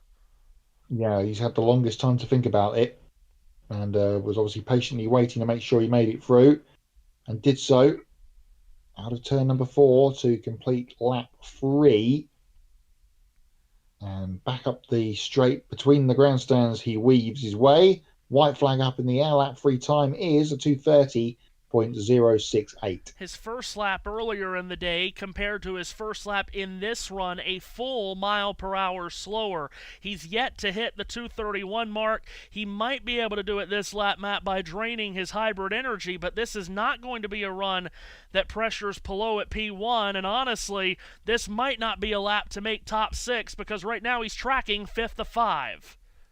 Yeah, exactly right. Looks like it might be the end of the day for Scott Dixon as he comes out of turn number 4 for the final time in this run, perhaps for the final time of the day, and heads towards the yard of bricks under the checkered flag. And lap 4 is a 2:29.983. And as you said, Matthew Owens, the slowest run of this session, 2:30.347 for Scott Dixon. Unless something really odd happens in the next 20 minutes to half an hour, that might be all she wrote for Scott Dixon's pole chances. That's half a mile an hour slower than his teammate Kiffin Simpson. It's 1.3 miles per hour slower than his teammate Alex Palou. Palou, who qualified 11th in Session 1, Matt, is just about to secure a spot. Yeah, indeed so. So that's 5 down, 7 to go. And if nobody beats Alex, or if the next round does not beat Alex Palou, then he will secure his place in the Fast 6. And the next man to go out after this short interlude will be probably the surprise of the earlier afternoon session. The IndyCar Series rookie, and Indy 500 rookie at that, from Brazil, Caio Collet. Rinus VeeKay is not a surprise. Connor Daly is not a surprise. Kiffin Simpson, not really a surprise. This was the surprise, at least from Session 1 of people that made it. There were surprises of people that didn't make it. But of the drivers that did make the top 12, this was the real surprise, Matt. Rookie Caio Collet from Brazil. There's something about Brazilians and Colombians get around this track extremely well. And let's see. A rookie won pole last year. He's the only rookie with a chance this year. He's heading towards green. He's got a very fast car underneath him with its Brazilian flag colours, as we talked about earlier on. Green flag up in the air for Caio Collet. I bet you didn't think waking up this morning you'd get to go around this speedway for a second time, but here he goes. Well, the last rookie to win the Indianapolis 500 was a decade ago with Alexander Rossi. Wow, as Collet cuts it close with the turn 2 wall and speeds his way down the back straightaway. Of course, we're hitting 240 miles an hour heading towards turn 3. I tell you what, Caio Collet, there is real speed in this 4 car. His 4-lap average from his first run was a 2:31.419. His first lap of that run was a 2:31.7. Lap 1 here, Matt, is huge! 2:31.858! Caio Collet making a bid for a spot in the Fast 6, which will put him on either of the front 2 rows for his Indy 500 rookie start. Out of 2 again, using all the racetrack coming out of there. And let's see what he tops out at here on the back straightaway. Again, it's 2:40. Was probably just about edging towards 2:41 before he piled into turn 3, carrying a load of speed through there. Caio Collet giving all the AJ Foyt fans reason to get on their feet and scream. They could have both their cars in the Fast 6 across the yard of bricks. What's lap 2? It's down. It's down by quite a bit, Matt, but it's still above 2:31. It's a 2:31.090. Yeah, it looks like you're going to be needing a 2:31 lap score and average to get yourself through here. And Collet trending towards that at the moment as he piles again down towards the north end of the racetrack in turn 3. Again, 240 miles an hour before clipping into turn 3. Way out of the gas on the exit, though. That might have cost him a little bit of time.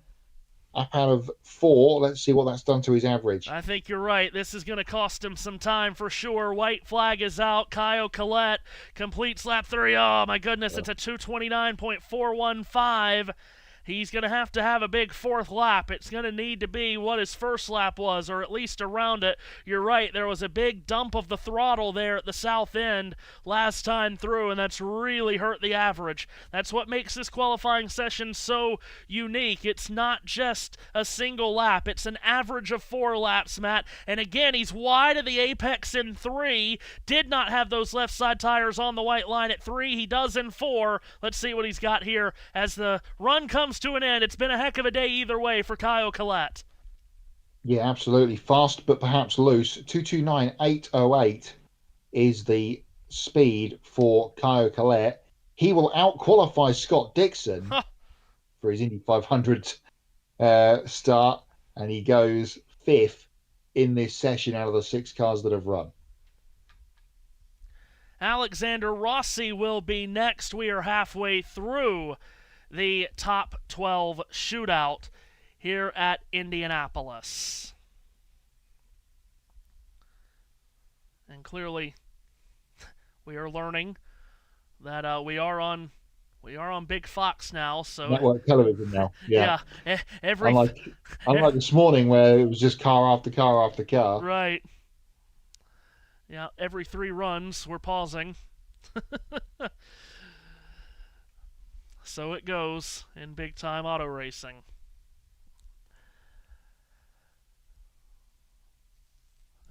Just for those possibly wondering about happenings at Dover, Matt, it's like we never left from last year. Hamlin and Briscoe first and second. 10 laps to go. In the race that very few people care about watching or are attending by the looks of the grandstand. Yeah. It's I feel for the people of Dover. They've really been given Dover Motor Speedway. They've been given a bit of a rough go of it, unfortunately. Yeah, it's just tough when there's been no date equity at that track for a long, long time. No. And for one of the sort of upper tier grandee tracks of the Cup Series. It's been on the schedule since 1969. Hopefully it'll stay, but all signs point towards maybe not. Yeah, this is as you've heard across the 5 hours that this stream has been live. It's a race that no one has a lot of good feelings for.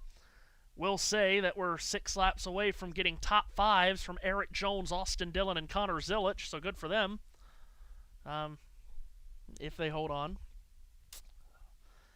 But the main concern this weekend is here at the world's greatest race course, Matt, and a week away from the 500-mile race, which we'll have here for you on the channel next Sunday. I know there was a lot of consternation during the week, people looking at 10 and 14 and 15-day forecasts, which is never a smart thing to do. Tell you, the 7-day forecast is looking a lot better than what I heard when people were looking at the 14-day forecast. Well, that's good news. If we can avoid any kind of weather. We've had our weather for the month. That was yesterday. So if we can be dry and clear for the rest of the week, then that would be great. And listen, if Mother Nature is listening to us, like Fox and NBC always do, if Mother Nature is listening to us, you rain all you want here Tuesday, Wednesday, Thursday. No, I was going to say the same. Yeah, get it out of the way in the midweek. And then the festivities can then begin again on Friday for the weekend's action. Alex Rossi is rolling to begin his 2 warm-up laps and then 4 hot laps. Carburation day on Friday, which will include final practice, the pit stop competition, the other race that everyone loves around here. Well, and it's not the Freedom 100. No, everyone has to put up with. Again, no bumping from the 33-car field, but we did have bumping earlier today, Matt, from 12th on back, and now bumping will officially begin in this top 12 session, starting with this run by Alexander Rossi, who hits the racetrack. He is the 7th car to run. If he is faster than Scott Dixon, he will knock Dixon out of the Fast Six. Alexander Rossi, winner of the race as a rookie 10 years ago, driving for Brian Herta. Now he drives for Ed Carpenter. We talk all the time about indeed, yes. We talk all the time about how amazing it would be for Ed Carpenter to win the Indianapolis 500, Matt. It would be amazing if he could win it as a car owner as well. Alexander Rossi really runs this racetrack well. He takes the green flag. Perhaps he can give Carpenter a May to remember. And Ed, of course, as we talked about a little while ago, in the race again and was just on pit lane there, down with the Rossi crew, ready to watch his man roll out of pit lane.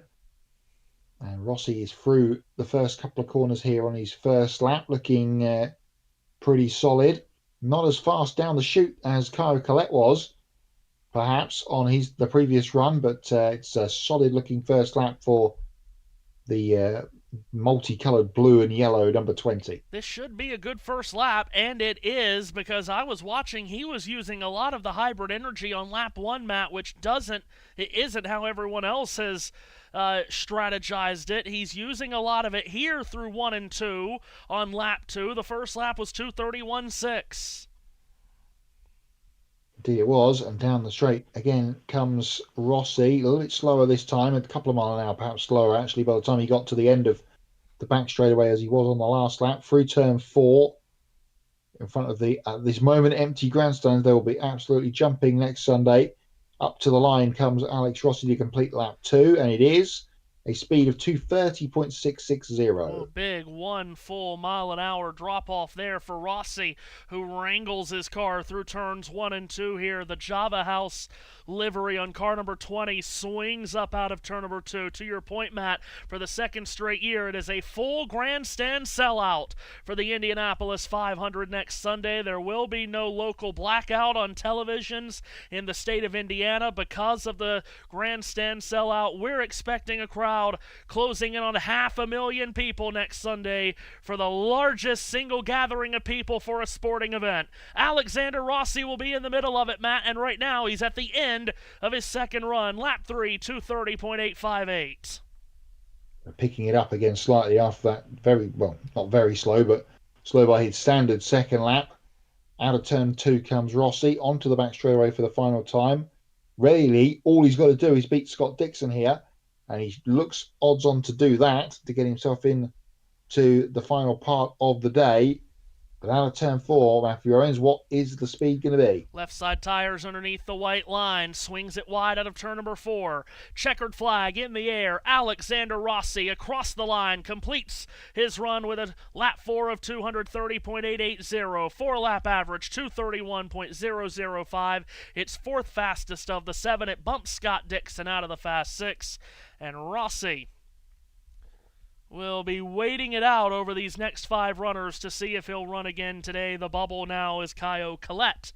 As you can see on your screen, timing and scoring, that very convenient red line, that is the bubble at 6th position. Collet is on it. Dixon's bubble popped. Dixon will be starting outside of the first 2 rows in this 500. Next on the racetrack, Matt, the new Flying Dutchman Rinus VK, who scorched this racetrack earlier today, which he is so accustomed to doing. His first lap was in the 2:32s. His 4-lap average was a 2:31.591. So only a 0.1 of a mile an hour off of what Alex Palou has done in this session. So we'll have to wait and see how Rinus gets on. He's on his way with his 2 warm-up laps. We know how very well Rinus goes at this racetrack. It's not a surprise to see him again in a different team to what he ran last year, back up towards the pointy end of things. The tie-up this season between Lucas Hollinger and Dryan Reinbold, the man from Hoofddorp in Netherlands. Always has been very good here. Started on the front row in 2023 when he started in the center of it. He started on the outside of row 1 in 21 and 22, looking for another front row start at Indianapolis. Wed Bush on the car for the number 76 Juncos entry, and here he comes, Matt, towards the green. Green flag being thrown for Rinus VK, who used to live here in Speedway. I'm sure he still does, but he certainly did when he first moved to America. He lived in Speedway, Indiana, not Indianapolis, in Speedway. He was right by the racetrack. So he's very, very much on sort of home-ish ground here. Down the back straight for the first time. And he will get to 240 way up the racetrack. So this has been a great start to the first lap for VK. If that's what we're measuring on, he was into the 240 range way before tipping into turn 3. This could be a mega lap for Rinus VK, draining the battery on the front straightaway. Lap number 1, Rinus VK is huge! 232.138. Car looks sort of safe and secure underneath him, and he's got the speed. Can he hang on to this speed through the rest of this run out of 2? Past the Sweets, splits the golf course in half as they come down the back straightaway here at Indianapolis Motor Speedway, and peeling in again to turn number 3. 238 miles an hour that time on the entry to 3, so he did not hit 240, using the battery as he rolls through turn 4, comes back to the main straightaway.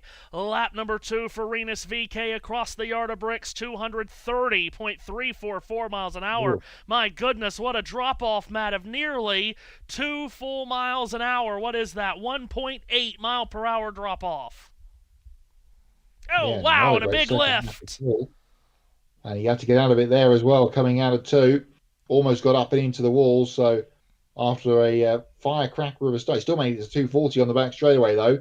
After a firecracker of a start for Rinus and a little bit of a wiggle coming through 3, this is starting to go away from him. Yeah, this is not going to be a good lap, and this is going to put him in danger of falling out of the top 6, even with that first big lap, Matt. It's a 228.617. He's dropped off 4 miles an hour from lap 1 to 3. And if he can hold this together, he's going to be out. He's at the moment slower than Kyle Collette, so needs a big lap here, a big safe lap, let's say, for the 76. Down the back straight for the final time. Does he get to 240 on this attempt? No, not quite, heading towards turn number 3. And again, way out of the throttle in the middle of turn 3. A lot of energy to deploy off of turn 4. He does. Checkered flag in sight. Rinus VK. It was really fast at the start, Matt, but it was very inconsistent. And his 4th lap in the 227s puts the average at 229.5. He went from giving us a monster first lap to being slowest of the 7.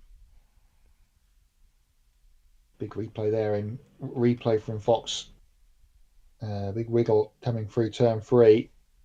So he will be slowest of the runners so far. Will Rinus even. And he slides himself into P8. Next onto the racetrack will be Scott McLaughlin, the former pole winner. Last year, Matt, or 2 years ago, he won the pole. Then last year had a terrible accident on the... in this session. in the top 12 qualifying session. And then not as big of an impact on race day, but it was even bigger mentally when he crashed on the pace lap. Yeah, he has described it as the worst day of his professional life. And you don't blame him. That was a horrible thing to witness. But after a terrible season for Penske relatively on the whole last year, there was some shoots at the end of last year with a couple of podiums at the end of the year at Milwaukee and Nashville on the oval. And he started off this season fairly decently as well. So the Yellow Submarine will attempt again we talked about Rick Mears before, put the number 3 yellow Penske machine on pole position for yet another attempt. He's on his 2nd warm-up lap, and we'll see how he gets on. Alex Palou and Santino Ferrucci have clinched spots into the run for the pole. If McLaughlin does not go faster than third, Pato O'Ward will have a spot clinched in the run for the pole. McLaughlin can clinch himself by going faster than O'Ward, whose four-lap average was a 2:31.088. Here's the green flag for Scotty Mack. He is on it, and he's into turn one at 233 miles an hour. And through the south short chute, back into turn two he goes. Last week on this channel, Matt, we covered one of the great drives by a New Zealander en route to a victory at a historic racetrack. This week, a really great New Zealand race car driver at a historic racetrack trying for another big drive. Let's see what he's got this time as he exits turn number 4. Looking to get himself locked in to the Fast 6, which of course is the name of his vlog. 2:31.880 is the lap 1 speed for Scotty Mack. That is a really good first lap. It's not as big as Palou's first lap, but again, if he can stay consistent, we just saw a moment ago with Rinus VK that you can have a big first lap, but if it's not a consistent run, it's not going to be worth it. Here's McLaughlin into 3, carrying a bunch of speed through the north short chute and into 4. 242 miles an hour according to Fox as he hit turn 3, so carrying a lot of speed down the back straightaway. Up to the line again, let's clock him across the stripe. 2:31.307, so fairly consistent, much more consistent than the guys we've seen over the last few runs on their second lap. McLaughlin through turn 2, flashes past the luxury suites, makes his way down the back straightaway. Caio Collet is in 6th and on the bubble of being bumped from the Fast 6. And if Scott McLaughlin can keep it clean for the next 5 turns, it does seem as if he will be bumping Collet. Here he comes up out of turn number 4. The white flag set to wave for Scott McLaughlin. Lap number 3, Matt, it's a big drop-off. It's a 2:29.980. This is going to be really, really close with him and Collet if there's another drop-off on this 4th lap. Collet is a 2:30.5. McLaughlin currently averaging 2:31 flat. Yeah, it's going to be right on it here, depending on how much more drop-off there is for Scotty on this final tour. Through turn 3, bit of a lift in the middle of there, but keeps it full pin through 4. Out of the corner, is it going to be a half thumb or a full thumb at the end of this run for Scotty Mack in terms of thumbs up? Across the stripe he goes. It is a final run of 2:29.162, and it puts him on the bubble, 2:30.577. Caio Collet's Indy 500 qualifying, I'm afraid, has come to an end. Scotty Mack is the bubble man. Caio Collet will start very high up the order, though, for his first Indianapolis 500. Connor Daly, the next to run. We will take a quick break, catch our breath, and be back.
Scott McLaughlin completing his second run of the day, 6th fastest with a 4-lap average of 230.577 miles per hour. It is 6th fastest. He is on the bubble. So bumped from the run for the pole now is Kyle Collette, Scott Dixon, and Renus VK.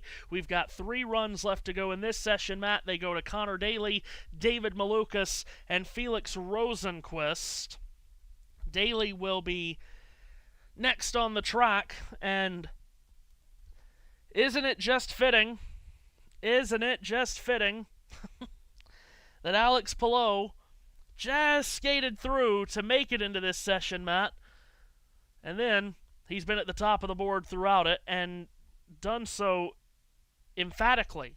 231.6, well ahead of second-placed Santino Ferrucci. Yeah, perhaps going out at the beginning of this run was, or the beginning of this session, although he was second out behind Kiffin Simpson, was a blessing for Alex Palou, because no one's got anywhere near him since he went to the top of the board. But the hometown fans in attendance and watching around the state will certainly be cheering for this man to make an appearance in the Fast Six and towards the top of the timing tower. Connor Daly is on the racetrack in the King Span, number 23. Well, let's see what Connor has in store for us. He has been fast all week long, and he's always fast at this speedway, Matt. He's led a lot of laps here in the last handful of years. There's no doubt about it. A lot of people, including Connor Daly himself, believes he can win next Sunday. Question is, right now, can he contend for pole? Yeah, indeed so. He'll be a factor in the race, and he'll hope to do so from a decent starting spot, because we always know he's going to lead at some point during the race, or be within the conversation anyway on race day.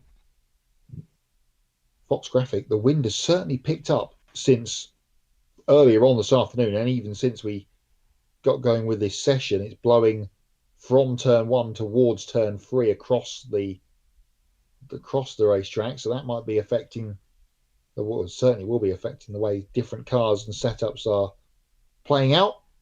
Let's see how Connor Daly gets on here with his run as he takes the green flag. Green flag up in the air for Noblesville, Indiana's Connor Daly, and he is on it. And that wind that you speak of, Matt, has really picked up in the southeast corner. That's where Daly's heading now, right here in turn 2. And Daly has it pinned on the bottom, swings it wide out of the second corner. His first 4-lap average of the day was a 231.744. If he replicates that, he tops Palou, he tops the charts.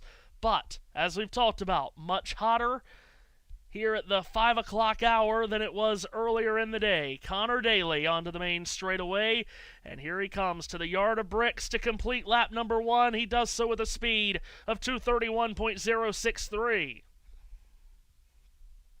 Yeah, decent from Connor. He'll look to try and build on that if he can, or not building it, but not lose anything. It's always about the first lap, really, and then try not to scrub as much speed off in the free after it. Decent run through turn 2 that time. Treacherous turn 2. And hitting the 240 mile an hour mark before 3 was a little bit high there in 3, though, perhaps. Nails turn 4 and heads back towards the yard of bricks. Isn't it interesting? He's used next to none of his hybrid energy in the first 2 laps of this run, Matt, where we've seen a lot of guys using it, a little bit of it every lap. He seems like he's saving it all either for the last 2 laps or maybe the last lap. Lap 2 was a 231.242, so he did pick up speed from laps 1 to 2 as he got a little bit wide off the exit of 2. Yeah, I'm very surprised he's not using that hybrid energy button unless the Fox graphics have just messed up. Yeah, which, maybe. He was a little bit high in 2. Was a little bit lifty in 3, and a little tiny breathe on the gas pedal through turn 4 this time. Second lap faster than the first one. What will lap 3 tell us? It is a 230.487. So his average dips below 231.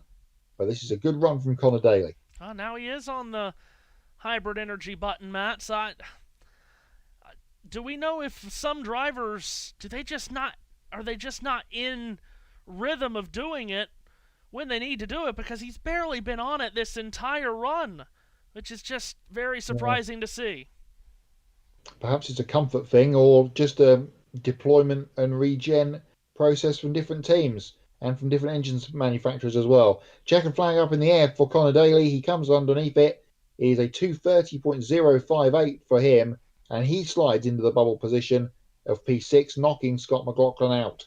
2:30.712 was the 4-lap average. The crowd applauds their appreciation for one of their own, Connor Daly. A Hoosier has not won this race. Matt is going to get so tired of me saying this. A Hoosier has not won this race in 86 years. 1940, Wilbur Shaw, the last Indiana-born Hoosier to win the 500. 2 to go, Matt, which means that Fast 6 spots have been clinched by Alex Palou, Santino Ferrucci, Pato O'Ward, and Alexander Rossi. Kiffin Simpson is 5th, Connor Daly is 6th, David Malukas and Felix Rosenquist to go. You'd say at this point, for those 4 that are locked in, you would have probably said going into today they could and probably would be in your 6th. So no real surprises so much there as David Malukas gets himself prepared. That Wilbur Shaw stat is imprinted on my brain, and much like we talked about in the NASCAR broadcast last week, so is Winamac, Indiana's Justin Haley. It's almost as if we talk about Indiana a lot on this channel.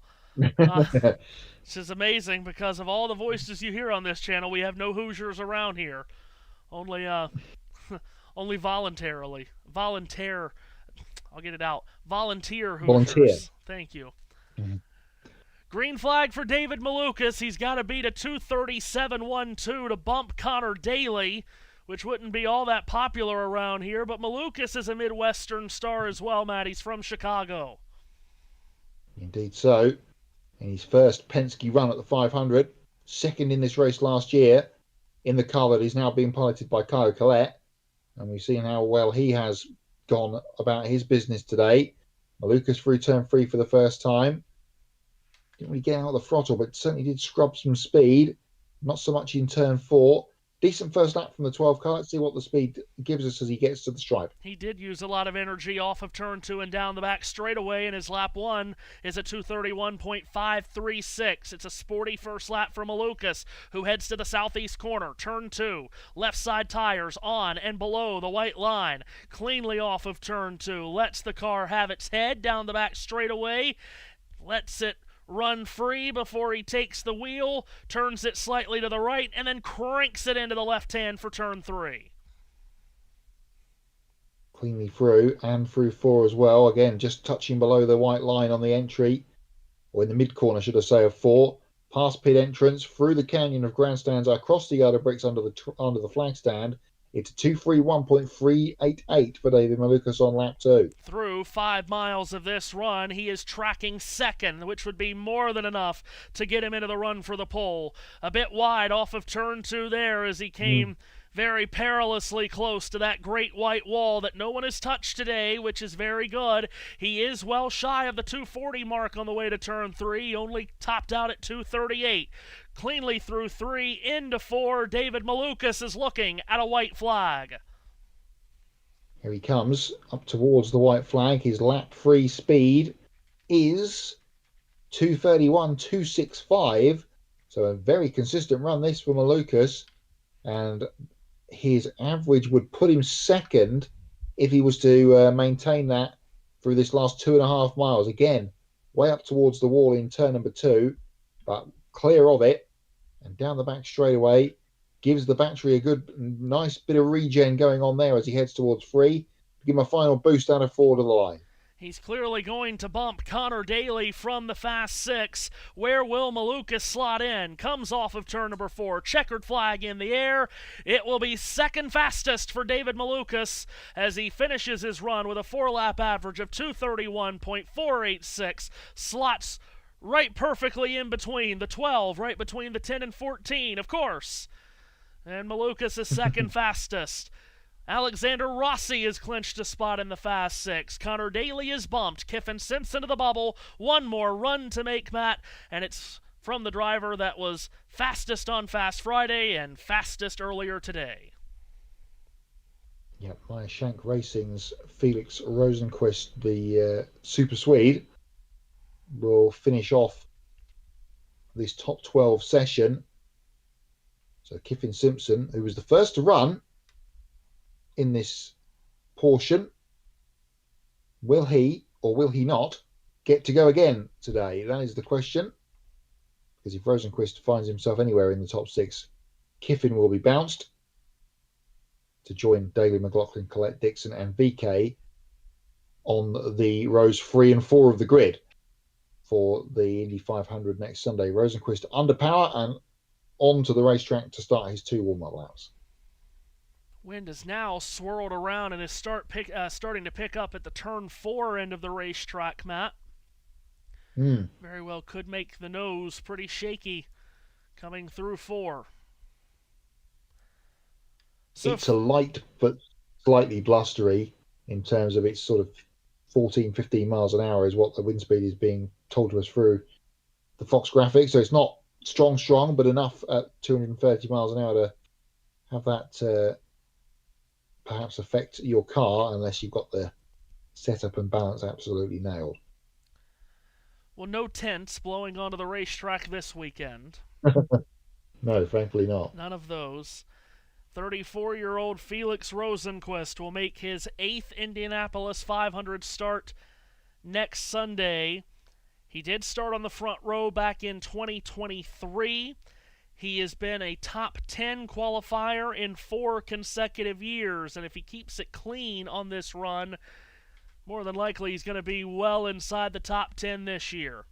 Last run of the top 12. Green flag goes skyward for Felix Rosenqvist in the Sirius XM Morgan Wallen radio colors. Hope his brain isn't fuzzy right now, Matt, because he needs to be fully concentrated because he's got a super fast car. The newest dad in the IndyCar grid. His partner gave birth 2 weeks ago. Hoping to bring home more than just a small child if he can pick up the pole check this afternoon, but still a lot of work to do. Out of turn 4, let's see what his first lap will be as he heads back up into the shadow of the main grandstand. It is a 2:32.325. Remember, his first lap on his first run was a 2:32.9, the fastest lap we've seen all day. He once again blazes a lap in the 2:32s to start this run. Now the question is, Matt, is it consistent? Let's see. Just touching 240 at the end of the back straight there. Heading towards 3, a little bit high, but all looking okay. No hint of a lift. That is for sure. Out of turn number 4. Halfway home in this run for Felix Rosenqvist. Yard of bricks. And across goes Rosenqvist. It's another 2:32. It's a 2:32.127. He's the first driver to put in consecutive laps in the 2:32s in this session, Matt. It is just clear that if the car handles for him, this 60 car is faster than anyone here. Yeah, it seems that way. If he can keep it together. About 3 miles or so of this run to go as he comes through 3 and 4 on lap number 3. Absolutely pinned through there and still with a little room to wiggle off of 4, and he didn't choose to use it. Under the white flag, lap 3 is a 2:31.791, so he's dropped half a mile an hour, give or take, from the first lap to the third lap. Averaging a 2:32 flat, which would put him top of the board. It would bump Kiffin Simpson as down the back straightaway goes Felix Rosenqvist. Heading towards turn number 3. This car looks to be the odds-on favorite for pole, Matt. He's clear through turn 3, heading to 4. Will he be P1 in this session? That doesn't matter a ton. He will be easily in the top 6. Here's the pole favorite coming to the flag. Yeah, absolutely. And the lap is a 2:32.017. Wow. He does go top of the board. The Swedish fans in attendance are enjoying that one. 2:32.065 the 4-lap average for Felix Rosenqvist, who remains the fastest man in Speedway Indiana this afternoon by 0.4 of a mile an hour over last year's winner, Alex Palou. His 4-lap average from the first session was 2:32.5. This time a 2:32 flat. Felix Rosenqvist unseats Alex Palou at the top of the scoring pylon and also bumps Kyffin Simpson out of the Fast Six, which is now set, as you can see on your screen. The Fast Six that will move forward into the run for the pole. That is the 6 that'll go for it. And in the inverse order is how they'll qualify the next round. So Rossi will go out first, Award second, then Ferrucci, then Malukas, Palou, and Rosenqvist. And we have now set rows 3 and 4 on the grid next Sunday, Matt, along with rows 5 through 11 that we said earlier. It will be a starting position of 7th for Kyffin Simpson. Connor Daly will roll off 8th in the middle of the 3rd row, flanked to his outside will be Scott McLaughlin. Row 4 will be Kyle Collette, Scott Dixon, and Renus VK. Any of those 6 have a chance to win this race. They've shown that they have the speed to do it here this weekend. Yeah, absolutely. And it's not a race where every single time it is won from the front row, although it does help. So interesting times ahead then for this Fast Six session, which will come up shortly. What can Felix, has he got any more in the tank, Felix Rosenqvist? Does he need any more because he cleared the bar Alex Palou set there by quite some way? The only driver to turn an average in the 232s that session. Now we are told that we've got another break coming to let these cars breathe and cool, Matt. So it would seem as if everyone will have ample opportunity to cool their jets, cool their engines, hold their horses, all of that. And all of those. Yeah. All of those cliches. That's right. Denny Hamlin, the winner of the NASCAR All-Star race at Dover. We're also following activity in Philadelphia, Pennsylvania. The PGA Championship has had a lot of unknown or not so known names at the top of the leaderboard throughout the week, Matt, and Aaron Rye is currently at the top. He is 2 shots ahead of Justin Thomas, John Rahm, and Matty Schmid. Without a hint of disrespect in my voice, who is Matty Schmid? And how has he turned up tied second in a major? Thomas, by the way, not on the golf course either, in the clubhouse with a round of 65 today. So he would need Rye to come back to him. But Aaron Rye, who, as I do a very quick Google search, I only prep for the events that I'm doing, Matt, from Wombourne, England? Maybe. Aaron Rye. How are you spelling his surname? R-A-I. Aaron Rye.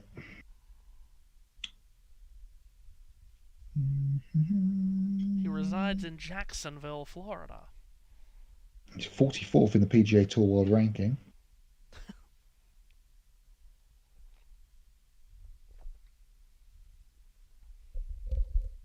Wombourne, here we go. Staffordshire, okay, yeah, that's a new one on me. Okay. To be honest, okay. Located in the district of South Staffordshire, in the county of Staffordshire. Okay. It is 4 miles southwest of Wolverhampton. And on the border with the West Midlands County. Hope all of that makes sense to you.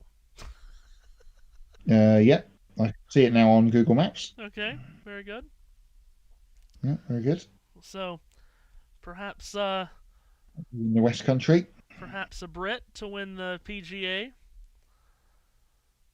You got a lot of different nationality flags at the top right now, with Rye from England, Thomas from America, Schmid from Germany, Rom from Spain, McElroy from Northern Ireland, Cameron Smith from Australia, Ludwig Oberg from Sweden, and Nick Taylor from Canada.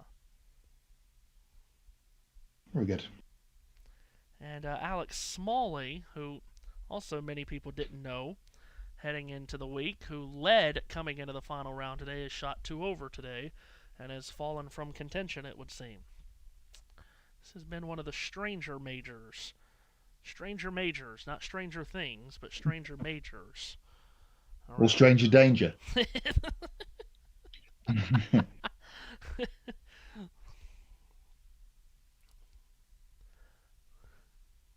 See, it's funny. Anytime that I see a name that I don't know, I just immediately go to Matt. Hey, Matt, you watch more motor racing than anyone. Who's Robert Schwartzman? I can't do that with you with Aaron Rye. Who? Yeah, yeah. Aaron Rye, who's from Womborne, as we just learned. You know where Womborne is? No. It's near Kidderminster. There you go. Well, see, the more you learn when you stick around with us. You learn that Womborne is 4 miles southwest of Wolverhampton. Very good. So. Are we talking about UK Wolverhampton or? We are, yeah. Yes. Yeah. Well, I can tell all of you Americans the best thing to do when you enter Wolverhampton is leave. Oh, wow. Goodness. Wow. Well. JT not wrote. Yeah. Well, there goes the Wolverhampton contingency from our viewership. Also, Wolverhampton has plummeted. Also, the same for Slough as well. The best thing to do is just leave. Goodness. Any other places that you would like to?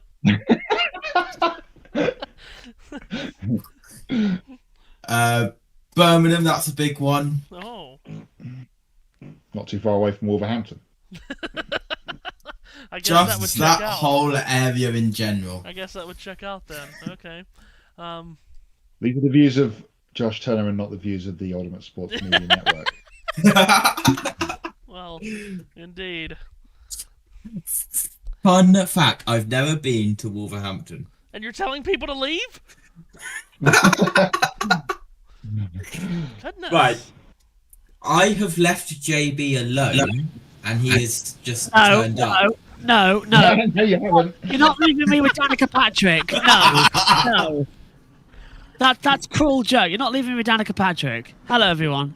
How did... I tell you. I just came in to say hi, and I saw you leave. I looked down. I threw you a question, and you weren't there. So yeah. Hello. Like I did at the end of the full qualifying session, I came to see what these guys were doing. JB, thank you very much. Well, I'll come and do the same thing. How were you guys? Did you do good? Did you like it? All good? I think we did good. We'll look at the comments section and see if everyone liked it. But we lost our Wolverhampton viewership because JT has come over here and said, if you're in Wolverhampton, the best thing to do is just leave. So. Well, to be fair, I think we lost the Danica Patrick support, the supporters club. Well, where was she at? Oh, I guess she's on Fox. She's on Fox. I yes, see. Yeah. Okay, very good. I was gonna say we're seeing the international pictures and we're not seeing her, so that checks out then. Very good. Okay. Oh yes. We're hearing her, but we're not seeing her. I got you. Yes. I got you. Which I don't know which is worse, to be fair. God bless. I've been on air now for about 17 hours. Did anyone ask for that information? I'm just cracking. I'm just helping along. You can tell that JB was not around to be on commentary of Danica's win at Twin Ring Motegi in 2008. Which, by the way, Matt, did we learn that Twin Ring Motegi is set to be no more? Yes, the movable portion of Motegi is being demolished. which is a real shame. It is. It was damaged in the earthquake in whatever year that was, which I've now forgotten. 2011. Thank you.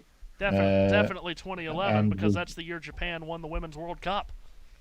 And they were then had IndyCar's last visit, then had to run the road course. Yeah. And for some reason used the oval pit lane rather than the purpose-built one on the other side of the racetrack, but and haven't been back since. But yes, the oval portion is no more. That Danica Patrick win, of course, on the last day when we had 2 American Open Wheel Series races on the same date. Right. Because that was the split day when half the field went to Long Beach. Which is why Danica won. Will Power was the winner of the race at Long Beach. Yes, he was. Team Australia. Danica with Chris Myers at the Fox desk at Indianapolis. And Danica's... One voice is much better to hear than the other. Well, I'm just going to say this. What's the point in either of them being there?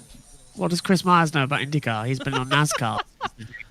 Well, now I will say this. You two are full of fun tonight, aren't you? I've given up. Honestly, I say this every year. I don't like the Fox lineup for this. It doesn't. I'm not as bad as JB. Now, it doesn't make any sense. Now, what are we doing on the racetrack right now, may I ask? I have no idea. There's no one out there. Well, Oh, actually, yeah, they are. Yeah, They are. No, they are. I've got RPM and cars winning round. They are. Oh, this is the. I've just read what's happening right now on the circuit. It's not on the driver tracker, but we've got telemetry open. This is your Firestone Fast 6 qualifiers. Okay. It's their hero laps. Okay. That's why they're going around waving. Is that really all that necessary? I think we all know who the Fast 6 qualifiers are. We just watched it. And they've chosen to do this instead of... Oh, yeah, look, they've done this in front of a massive Turn 1 grandstand, but then turns 2, 3, 4, I've just got nobody in them, because the only grandstand opens Turn 1. So basically, this is just, we need an excuse to cool the cars quickly. Let's do this, which we haven't done ever before. Yeah, this is very Fox, is what this is. Like, good gracious. Anyway, as we try to point the conversation away from anti-Wolverhampton and anti-Chris Myers. Anti-Danica Patrick. Okay, good. That's right. Now, Chris Myers, I will say, he was at ESPN in the 80s and the 90s, and he would have known absolutely nothing about NASCAR, but when he went over to Fox, one of his first assignments for Fox was the 2001 Daytona 500, and I mean, look at that, 25 years later, he's still on NASCAR coverage. Look at him go. Talk about a baptism of fire, though, for those people as well. I felt so much Mike Joy. Mike knew what he was doing, but for DW and Larry Mack, that was not the great race to start on. Making another lap, apparently. So, yeah. This is just cooling the cars, isn't it? I mean, I thought the best way to cool cars was just to keep them stationary, but... Oh, I don't know anymore. What do I know? There's the entry to the museum, Matt, which we're going to get you to the museum one day. Love the museum at Indianapolis. I'm honestly looking at this thinking, why are we doing it? I just don't get it. Because we can. Yeah, however, I have just realised I need to add the cameras to this screen, so I kind of need to get on with that to make sure that JT and me actually got something to commentate on. Because it's the Firestone Fast 6 coming up. What do we actually call this? Is it the Firestone Fast 6? Fast 6 is all I've heard. We've been talking about this all day. We were supposed to have the final 15, then it was the top 12. So we had alliteration there with final 15 and top 12, but then instead of, the superb 6 or whatever, we went with fast 6. Whatever. I don't know. Whoever's naming these, not the greatest thing, is it? In IndyCar's defense, it has been the Firestone Fast 6 for years. It has. Yeah, that is right. You know what? A little less negativity, please. We just call it around here the run for the pole. Yeah. We've been asked to be a bit less negative. That is impossible for JJB, as we are now calling him. Chris Myers being in NASCAR on Fox in 2001. Yeah, I was there. I remember that race. I remember seeing that race. It's one of the earliest NASCAR races I remember seeing. It was on Sky back in those days, wasn't it, Matt? Correct me if I'm wrong. What? Sorry. It was on Sky, wasn't it, back in those days? What was? Sorry, I missed the start of what you NASCAR. said. The NASCAR in 2001. Pass. Not in 2001, I wouldn't have thought. It was on, I remember it being on the North American Sports Network. Sky Sports, yes. Eurosport involved as well. Now, did you Yes. It was on NASN, and then it went to Santa. That was a bad and then one. came back, and then Sky picked it up when Dario went to NASCAR, which was 2007. And is that now? Did you tell me that's when you started with it, Matt? 2008. 2008. Sorry, not 2007. 2008 was my first. I dipped in and out before, but then came to the States at the end of 2007 on holiday and watched the Martinsville Fall race, which was a out-and-out duel between Jeff Gordon and Jimmy Johnson, as you probably know. Oh yes. And you watched the infamous Memphis race. That was I think that might have been the same weekend. Yeah, oh, it was. Yeah, but back when Martinsville Yes, was in that the fall. I remember watching in an Applebee's. Yeah. Exactly. So back in those days, the fall Martinsville weekend for Cup, Busch was out in Memphis. Yeah, because we never had Martinsville twice for the Grand National Series until recently. Yes, and then thought I'm going to watch this properly next year, and then Sky picked the coverage up because obviously Dario had jumped across. And see, look at where he's at now. 18 years later, he's a main voice of NASCAR coverage on a prominent, YouTube channel. And then after Sky lost the live coverage, and I can't remember what channel used to show the International Hour highlights. I had to put up with that for 1 year, and then realised there was people on the internet streaming the things. So that was handy. Hello to Brian Sweet. So yes, and all those years later, we're very happy to have Matt White here. And here we are, giving his expertise on all things NASCAR, just about each and every week, except for night races, of course. Matthew, I was just coming back in from the from using the facilities there when you pick up in that conversation. Did they just send the Smart 6 cars around the racetrack for one lap for no reason, or 2 laps? Yeah, 2 laps because that's just because we can. Because we've got time to play with. Okay. Yeah, of course. Yes. People's got all the time in the world, Matt. Matthew, JB, and viewers, you will be glad to know that the 2026 Indy 500 qualifying lap spreadsheet is now available, ready for the Fast 6 use. Oh, I was on it during that session. That's when I needed it, was that last session. Did you like it? Oh, I loved it. And that's when I really Good, needed right? it, was to see, comparing the first run to the second run. And oh, yeah, it was awesome. You did amazing, as always. I've got it open now. JT, who,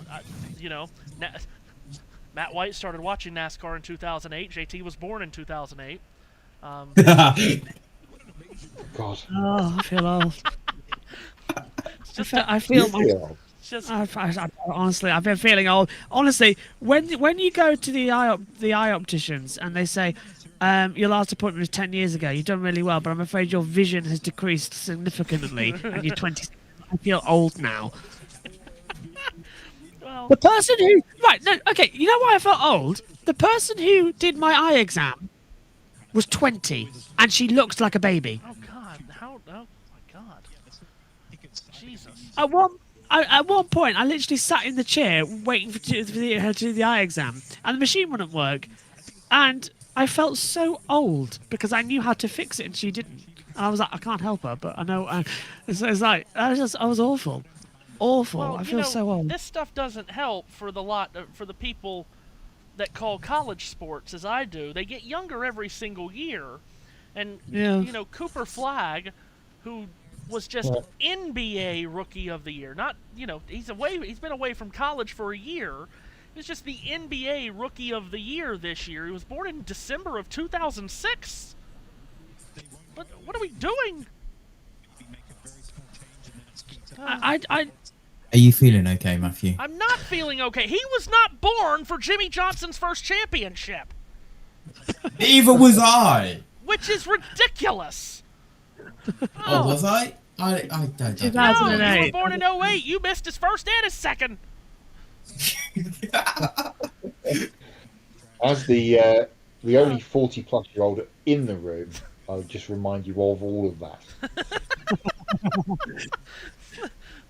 I mean, he had Ayrton Senna for his entire career. I might. Hold on. No, 2 years actually, 86, wasn't it? I wasn't there for his first championship, but I will get to see his last race. That's The ominous. Grand Prix I watched was, remember watching, was the '89 Japanese Grand Prix when they came together at the first corner. I was minus however many years. Immediately, this is amazing. Yeah, this is amazing. That's just... They meet was another. Yeah, line in they that from meet. Lois. Yes, indeed. I find it extremely funny. No. What? I find it extremely. Absolutely predictable. no, it is funny though, since if we're delving down in the conversation of when we first started watching things, because what else is going on. When we were talking about Wolverhampton earlier. When I first started Relegated from the Premier League, what a shame. When I first started watching soccer, it's football, but we'll forgive you. Yeah, I know. That's just for JT soccer. Thank you, Matthew. All they would have on the bottom line of ESPN was Wolves, and I was like, well, that's a strange name. And I never knew that it was Wolverhampton until NBC got involved with the Premier League, which would have been in 2013. Do you know that? You do know that Sheffield Wednesday now no longer just play on Wednesdays, right? Yes, I hear that's true. Oh, do you know, I've got such a headache forming. I don't know what's worse, the 24 hours that we do, or a weekend and a week where it's been so busy and you have lack of sleep, because it's all catching up to me. And I know I've gone on about it. I haven't mentioned that much, but I have got eye trouble, and it's like I've got a really bad headache. Definitely haven't mentioned it that much. My new glasses arrive tomorrow at 1 PM, and I cannot wait. I think I might run to Specsavers. I'll ask the question though, Josh, if you would like to get rid of the headache and all of that, you could go to work for me tonight at 11:30 p.m. Eastern. What? What time's that? That's 4:30 a.m. Yeah, it's only taken me 4 years, but I'm finally getting used to this Eastern time zone convert. The perhaps traditional voice message that I will send Matthew Owens' way in the morning might actually get a response in my morning tomorrow. Yeah, no kidding. Instead of normally about 2 o'clock my time. Yes, indeed. Oh my gosh, that's all week for me, working that shift. Really Good Lord, what a time to be alive. Does that mean no midweek UFM broadcasts? I don't know. From yourself. I hate to be negative, but have Fox just done this so that they can get Danica Patrick and Chris to talk, so they actually felt like they've done something this weekend? Well, they've just about finished an interview with all of the 6 drivers that didn't advance. They've gone through Daly, they've gone through Dixon, and they just went through another one I can't remember now. But they're just about to interview everyone that starts 7 through 12. 16 minutes to go. 16 minutes to go. That's when the session will start. 6:06. Nice. 6:06. There you go. And 9:09. Yeah. What are the entry numbers we need to remember on BBC Radio 5 Live back in the day? Or 10:53 medium wave for Talk Sport. That too. Oh, God. No. By the way, rejoice everybody. Fox have gone. It's Hello Prime. Yay. Yeah, and people and then in 5 weeks everyone will complain about TNT. Incredible. Matthew Owens. JT. Picking up from what we were talking about yesterday, the 24 hours of the Nürburgring. Sorry, just a quick question there for a second. Or as Megan calls it, the 24 hours of Nuremberg. Can't say Nürburgring. Go on. You know how I was talking about how people lose their licenses for speeding under for speeding under Code 60. Code 60s and Code 120s. While I was talking to you about that, unknowns to me, it actually happened, and it's a name you might recognise who has got their license withdrawn from them. Can I answer in the form of a question?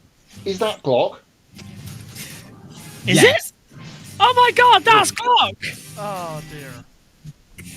Timo Glock has had an immediate disqualification from the Nürburgring and a general withdrawal of his license for going in a McLaren, which was running a Schumacher 94 Benetton tribute livery. God, how much more ironic do you want to get? You may as well just gone around. Yeah. You may as well just gone around with this sign saying, "I did it on purpose." Did you see the video of the Dacia going through a patch of oil, absolutely fine, and other cars absolutely bidding it? I cried when it was stopped on the circuit and overturned. That was upsetting. I was like, "Yay!" Oh. Now see, you lot over there all heard, "Is that Glock? Is that Glock?" Over here in America, we heard from Bob Varsha, "That's Timo Glock! That's Timo Glock!" Oh, really? Oh, it was okay. I mean, it was ITV's last broadcast, and they went absolutely nuts. Yeah, we that's what we got from Bob Varsha over here, and Steve Matchett just losing the will to live at the finish of that race. I'll say here, and I'll forever say, until it happens again, I really miss having an American-produced Formula One broadcaster. Because what we had with Speed for all of those years, and then with NBC as well, I understand that Formula One has had this amazing growth in America, but I can only imagine how much better it would be if they could listen to an American broadcast talk to solely Americans, rather than listening to Sky or F1 TV that's talking to, well, everyone. Well, everyone that speaks English, at least. But, goodness gracious, having Bob Varsha, Steve Matchett, and David Hobbs was just the best. The easiest way to solve that would be to get an American on the broadcast. I mean, I know on F1 TV you've got Hinch. Danica Patrick. No, we tried that. It didn't Actually, do you want to know a fun story?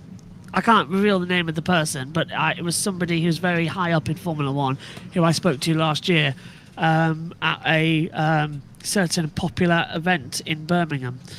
So there you go. No, that didn't happen this year. Exactly. Yes, that one.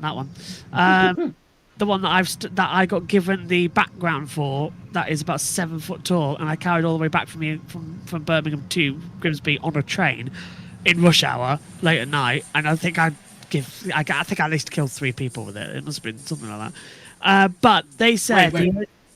Go on. If you killed at least 3 people with it, does that mean JB has murdered more people than Gritty himself? Okay. Probably. Okay. Just quickly, they said to me that the only reason Danica Patrick was on the Sky F1 broadcast was because it was demanded by ESPN as one of their things of taking the contract. They wanted to have an American voice, and they felt that Danica was the best voice. Well, so basically, it's one of the reasons why she's not on this year. Exactly, because it's no longer there. So, I as soon as she said she's not doing it, I thought, yeah, that's because it's now gone to thingy. Well, here's the thing. I'm surprised that ESPN could demand much of anything, because they gave nothing to the broadcast. They would just stick the Sky broadcast on. They didn't have a studio show, pre-race, post-race, whatever. Like, I don't know how they were in any position to demand anything, but... That's because when it left NBC in whatever year that was, 12, 13, whenever it was given to ESPN for free by Formula One. Well, now that is true, yes, and that was a big... Thanks to Mother's College. Yes, that was a... Well, exactly, that was a huge story. Well, I've got here... And that was in 2018 when it went to Yes, ESPN. 2018, yeah. Right, I was going further back in time than I felt sorry for Will Buxton most of anybody. Will Buxton was the GP2, GP3 commentator, retired from that role in 2014 to focus on NBC reporting because he was going to step up to be the lead commentator when Bob went down. And then they cancelled they pulled out the contract, and Will was then stuck not commentating. So I'm glad he's kind of got this job. He's growing into the sport a little bit more. Yeah, because he did a couple of IndyCar race pit reporting, didn't he, that year? Yeah. Yeah, and 2013, Matt, was the year it went from Speed to NBC. Oh, okay. I got the contract changes wrong. What I want to know is how amazing it is when you look back at all the broadcasters, how all the commentators have sort of always done a race on the other network. Like you see Kevin Lee appearing on the Speed Network and that back in the day, in place of Bob Varsha for some races as well. And then you've got Bob Varsha appearing on the NBC broadcast, and then Lee Diffie doing it. They all sort of merged into one, wasn't it? Yeah, that's basically when Speed lost the rights going into 2013. NBC wanted to just bring over Varsha, Matchett, and Hobbs. Varsha decided to continue his career at Speed because he wanted to stay at Speed. So then they went and got Lee Diffie, and it was Diffie, Matchett, and Hobbs. And that's what it was for that entire 5-year run. And then Varsha filled in for Diffie on a few weeks where Diffie was away doing IndyCar or whatever Diffie may have been doing. He did many, many things, still does. I share the same birthday with Bob Varsha. Everyone knows how I still feel. There's no reason why this should not be Alan Bestwick in the Fox booth for IndyCar. And then he could just take over for Mike Joy one day, but I'm not going to go down that rabbit hole again. People thought that Mike Joy was retiring into today because he waved the green flag for the All-Star race. Yes, I love how that announcement came out during the week. Oh my goodness, Mike Joy's going to wave the green flag. He's clearly retiring. No, he's not. He has said many, many times that he does not feel like he's close to retirement. Everyone can, whine about it on social media, but he doesn't want to retire. And for heaven's sakes, the amount of time that he spent paying his dues on pit road for MRN and then in the MRN booth, but also on pit road for CBS. Good God, he was on pit road for CBS for like 20 years. If he waited that long to be in a TV booth, I wouldn't give it up either.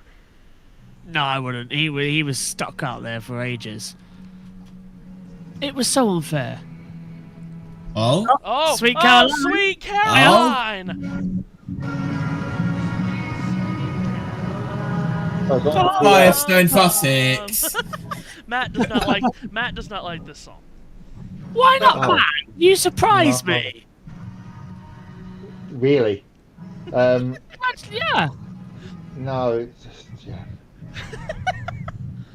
So good, so good. Wait. So overplayed at every sporting event.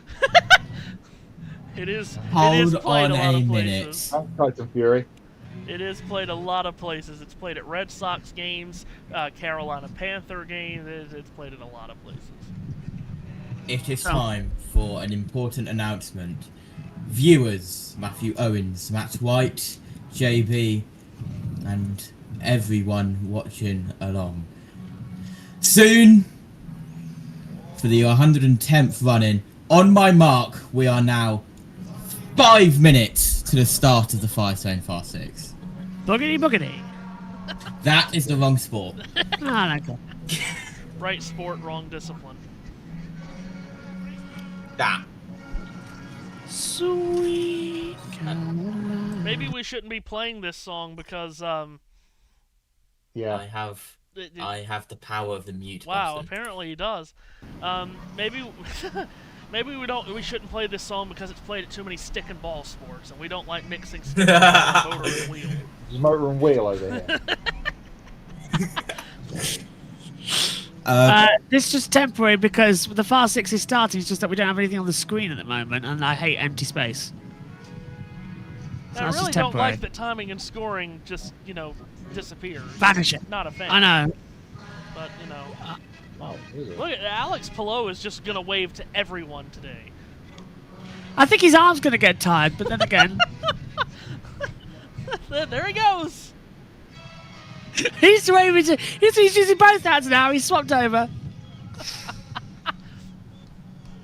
I heard he was actually high-fiving people earlier on. He was just...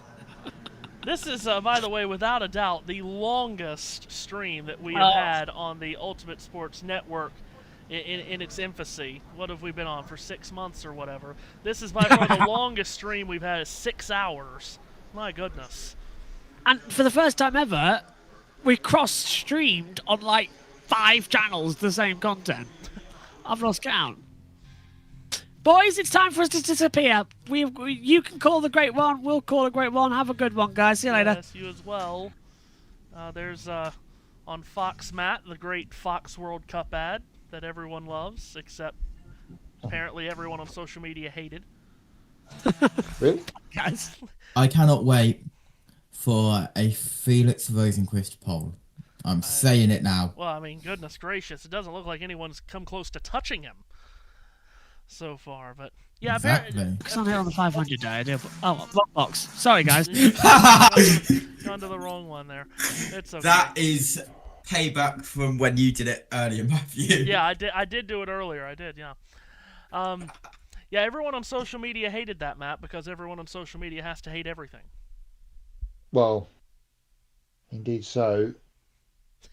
But yes, not so. We mentioned it earlier. Let's mention it again.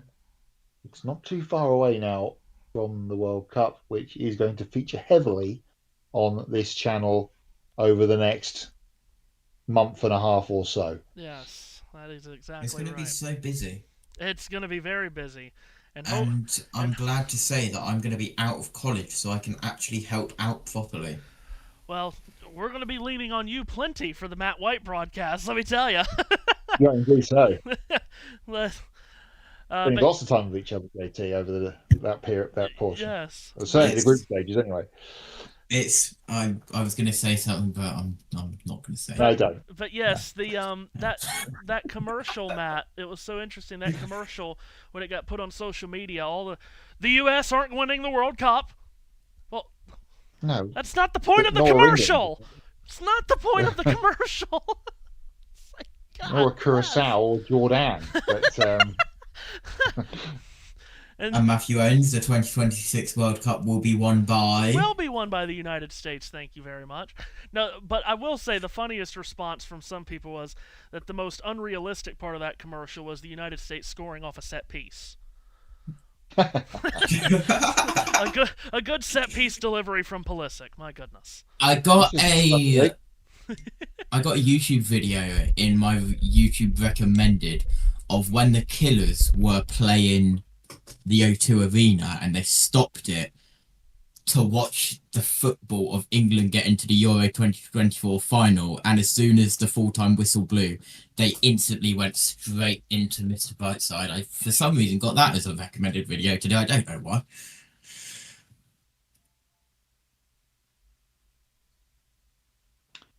Well, Matthew's muted.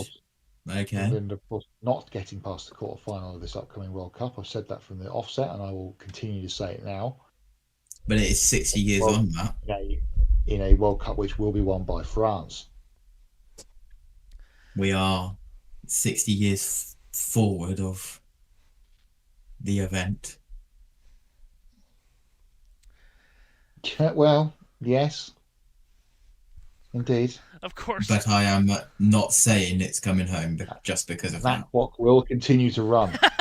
Of course. You say France is going to win a World Cup, Matt. Of course, as A podcast that I listened to trying to say the name Zinedine Zidane earlier this week was quite the challenge. Yes. Old Zizou. I have yet to see the 60-second clock start running. I'm going to go away and you guys have fun. Well, here we go. The run for the pole. The Firestone Fast 6 set to commence here at the Indianapolis Motor Speedway, and it's a former winner of the great race, Alexander Rossi from Nevada City, California, who will get the festivities started, Matt. And through all of wading through and dodging the raindrops yesterday, and through all of the 6 hours plus of coverage today, and through the hours of waiting with no cars on track through times today, Matt, we have made it. The 6 most dramatic qualification runs of the motorsports season. Right here, right now, for the biggest pole position in world motorsports.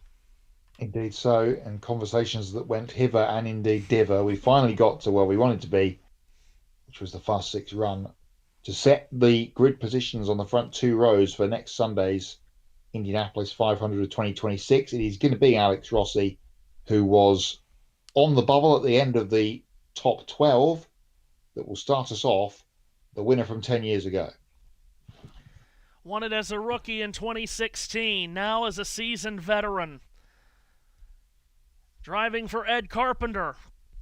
Brings the Java House livery off turn 4. The green flag waves.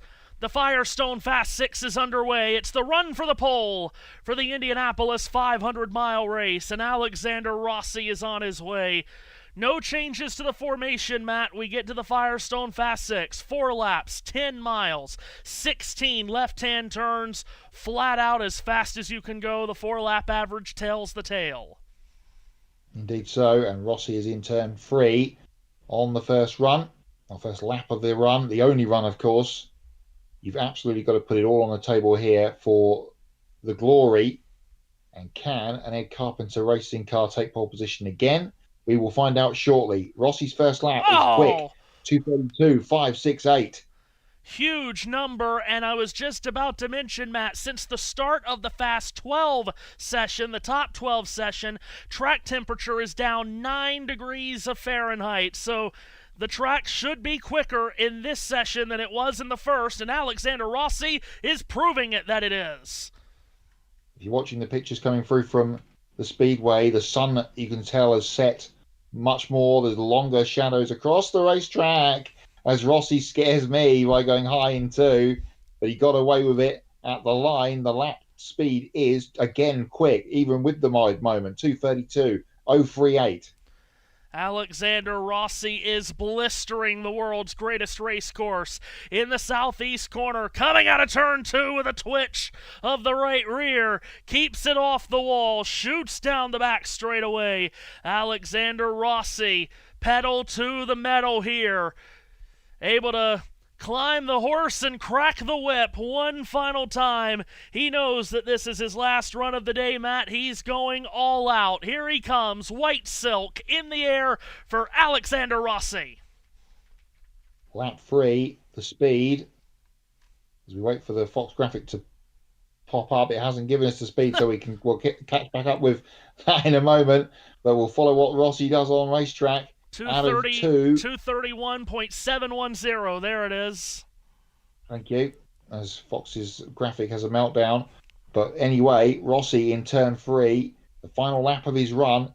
It's been fast. It's been a little bit loose at times, but more importantly, it has been fast. Let's see how he finishes it off. He only had 1 lap in the 2:32s for the first 2 sessions. He's done it twice in the Fast 6. Checkered flag for Alexander Rossi, lap 4, 2:31.645. The 4-lap average of 2:31.990. And that is his fastest 4-lap average of the day. Just when you needed it most. Getting a replay of Alex in turn 2. getting mighty close to the wall. Ed Carpenter likes it. Yes, Ed down there on loves pit it. lane. And this crowd will love it if that car sits on pole. They love Rossi, but they really love Ed. And they will be so pleased for Ed Carpenter, 3-time pole winner of this race as a driver, to win it this time as an owner. That is a terrific, terrific run, Matt. At this time of day, in these temps. And remember, these teams were allowed to make some changes to the car during the break between sessions. They could lower the wing if they chose to do so. Perhaps an adjustment here, a tweak there for Rossi made the difference. What a run. Yeah, perhaps so, just to adjust to the lowering temperatures. So good start. That is a great benchmark for everybody to go after now, with Rossi's time 2:31.990. Would have been nice for him to clip just into the 2:32s, but we'll have to wait and see what the others do. And the next man out on the racetrack is another fairly popular man around these parts. 2-time runner-up of this race, Pato O'Ward. He has earned so many hero points from this Indianapolis crowd through the near misses of the last 4 years. In 2022, he was second. In 2023, he crashed while trying to make a pass for the lead in the late laps. Second in 2024, passed on the last lap. Third last year. It is Monterrey, Mexico's Pato O'Ward. What a Mexican magician he is in his McLaren. He started third last year for the 500. He's been in the first 3 rows each of the last 4 years, and here he comes. Pato O'Ward to the green flag. You just feel that his time certainly can't be far away from doing something even more special than he already has done at this place. And let's see what he can lay down here on his fast 6 run for the 2026 pole shot. Out of turn 2. And down the back straight away. A few little tweaks on the steering wheel so far for Pato, but it's looking fairly good as he heads towards 3. Not as fast on terms of top speed. There's a bit of a wiggle through 3.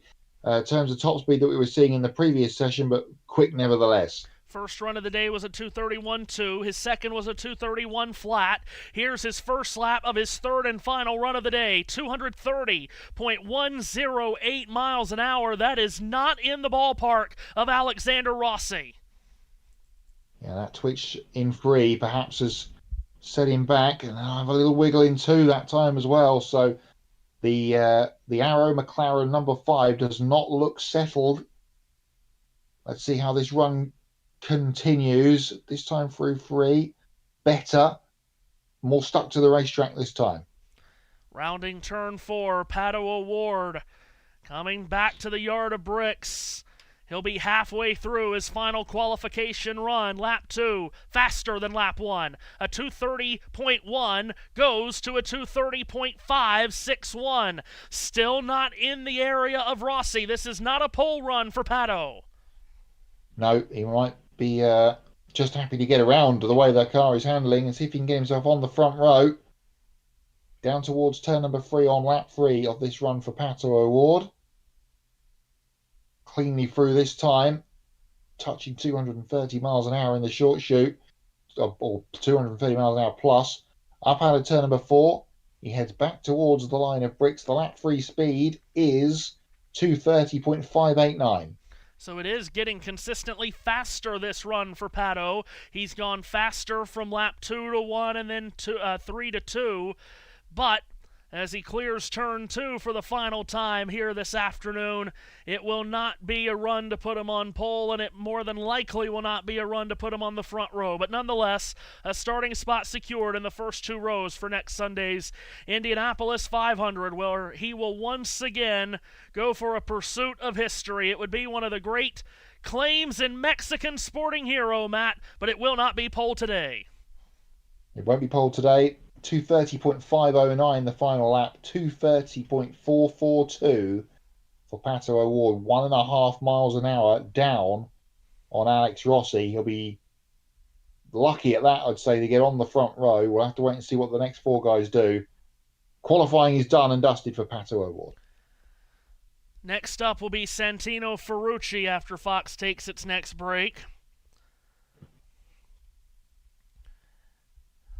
And we are getting down to business here at Indianapolis. The next two up, probably you would say the next two great American hopes at winning this race that haven't won it previously, if you factor Joseph Newgarden into that mix, Santino Ferrucci and David Malukas. Then it's the defending race and champion of the series, Alex Palou, to come up, and then the man that set the fastest time all day in 2 sessions and was fastest yesterday as well, Felix Rosenqvist. Friday, sorry, not yesterday, Felix Rosenqvist. Yeah, he owned Fast Friday, and he's owned Sunday as well here, Felix Rosenqvist, and it feels highly unlikely, Matt, that anyone's going to beat him, but, again, track is changing. Every minute that passes, the track is changing. And yes, in theory, it's supposed to make the track faster, but not every car reacts the same. No, and everyone would have been tweaking and playing with their settings over the break there from the top 12 session. We saw a lot of the guys on the pit stands in the pit lane having discussions going on with headphones on through the break. But yeah, you're right. The cooler the temperatures, in theory, it's supposed to get better. But depending on what setup you've got and how your driving is going, that may or may not become a factor. But we'll find out shortly if Santino Ferrucci is going to be the man to pip Alex Rossi at the top of the timing tower. So many of you joining us throughout the day across this long, what will end as being over a 6.5 hour stream. So glad to have you with us throughout the day.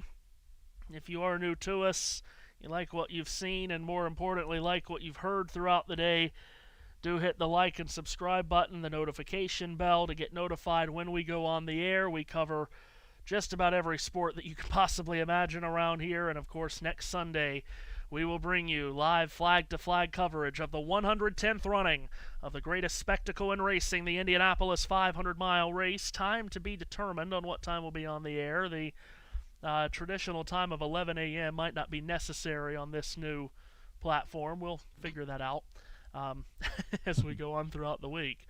But yes, we'll bring you the 500 next Sunday. Look out for the stream going up in the list, and set your reminder bell for it for whenever time it is that we do go on the air next Sunday. It's our favorite race of the year, Matt, and yeah, well, absolutely. It's our favorite race, and for me, it's, again, not speaking for anyone else, it's my favorite sporting event of the year. If you had a gun to my head and you could only watch one sporting event each year, it would be this one, the Indianapolis 500. It's so magical, it's so mystical, it's so emotional. And all of those emotions will be funneled into 33 race car drivers, their teams, and millions of race fans 7 days from now when we watch the traditional 11 rows of 3 race towards a green flag for what will hopefully be another memorable and legendary 500-mile race, a tradition that started for the first time back in 1911. The tradition of finding the fastest at Indianapolis, the yearly ritual, has started again, and it's nearing a conclusion here as the shadows become longer and the sun starts to set just a little bit onto the western end of Indiana. With 4 runs still to go, Santino Ferrucci in the stars and stripes for A.J. Foyt is on the track, and now, Matt, he's on the clock. Can Santino Ferrucci steal the pole position away from the Indianapolis 500 field? That is the job in front of him. He is clear of 1 and 2 on the first lap. And heading down the back straightaway, we just got a shot before of his team owner, A.J. Foyt, sat on the golf buggy in pit lane, headset on, watching intently to see if he can snatch a pole position with his driver in the very Memorial Day flagged coloured number 14, up out of turn number 4 at the completion of the first lap. This will be the third time Santino Ferrucci will start in the first 2 rows of the 500, but he's never started on row 1. Lap 1, solid indeed, 231.169 miles an hour, but that first lap is below the 4-lap average of Alexander Rossi. I think we're going to find, as this session continues to turn after turn, mile after mile, Matt, that Alexander Rossi put on a Herculean run. Yeah, that's perhaps trending that way. Let's see how Ferrucci can get on, because if there's anybody in this 6 that knows how to turn it up to about 11 or 12, it's this man. Up across the start-finish line, he comes to complete lap 2. It is a 2:30.702, so it's trending slightly away here for Santino. Into the southeast corner by the sweets in turn 2. Ferrucci got very close to that white wall to driver's right. Corrects it. Not sure how much he lifted off the throttle, but it was a tight squeeze, making that car fit off of turn 2. I'm not sure he lifted at all, Matt. Certainly the telemetry say that he didn't. You got to be brave to get that close to a wall at these speeds and not lift. He's off 4. He's looking for the white flag. And these guys, owners of some of the biggest cojones you will see, 2:30.581. So he lost a little bit with that small moment, but not a lot. And let's see if he can complete this run without drama. Again, a little high through 2. But okay, that's not as close to the wall as Alex Rossi was a few moments ago. As Santino flicks it into turn 3 for the final time. Absolutely dead flat on the throttle through there. No hint of a lift through 4 either as he heads towards the checkered flag. From Woodbury, Connecticut, Santino Ferrucci aiming for his first ever front row starting spot in the Indy 500 field across the yard of bricks, Matt, to complete his final run of the day. 2:30.933 is the time. He goes second. His average, a 2:30.846. So he slides in between Pato O'Ward and our provisional pole sitter, Alex Rossi. Replay of how close it was on lap 3, kicking it out of turn 2. Yeah, it looked like he may have even caught a puff of dust on the inside as he turned through the middle of turn 2 as well. I caught out of the corner of my eye in that shot. So Ferrucci goes second for the moment. And now it is the turn of the next big gun in this session, and it is Team Penske's turn to go. And I'm not sure a lot of people would have suggested that their Team Penske team leader on the day, at this point of the day, would be their newest signing, the 24-year-old Chicagoan, David Malukas. Who scored his first career IndyCar pole earlier this year on the oval in Phoenix, Arizona. It's quite the distance and quite the difference, Matt, from the 1-mile bull ring of Phoenix to the 2.5-mile oval of Indianapolis. Indeed so.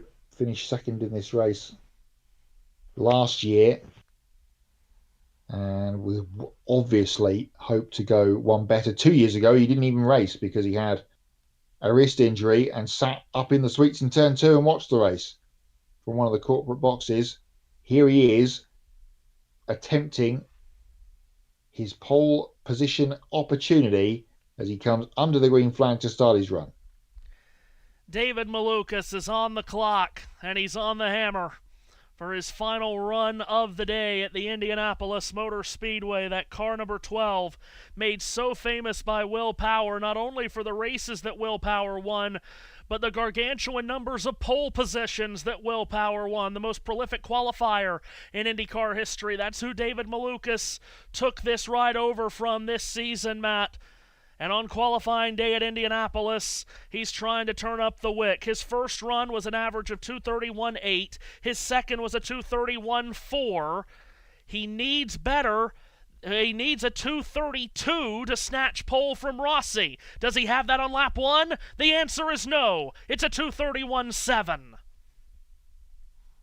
It's a decent start, but not pole speed start for Malukas as he heads down the back straightaway on lap number 2. Car resplendent in its red, deep red livery with the Verizon colours and the yellow flashes. Out of turn number 3 it comes, into 4, absolutely flat on the boards for David Malukas. It looks fairly decent. We'll see what the time and the speed is here as he crosses the yellow bricks at the end of lap 2. 2:31.937. Gone faster from lap 2 to lap 1. He picked it up from a 2:31.7 to a 2:31.9. He's halfway home. Racing through turn number 2 with a bit of a twitch. Keeps the throttle pedal down. And down the back straightaway goes David Malukas of Chicago. At 239 miles an hour, does it hit 240? Yes, it does on the entry to turn number 3. The apex speed of 234 down to 233. Into turn 4. He's looking at a white flag. Does David Malukas have a big second half of his run to take the fight to Rossi? We're about to find out. Perhaps lost a little bit coming out of turn 4, wow. but maybe not. 2:31.769. This is going to be immensely close as he comes through turn 2 for the final time. One more lap to go. It looks like it's going to be a penalty car on the front row, but what position is it going to be in with 2 more corners of his afternoon's work? Into 3. He's got full regen. He's using it now as he comes out of turn number 3.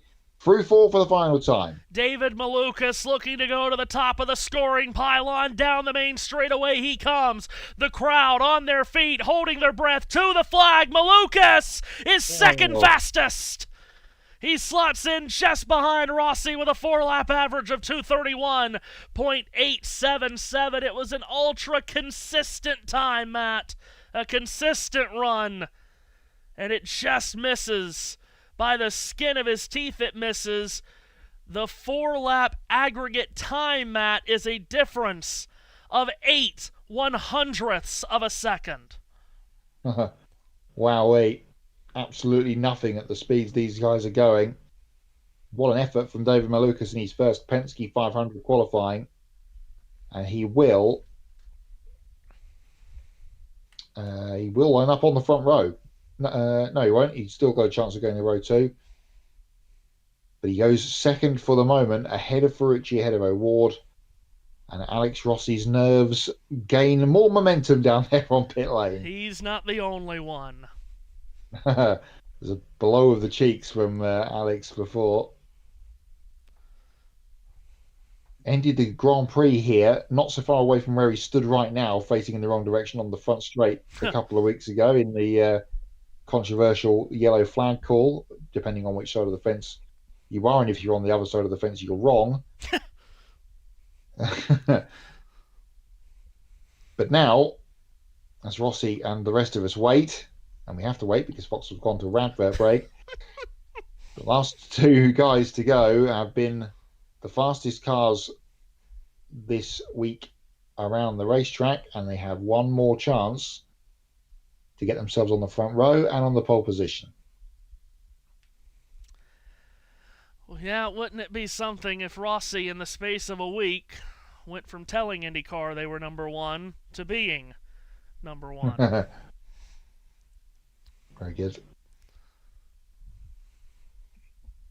And now it is IndyCar's number 1 that will roll out of pit lane next. The series champion, pole winner from 2 years ago here, and last year's race winner, the DHL Chip Ganassi number 10 of Alex Palou, Spain's new racing hero, is ready to roll at the end of pit lane once he is given the thumbs up and the signal to roll.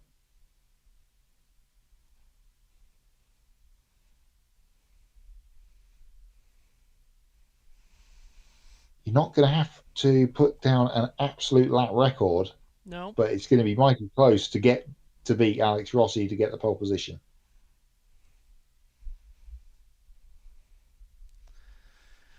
Deep breath, everyone. Because it all gets determined. The last 6.5 hours all comes down to the next 5 minutes. A 2.5-minute run for Palou. A 2.5-minute run for Rosenqvist. And their starting positions for next Sunday's Indianapolis 500 will be determined. Matt, I mentioned that the aggregate time of the 4 laps between Rossi and Malukas was a difference of 0.08 of a second, and as you rightfully said, that's almost nothing. They were together coming out of 4, as we've just seen the virtual finish of the Malukas lap against the Alex Rossi Ghost lap from Fox. They were together in turn 4, but Rossi had a better exit on turn 4 on his final lap there, which is when it counts the most, and that's what's kept him ahead. And now we're about to see a 29-year-old coffee shop owner from Barcelona attempt a run at an Indy 500 pole position. Oh, no, he's an IndyCar champion, 4-time IndyCar champion. That's correct. Yeah, there is that small accomplishment, the multiple accomplishments that he's had over the last 5 seasons. There are legion. Yeah. Ever since he joined Chip Ganassi Racing in 2021, Matt, everyone in IndyCar and everyone really in American and world motorsports has been introduced to Palou perfection. And it's going to take a fairly perfect run to win this pole. Yeah, as I've said on many broadcasts that we've done over time, it took a long time for Chip Ganassi to find his Dario Franchitti replacement. They went for a whole host of drivers. One of them is about to go after Alex Palou. But they finally got their man, and goodness, what a signing he has been, and what a comeuppance it has been to try and keep him at times. But here he is, under a green flag at the Speedway to go for his second Indianapolis pole. Looking for his second pole, looking to defend his crown from a year ago. His face will now forever adorn the greatest trophy in sports, the Borg-Warner Trophy. Not many times has the same face been put right beside the same one with back-to-back wins. That is what Palou aims for next Sunday. Today, he aims for another pole position. He's about to finish lap 1, sweeping up out of turn number 4. The car smooth as butter. Coming to the yard of bricks, Alex Palou's first lap is huge! 232.848 miles per hour. He has laid down the gauntlet. Had a feeling it was going to be a big one. It looked great, and it was. Out of 2 on lap 2. Red warning alarm flashing on the steering wheel, but hopefully that's all under control for Palou as he heads down towards turn 3 at 241 miles an hour at the turning point. Huge speed. And through 4, he will come to complete lap number 2 with room to spare to his right-hand elbow. Up across the yard of bricks. The speed at the line for lap number 2 is 2:32.347. This is a massive run. This is blindingly quick from Alex Palou, who now needs to keep up his pace but also keep it clean. He comes up out of turn number 2. He is 10 turns into this 16-turn run. The driver that has owned IndyCar success over the last 5 years. He was only 11th fastest in the first session of the day, but he was 2nd fastest in the second session. And now Matt White, he clears turn 4. He's looking for the white flag. He's tracking pole. 2:31.845. So he lost half a mile an hour there and a whole mile an hour over the 3 laps that he's run. But that is good enough if he can keep it together and not lose too much time on this 4th lap. Nice and smooth and easy out of turn number 2. Half a lap to go for Alex Palou to put himself on the front row at the very least. Can he challenge Alex Rossi's pole time? 2:31.990 is the speed to beat for Alex Palou. We have only seen runs in the 232s from one driver. That was Felix Rosenqvist. Alex Palou trying to get to the yard of bricks in time to add his name to the 232 category. And he does! Emphatically! Alex Palou leaps to pole with a 4-lap average of 232.248 miles per hour. Palou is on provisional pole with only one bullet to dodge. 2:31.955, the final lap time, or final lap speed for Alex Palou, and he has booked himself a spot on the front row alongside Alex Rossi. Will they be first and second? Will they be second and third? What will happen next? All questions to be answered. Disappointment on the face of Alex Rossi as he talks to Georgia Henneberry down there in pit lane for Fox. 1 car left to run, and it's the man that's been fastest all day. If Felix Rosenqvist duplicates the speed of his first run, he wins the pole. If he duplicates the speed from his second run, he misses it by 0.2 of a mile an hour. He must best a 232.248. In the 8 laps that he has run today, Matt, across the 2 sessions, 5 of those 8 laps have been better than 232.2. Wow. Well, proof will be in the pudding here for Felix. As I mentioned before, the newest dad on the IndyCar grid. Partner gave birth a couple of weeks ago. This will be a present to bring home. And what a start to father life for Felix Rosenqvist. Up out of the final corner for the Meyershank number 60, heading towards the final green flag of IndyCar qualifying for 2026. Felix Rosenqvist is on the clock. It is go time at the world's greatest race course, and Felix Rosenqvist is on the hammer. He clears turn 1. He looks at turn 2.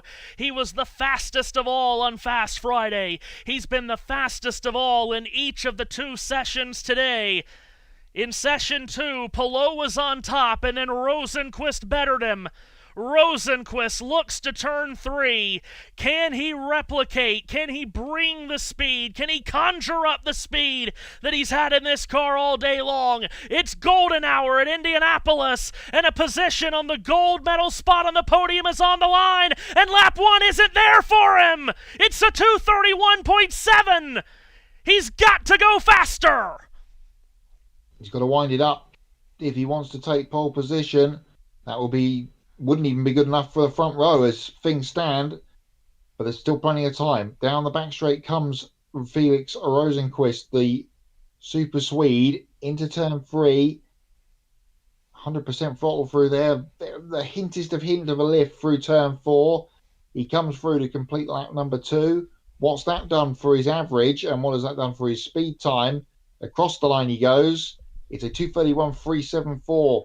It's trending the wrong way, Matthew Owens. It's unbelievable. The speed has been in this car for the last 2 days of on-track action. But now, when it's time to go, the fastest you've gone all week, it's not there for Felix Rosenqvist. The track has cooled down, but this car has not sped up. Out of turn 3, looking to turn 4, Matt. He's only got 5 turns to make the difference. Out of 4 he comes, white flag up in the air. The final lap of Indy qualifying for the year is the Felix Rosenqvist car, 231.219, his lap 3 speed. Currently, he would be, where would he be? He'd be 4th of the 6th at the moment. 1 more lap to go, though. Out of turn 2 for the final time. Down the back straightaway. The team has won here before. Of course they have with Helio Castroneves a few years back. They've never sat on pole position. It doesn't look like it's going to be that way again. It looks like it's going to be all Chip Ganassi. It looks like it, because of course it is. It looks like it's going to be Alex Palou. Here comes Felix Rosenqvist to finish qualifying. Morgan Wallen on the side of the car, but this car has hit a wall on the last run of the day. Checkered flag is out. Rosenqvist is only good enough for 4th. An explosion of emotion on pit road. It's more Palou perfection. Alex Palou is again the pole sitter for the Indianapolis 500. He's always number 1. And he'll start P1 in the biggest race in the world a week from today. Alex Palou is inevitable. There wasn't many Hondas in this session as it wound through the day, but guess what? They're on pole yet again. Don't think Alex Palou can quite believe it as he embraces Chip Ganassi down there in pit lane. Amongst the throng of photographers and Fox cameras, Alex Palou's dad is there, as is Kevin Lee. Hopefully we'll get a word with our pole sitter. Incredible. Progressive pole award hat. Incredible. He's done it yet again. He's done it yet again, Matt. when you wouldn't have believed he had much of a chance. He was 11th at the end of session 1. Nearly missed making the top 12. He wasn't too far away from missing out. And there was a point there where you go, oh, if he's only 11th, surely he can't make the 6 from there. But 2 mega runs to go fastest in both sessions. No, sorry, not to go fastest in both sessions, because Rosenqvist was still fastest in the 12. But when he absolutely was time to put him on the dash, to use a term that's been doing the rounds in the NASCAR world the last couple of weeks, he did so yet again, because, as you say, that's what he does. It's what he does. It's what the man does. You don't have to love the dominance of a single driver, but my goodness, it's hard not to appreciate it, because that is absolutely incredible that he has come up trumps again. He's the first defending 500 race winner to win the pole for the following year's 500 since Elio Castroneves in 2010.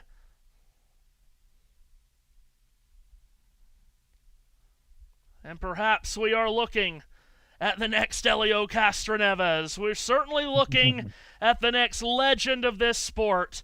Alex Palou, through all the cheers and congratulations, high fives and hugs, down with Chip Ganassi and his crew.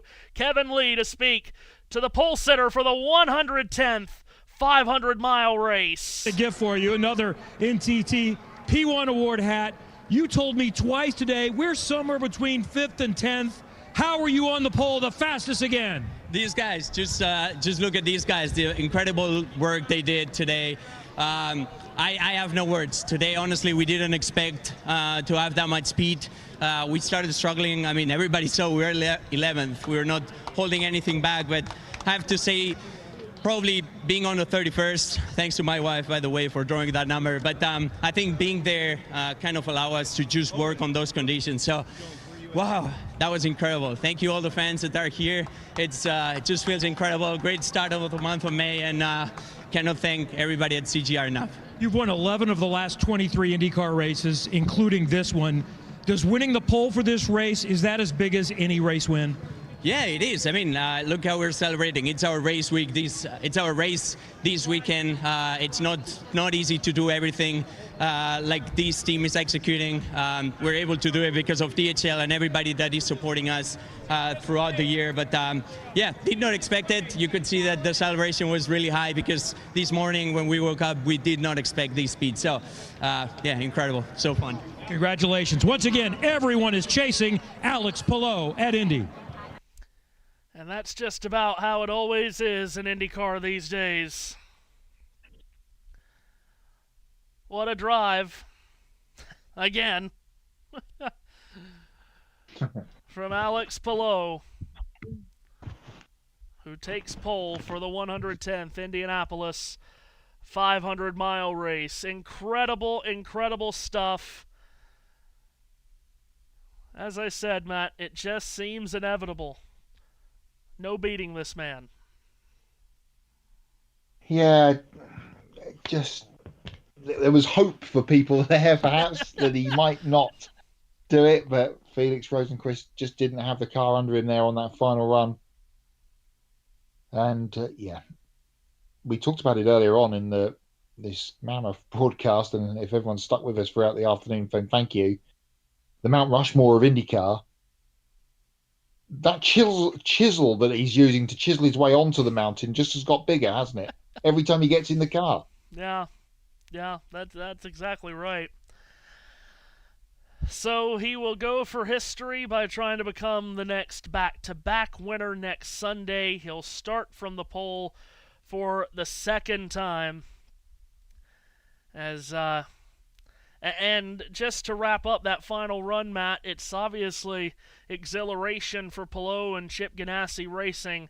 That's got to sting for Felix Rosenqvist and the Meyer-Shank team to be P1 on Fast Friday, P1 in Session 1, P1 in Session 2, and then in the end, not only are they not P1 on the grid, they're not on the front row. Yeah, that's going to hurt tonight, tomorrow, Tuesday for those guys. But they know they've got an absolute weapon underneath them with that car and a driver that's been building in confidence and speed at this place over the last couple of years. Rosenquist will be a threat next Sunday, that you can be sure, as will David Malukas up there as well, and Alex Rossi. Plenty of fast cars and fast talent there towards the front of the field. I think we're in for, hopefully, but then again, when aren't they? Another classic next Sunday. They're always great, and we will be on the edge of greatness again next Sunday. Today, the eyes of the motorsports world on Indianapolis. It'll be the same 7 days from now. Yeah, people will watch Canada and Charlotte, but this is it. This is the highlight of every motorsport season. And there's just nothing like the Indianapolis 500. The respect it demands, the drama it brings, and the tradition it holds. And we are so excited to bring you the first one for us on this platform next Sunday, Matt. The starting grid is set, and at the end of the day, why would anyone believe differently? Palou P1. Yeah, said it for a while. We all turn up for an IndyCar race, or in this instance, a qualifying session, and then Alex Palou tops it. And he's done it again. And he will be the man that will run across the yard of bricks to start the day next Sunday, first car across them. He'll hope to end 500 miles later by being the first car across them for the final time. Yep. All right, that will do it for us. It's been a massive day. Thank you so much for joining us throughout the day. We pulled in huge numbers. It's been great. Been great to link up with the folks at JBM as well. And just great. Thanks, Matthew. And just great to be on air for greatness at Indianapolis. There's no other place. There's just no other place better than this one. So that's it for us. Matt's going to sleep. Interestingly enough, I'm going to sleep. That doesn't happen. Yeah. Matt, we've got a great grid of 33 for next Sunday. Now it's just going to feel like 7 months to get through the next 7 days. Doing our best dry weather dance for next Sunday afternoon, Sunday late morning afternoon in the Indiana area. Yeah, absolutely. Can't wait for it next Sunday. Going to be awesome as it always is. Going to be great. Alex Palou will lead them to green. 33 brave heroes to battle for the ultimate glory of winning the Indianapolis 500. It's all next Sunday. We will see you then.